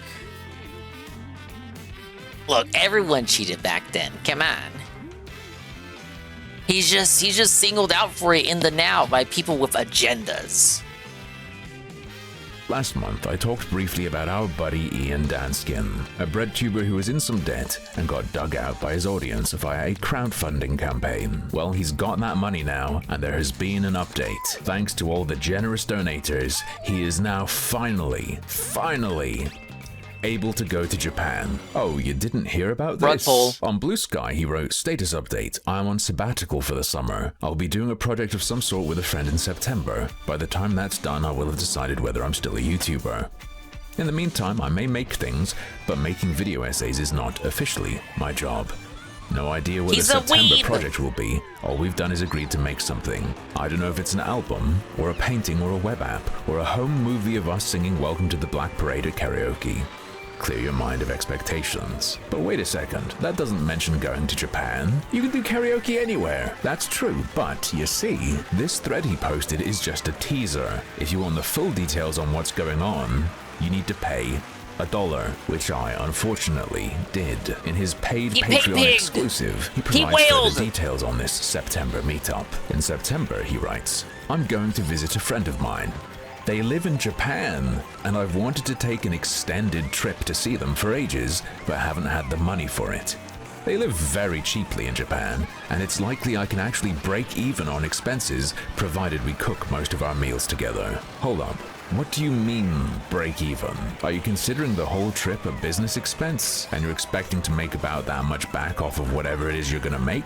Or more realistically, is this just him telling us he expects to spend 100% of his income that month, but not have to dip into the crowdfund nest egg, which is a different thing and doesn't sound as good? He continues, it's just a matter of having the upfront airfare costs, which, thanks to you, I have. And while I'm seeing my friend, we're gonna make a project. We haven't decided what the project is, just that we want to make something together. And whatever it is, it will end up here for all of you. He says he plans to return sometime the next month. Now, you might be thinking, if the first thing he's planning on doing after being bailed out after paying off all his debt is planning what sounds like a multi-week long vacation in Japan, that's a pretty bad sign. You know, even though he got a lot more than he needed, he got into debt in the first place somehow, and perhaps it's due to behavior like this. But you'd be wrong, because planning this trip isn't the first thing he's doing after paying off his debt, because he hasn't paid off his debt yet. As long as we're talking about the debt, he wrote, let me give you an update. The first debts I settled up were the loans from loved ones. They're the simplest to deal with as they don't involve any paperwork. Okay, cool, good, they need to be paid back. The IRS keeps me on hold for 80 to 140 minutes every time I call, and usually all that comes of it is the forms you mailed us still aren't in the system. I can't make a payment until everything is on file, but I've gotten the relevant addresses to send money to and gotten digital copies of all the forms, so I can fax them next time they tell me the snail mail hasn't arrived. Fair enough, but I get those affairs in order before you start planning trips to Japan. Squared away. In fact, as a fellow self-employed individual, most of that money will become emergency funds to make sure I never got into that situation again. He can, of course, do what he wants with it. I'm just saying, it ain't looking good, and I am excited for the future. Speaking of things not looking good, here's the next part. The credit debt in collections is still up in the air. I think I have located the correct contact info for the collections agency that has it currently, so I have some fun times phone calls to make. Having been rescued, this guy has spent more time planning a Japan vacation than figuring out how he actually pays off his debt. I'll repeat what I said in my first video about this situation. I think you've thrown your money into a vortex. Luckily though, he explains, in the meantime, what kind of vortex sits exactly? in a savings account till he gets it where it needs It's a to money go. pit. Do you reckon that's all the money, or just the exact amount he needs to pay off debts with? Because Ian actually doesn't have a great history of responsibility with money, which we'll get to shortly. First, there's one more thing from his Patreon post I wanted to show you. For anyone concerned, GoFundMe donations are, legally speaking, classified as gifts, not income, so I do not have to pay taxes on the donations. I did a small amount of reading about US tax, and that depends. He was quite careful in the campaign to say, I'm not promising anything, no guarantees, yada yada. And that's very important if you want what you get to not be taxable. To be a gift, it has to not be in return for something. So he may well be correct, but if I were him, I'd be paying someone to make sure. I haven't seen him mention doing that, and I would be very, very fucking careful with this thanks for the money, now I can go to Japan and make something for you stuff. I would personally You don't even know what you're gonna make yet. In any way be construed as me giving something in return for those contributions, just in case. I'd also personally be a bit wary of crowdfunding money that I say is gonna go to my family and friends, even if it is to repay a debt, just in case I fall foul of some of the technicalities regarding what counts as a gift or not. But his life, his money, he can deal with it how he sees fit. It's just that how he sees fit is, historically, hilariously, catastrophically terrible. Did you know that part of the reason he was in so much debt is that he couldn't be bothered to open his mail? I think most people don't know that. What? Because he only admits it in a video that is unlisted and has less than 300 views. Bonus fun fact, he apparently leaked his IP in this video as well. But that's not what we're here for. The fun is that this video from March was a sort of preparation and dress rehearsal for his May video. Towards the end, he starts to talk about all of his debt, against a backdrop of him making a poverty meal in his goblin hovel. There's just one thing left to talk about.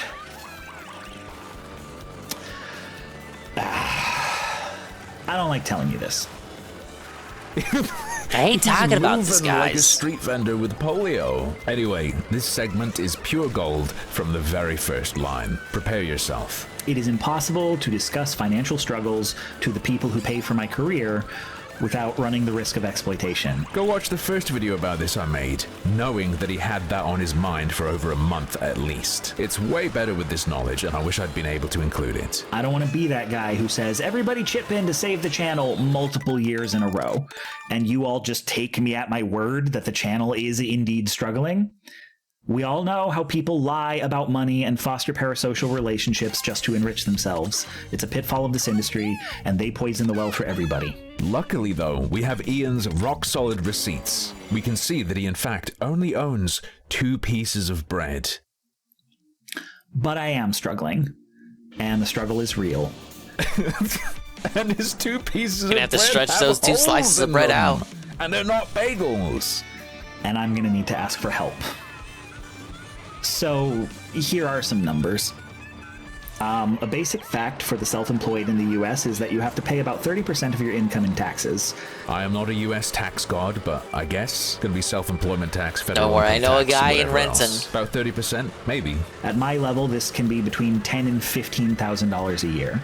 Now, if I had an employer, it would be less. I presume he's referring to half of FICA being paid by the employer. I would need to earn 3 times as much as I do before I would be paying 30%. So, welcome to freelancing. Cool numbers, Ian. How much less would you have to pay if the money you made last year was through employment? The actual cash amount. Does that sound a little bit less catastrophic than the way you're explaining things now? I have only been able to pay the entirety of my taxes 1 time in the past 7 years. Wait, How bad why are your you saying it taxes like that that's the Which case? year in the last 7 were you able to do it? And why did these troubles start 7 years ago? Did you notice that in the May video as well? He said since about 7 years ago, he's been running the channel at a loss. Taking a full account, I have been running this channel at a loss for 7 years. Which is interesting because about 7.5-ish years ago, he uploaded a video called The Future of Innuendo Studios. In it, he explained he needed to decide whether he should get a job and focus less on the channel, or go all in if people provided him enough support. And one of the reasons was... And with my rent going up and my student loans going into repayment, that loop isn't cutting it anymore. It's always he was very student worried about loans. those student loans earlier that year as well, saying it's going to take him a decade to pay it off, and he got off easy. 2 years after that, he was talking about paying off credit and personal debts alongside student loans. In 2022, he talked about getting a refund for contributions made during the 2020 payment pause, and hoped that Biden would make it disappear for him. You get this all sorted out, buddy? Spoiler. He did not, and he will mention it later in this unlisted video. It is not, however, unless I've somehow missed it, but I've double-checked. Student loans aren't mentioned in his May video that was public, nor are they mentioned on the GoFundMe, despite the repayment starting pretty much exactly when he said the start of his woes was, and his loans obviously being a major factor. Weird. Why wouldn't he mention that you're paying off his student loans? Dingus or stalks how me. much of his debt they represented? Once he You're smashed playing his goal, why Cyberpunk. wouldn't he be ecstatic? Guys, you've He even fell for helped the me pay meme. off my student loans. Anyway, back to the video from March of this year. We're gonna skip some yapping and get to his explanation of something that went wrong. Patreon sends me my money through PayPal, and from PayPal I send it to my bank. But apparently both Patreon and PayPal report that as income to the government. Yeah, and they make it very clear that they do that. And so a few years back, I got an audit where they said, you earned twice as much in 2019 as you claimed, which means you owe us twice as much in taxes. Imagine being so dented that you actually incur an audit just for being a guy who makes videos on the internet. Whoa. Hold up. This happened in 2019. They were asking you for double tax, and you just put in a dispute, didn't follow up, didn't get confirmation. Oh, I'm sure it's fine. That shit would be eating me alive until I had absolute confirmation it was fixed. This blows my mind. Now, I have a few options for dealing with this. My preference is to run some kind of fundraiser in the near future. Yeah, my preference would be that people just give me the money as well, but... well, there is no but. That's what he did, and it worked. But there is also really aggressive payment plan and call a bankruptcy lawyer. And when you get to the point where you might credibly say being a YouTuber bankrupted me, you have to stop and think a moment. That's a point I'd say he never reached. Being a YouTuber is not what bankrupted him. Just FYI, I'm gonna skip some yapping. Now, I want to acknowledge that some of this is my fault. Oh, thank you for that. Luigi, The first time I heard this, I lost it, and it is almost as funny the second time. The debt would not be nearly so big if I were better at budgeting. So he admits to excessive spending. If I read my mail faster. This is what I mentioned earlier. I was not exaggerating. Part of the reason he was nearly 100k, if we believe him, in debt is because he didn't open, I don't know, bills, letters from his bank. If I had followed up about that audit, I am not purely a victim here. Not purely, just 99%. Nothing I could have done. But also, this is a bad and broken system, and yeah, you can't expect people to just open their mail. That's crazy. Even if I played it perfectly, there is no universe where I make what I make and finish the year with 12 grand left over for the government. Money comes in. You put aside the part that's for taxes, roughly. You base your lifestyle on the other chunk. Then, this doesn't happen. Not in this city. I see, we've gone from this universe to, that city, and he has to live there, right? Maybe not in this country. Come on. You work online. You can live anywhere with electricity and an internet connection. Everyone making what you make, just homeless in the USA. Shut up. Like right now, after fees, my Patreon take-home is about $3,500. Nice. And that's just Patreon. My rent, utilities, groceries, and non-employer health insurance come out to $2,300, at least in the winter when the gas bill is high. You throw in student loan payments, monthly expenses like Adobe and Delete Me, meds, bus Where does he passes. live? I'm not sure. We're already over 70%. Student this loan isn't Harmful repayment ain't Opinions making the gigantic, video. But it is still there. He streams on Twitch. Depending on releases, AdSense and Nebula But I know him can most from bring the, in sometimes IBS thousands era. of extra dollars, which I will then owe taxes on. Right. And what do you do with that money? I'm really curious. As a self-employed person, you gotta understand your income's gonna fluctuate up and down. Some people foolishly have a good month and start spending more. Are you one of those, Ian? But some months Yeah, at they least bring Bill in a had few his hundred, bankruptcy. Like, Sure, he was only granted it because they were rushing shit was during COVID, but still. $14.65. Sure, but if you get several thousand extra one month, that doesn't evaporate when you turn the page on your calendar. Remember, he's already admitted to having bad budgeting. Remember, he got given 100+ grand to dig him out of a terrible hole. And the first thing he did was announce his multi-week Japan vacation. Gee golly gosh, how could Ian have gotten into debt? It must have been the system. I talked to a financial planner about this situation a few years ago, and the best we could come up with was, on a very tight budget, I could maybe halve the rate at which I am going into debt to the government. Bullshit. Perhaps with what you told them you were willing to do, that's what they told you. And that was when the Patreon was several $100 a month higher. Get it? I do not see a path to being free and clear, much less building any savings or putting away for retirement. And y'all, I'm in my 40s. He's old! I can't play the starving artist much longer. We can see you, bro. Don't be saying starving artist when what you're playing is pregnant gamer. My family and I are moving in a few months, and fortunately the city we're moving to has a lower cost of living. Damn, nice. Did you know you can just choose to do that anytime? Ian Danskin isn't playing a gacha game that tells him whether he can move or not and whether or not it's going to be more expensive. You can just do it, as he's doing now in fact, but made it sound like he couldn't before. Some people have to, sometimes to avoid the situation you've put yourself into. We're going to skip a little bit of yapping. Like, I'm not here to put a dent in my debt. I have to get this zeroed out. Including those student loans that you accrued getting a degree that you don't think and probably won't ever help you get a job. Sounds a bit more your fault if you include that though, right? In your public video. And I've got to get my income to a level where I don't just start building it back up again, because if that's what we're looking at, it's not worth it. Plan. Wipe debt. Get more money in. No mention of decreasing expenditure. Like at that point, I will get a day job and make videos where I can. I don't want that. but I want to be broke all the time even less. We've seen your CV. You're not gonna make more money with a day job. This is some weird pretend stuff. I know that sounds kind of dire, and I promise I'm not just saying this to mobilize you. Does it sound dire? Maybe to your viewership, I'm sure they're all on r/anti-work. It sucks compared to being able to dick around on the internet for money, but most of the people watching you probably live that life. Have some fucking self-awareness, please. The fact is, the reason the debt got so high is that for these past 7 years, it has been worth it. And if I can't raise enough to pay this off, and if I file for bankruptcy and I can't be a full-time YouTuber anymore, I'm not going to say I have no regrets, but I'm also not going to say it wasn't worth it. I will be glad I got away with it for as long as I did. That clip is gonna be so juicy sweet when he inevitably craters himself again. So, once again, I am starting off the year saying this might be the end. So let's have a good time. Again, man, we can see you. You're not eating some moldy onions on bread 3 times a day. This video is an absolute embarrassment. And the only silver lining is that the people who got suckered by all of this and gave this man a big pile of cash probably deserve to get fucked.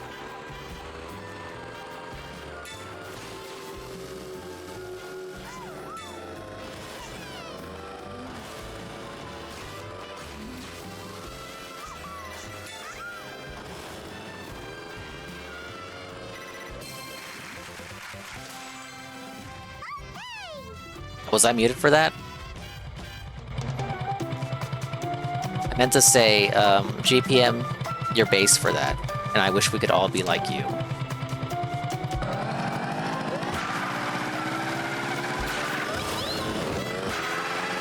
Yeah, no job means no taxes to pay. Except not really, because they'll find a way. They always do.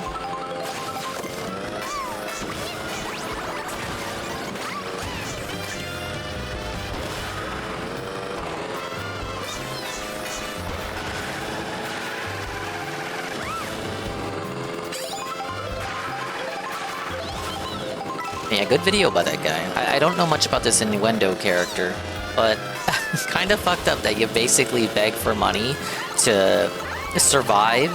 Guys, being a bread tuber doesn't bring in the bread. And then you get the money, and then you just go on vacation, straight up. And then you promise like you're gonna make it up to your audience who you just lied to by doing content, but you don't even know where you're gonna make? And you don't even know if the people who support you are gonna care about the content that you put out while you're in Japan? Oh well. Soppa. You get what you fucking deserve, Dents. What do you think about that?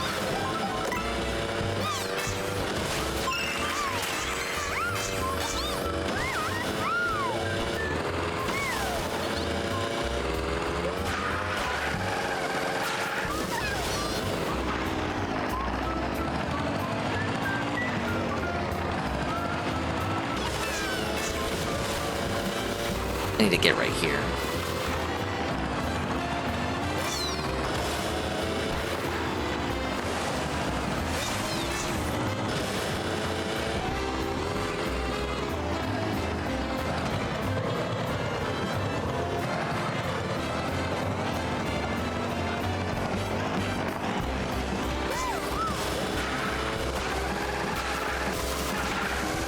I just need to farm a feather.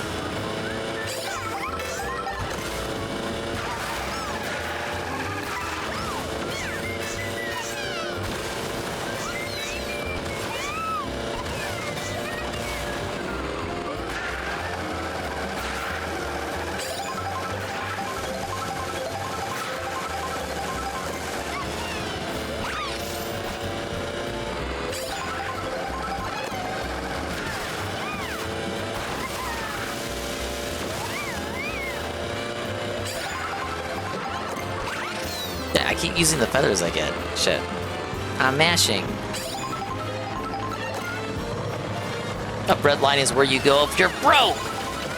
And in wartime.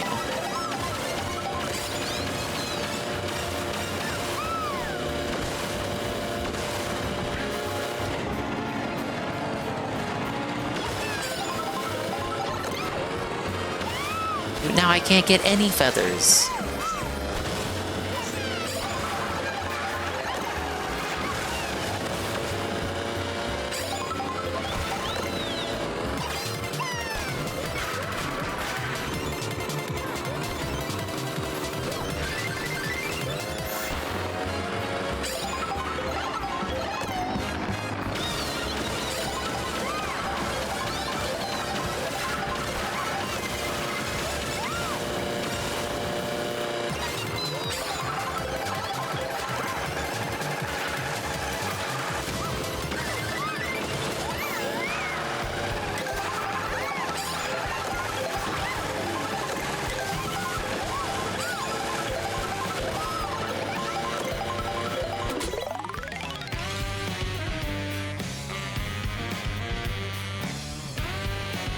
Ooh, the underground levels of Super Mario Land 1. I haven't heard this remix before.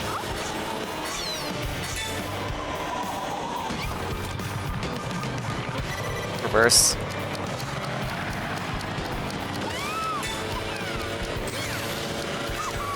It's not enough time.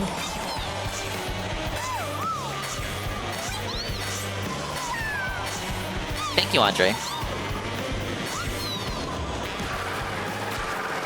Actually, I should wrap it up soon, too, because it's already 3 in the morning.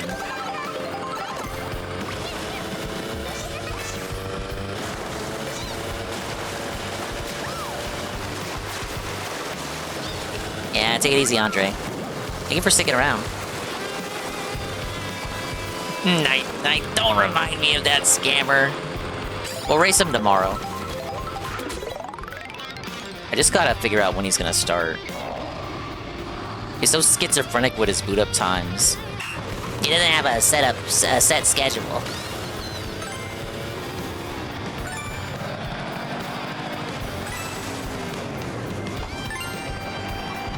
Like a mini fake ass boss fight. That dude can't hurt me.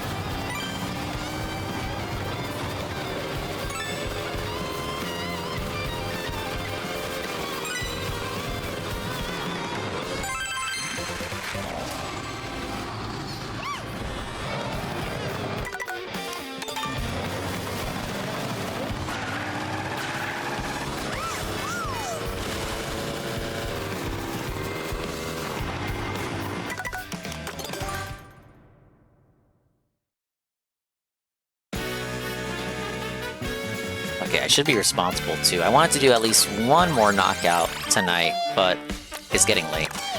Thankfully, thank you for the Bark Troop beer. I do have pretty much. I got a little bit more free time this week, so I want to see if I can do streams that don't start at fucking midnight. I think we'll do more Mario Kart tomorrow. Casino should be back Wednesday, so maybe that day we can do like free roam and like specifically hunt for the switches and shit. And Thursday, I want to do Xenoblade Thursday.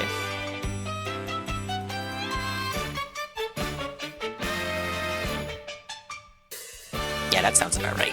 All right, ladies and gentlemen, I'm gonna go lie down and then wake up, and then we're gonna do this all over again. More Mario Kart madness to come later today. Because it's already, already Tuesday. You already know what it is. you already know what's gonna come out of my mouth before I even say it. But we'll probably raid Chalupa because we were doing races with him earlier.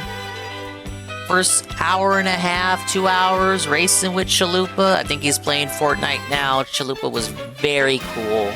Even though I totally steamrolled him in every race. And tomorrow, depending on when the gacha guy boots up, I want to race him in Mario Kart as well. I owe so many people collabs of the century. I'm still waiting on Blooper to return all my calls. We'll race him eventually. And then we can race Ann in 3 months when he picks up his Switch 2. Because that's totally gonna happen, right guys? You wouldn't just say that just to like get us to shut up, right? And well, we also gotta get like a Jamsies collab in. So you had agreed to it. Gotta get the Jamsies races in. Okay. Yeah, we'll raid Chalupa and we'll roost. Thank you so much, everybody. Pablo, kickstart the music.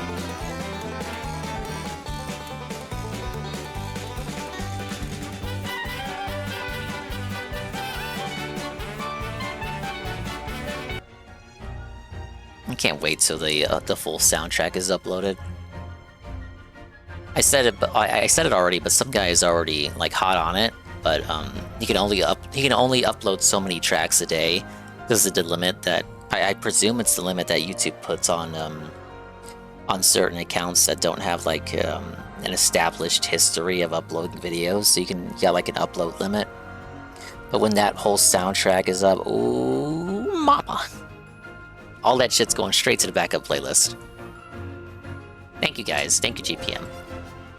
Alright, Pablo. I want to go Mimi time. Take it away.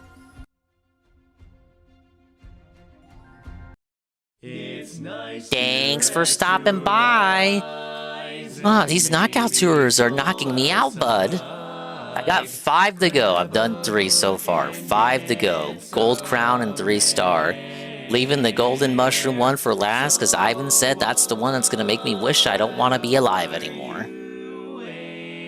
But I appreciate everybody once again for sticking around for the really late night chill.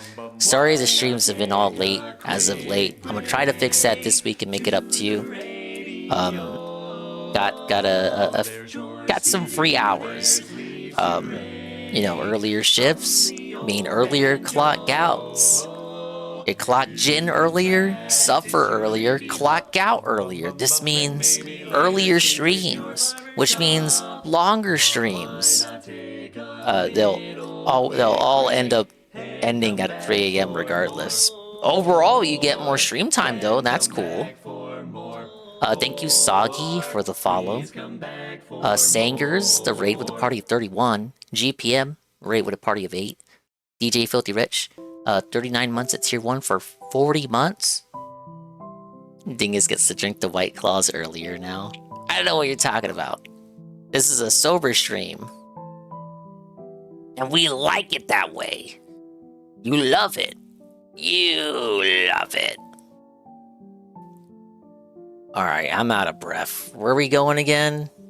Chalupa. You know him. You love him. You may even want to follow him while you're over there. But big ups, and do follow him while you're over there. Follow everybody. And don't forget to smash that bell! Bye-bye, adios, and Mimi time. We'll see you when we see you. And if we didn't see you, then we didn't see you. But if we did see you, then we saw you. If we didn't see you, hopefully we will see you next time. If I can see myself in the mirror each and every single day, hopefully I could inspire viewers like you to see themselves in their mirrors each and every single day.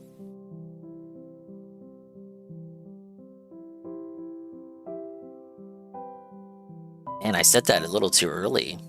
Just kind of stuck here sitting in silence waiting for the raid to start. Ugh. Oh, the mic's still on. I don't even know. Hello.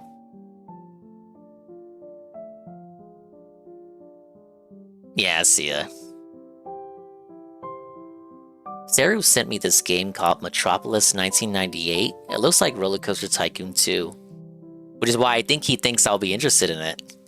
I'll take a look at it, because it seems like a demo is out already. He knows I'm a sucker for sim games.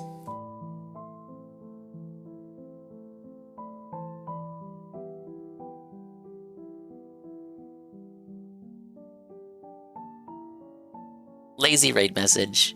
Bye-bye! Don't let the bed bugs bite.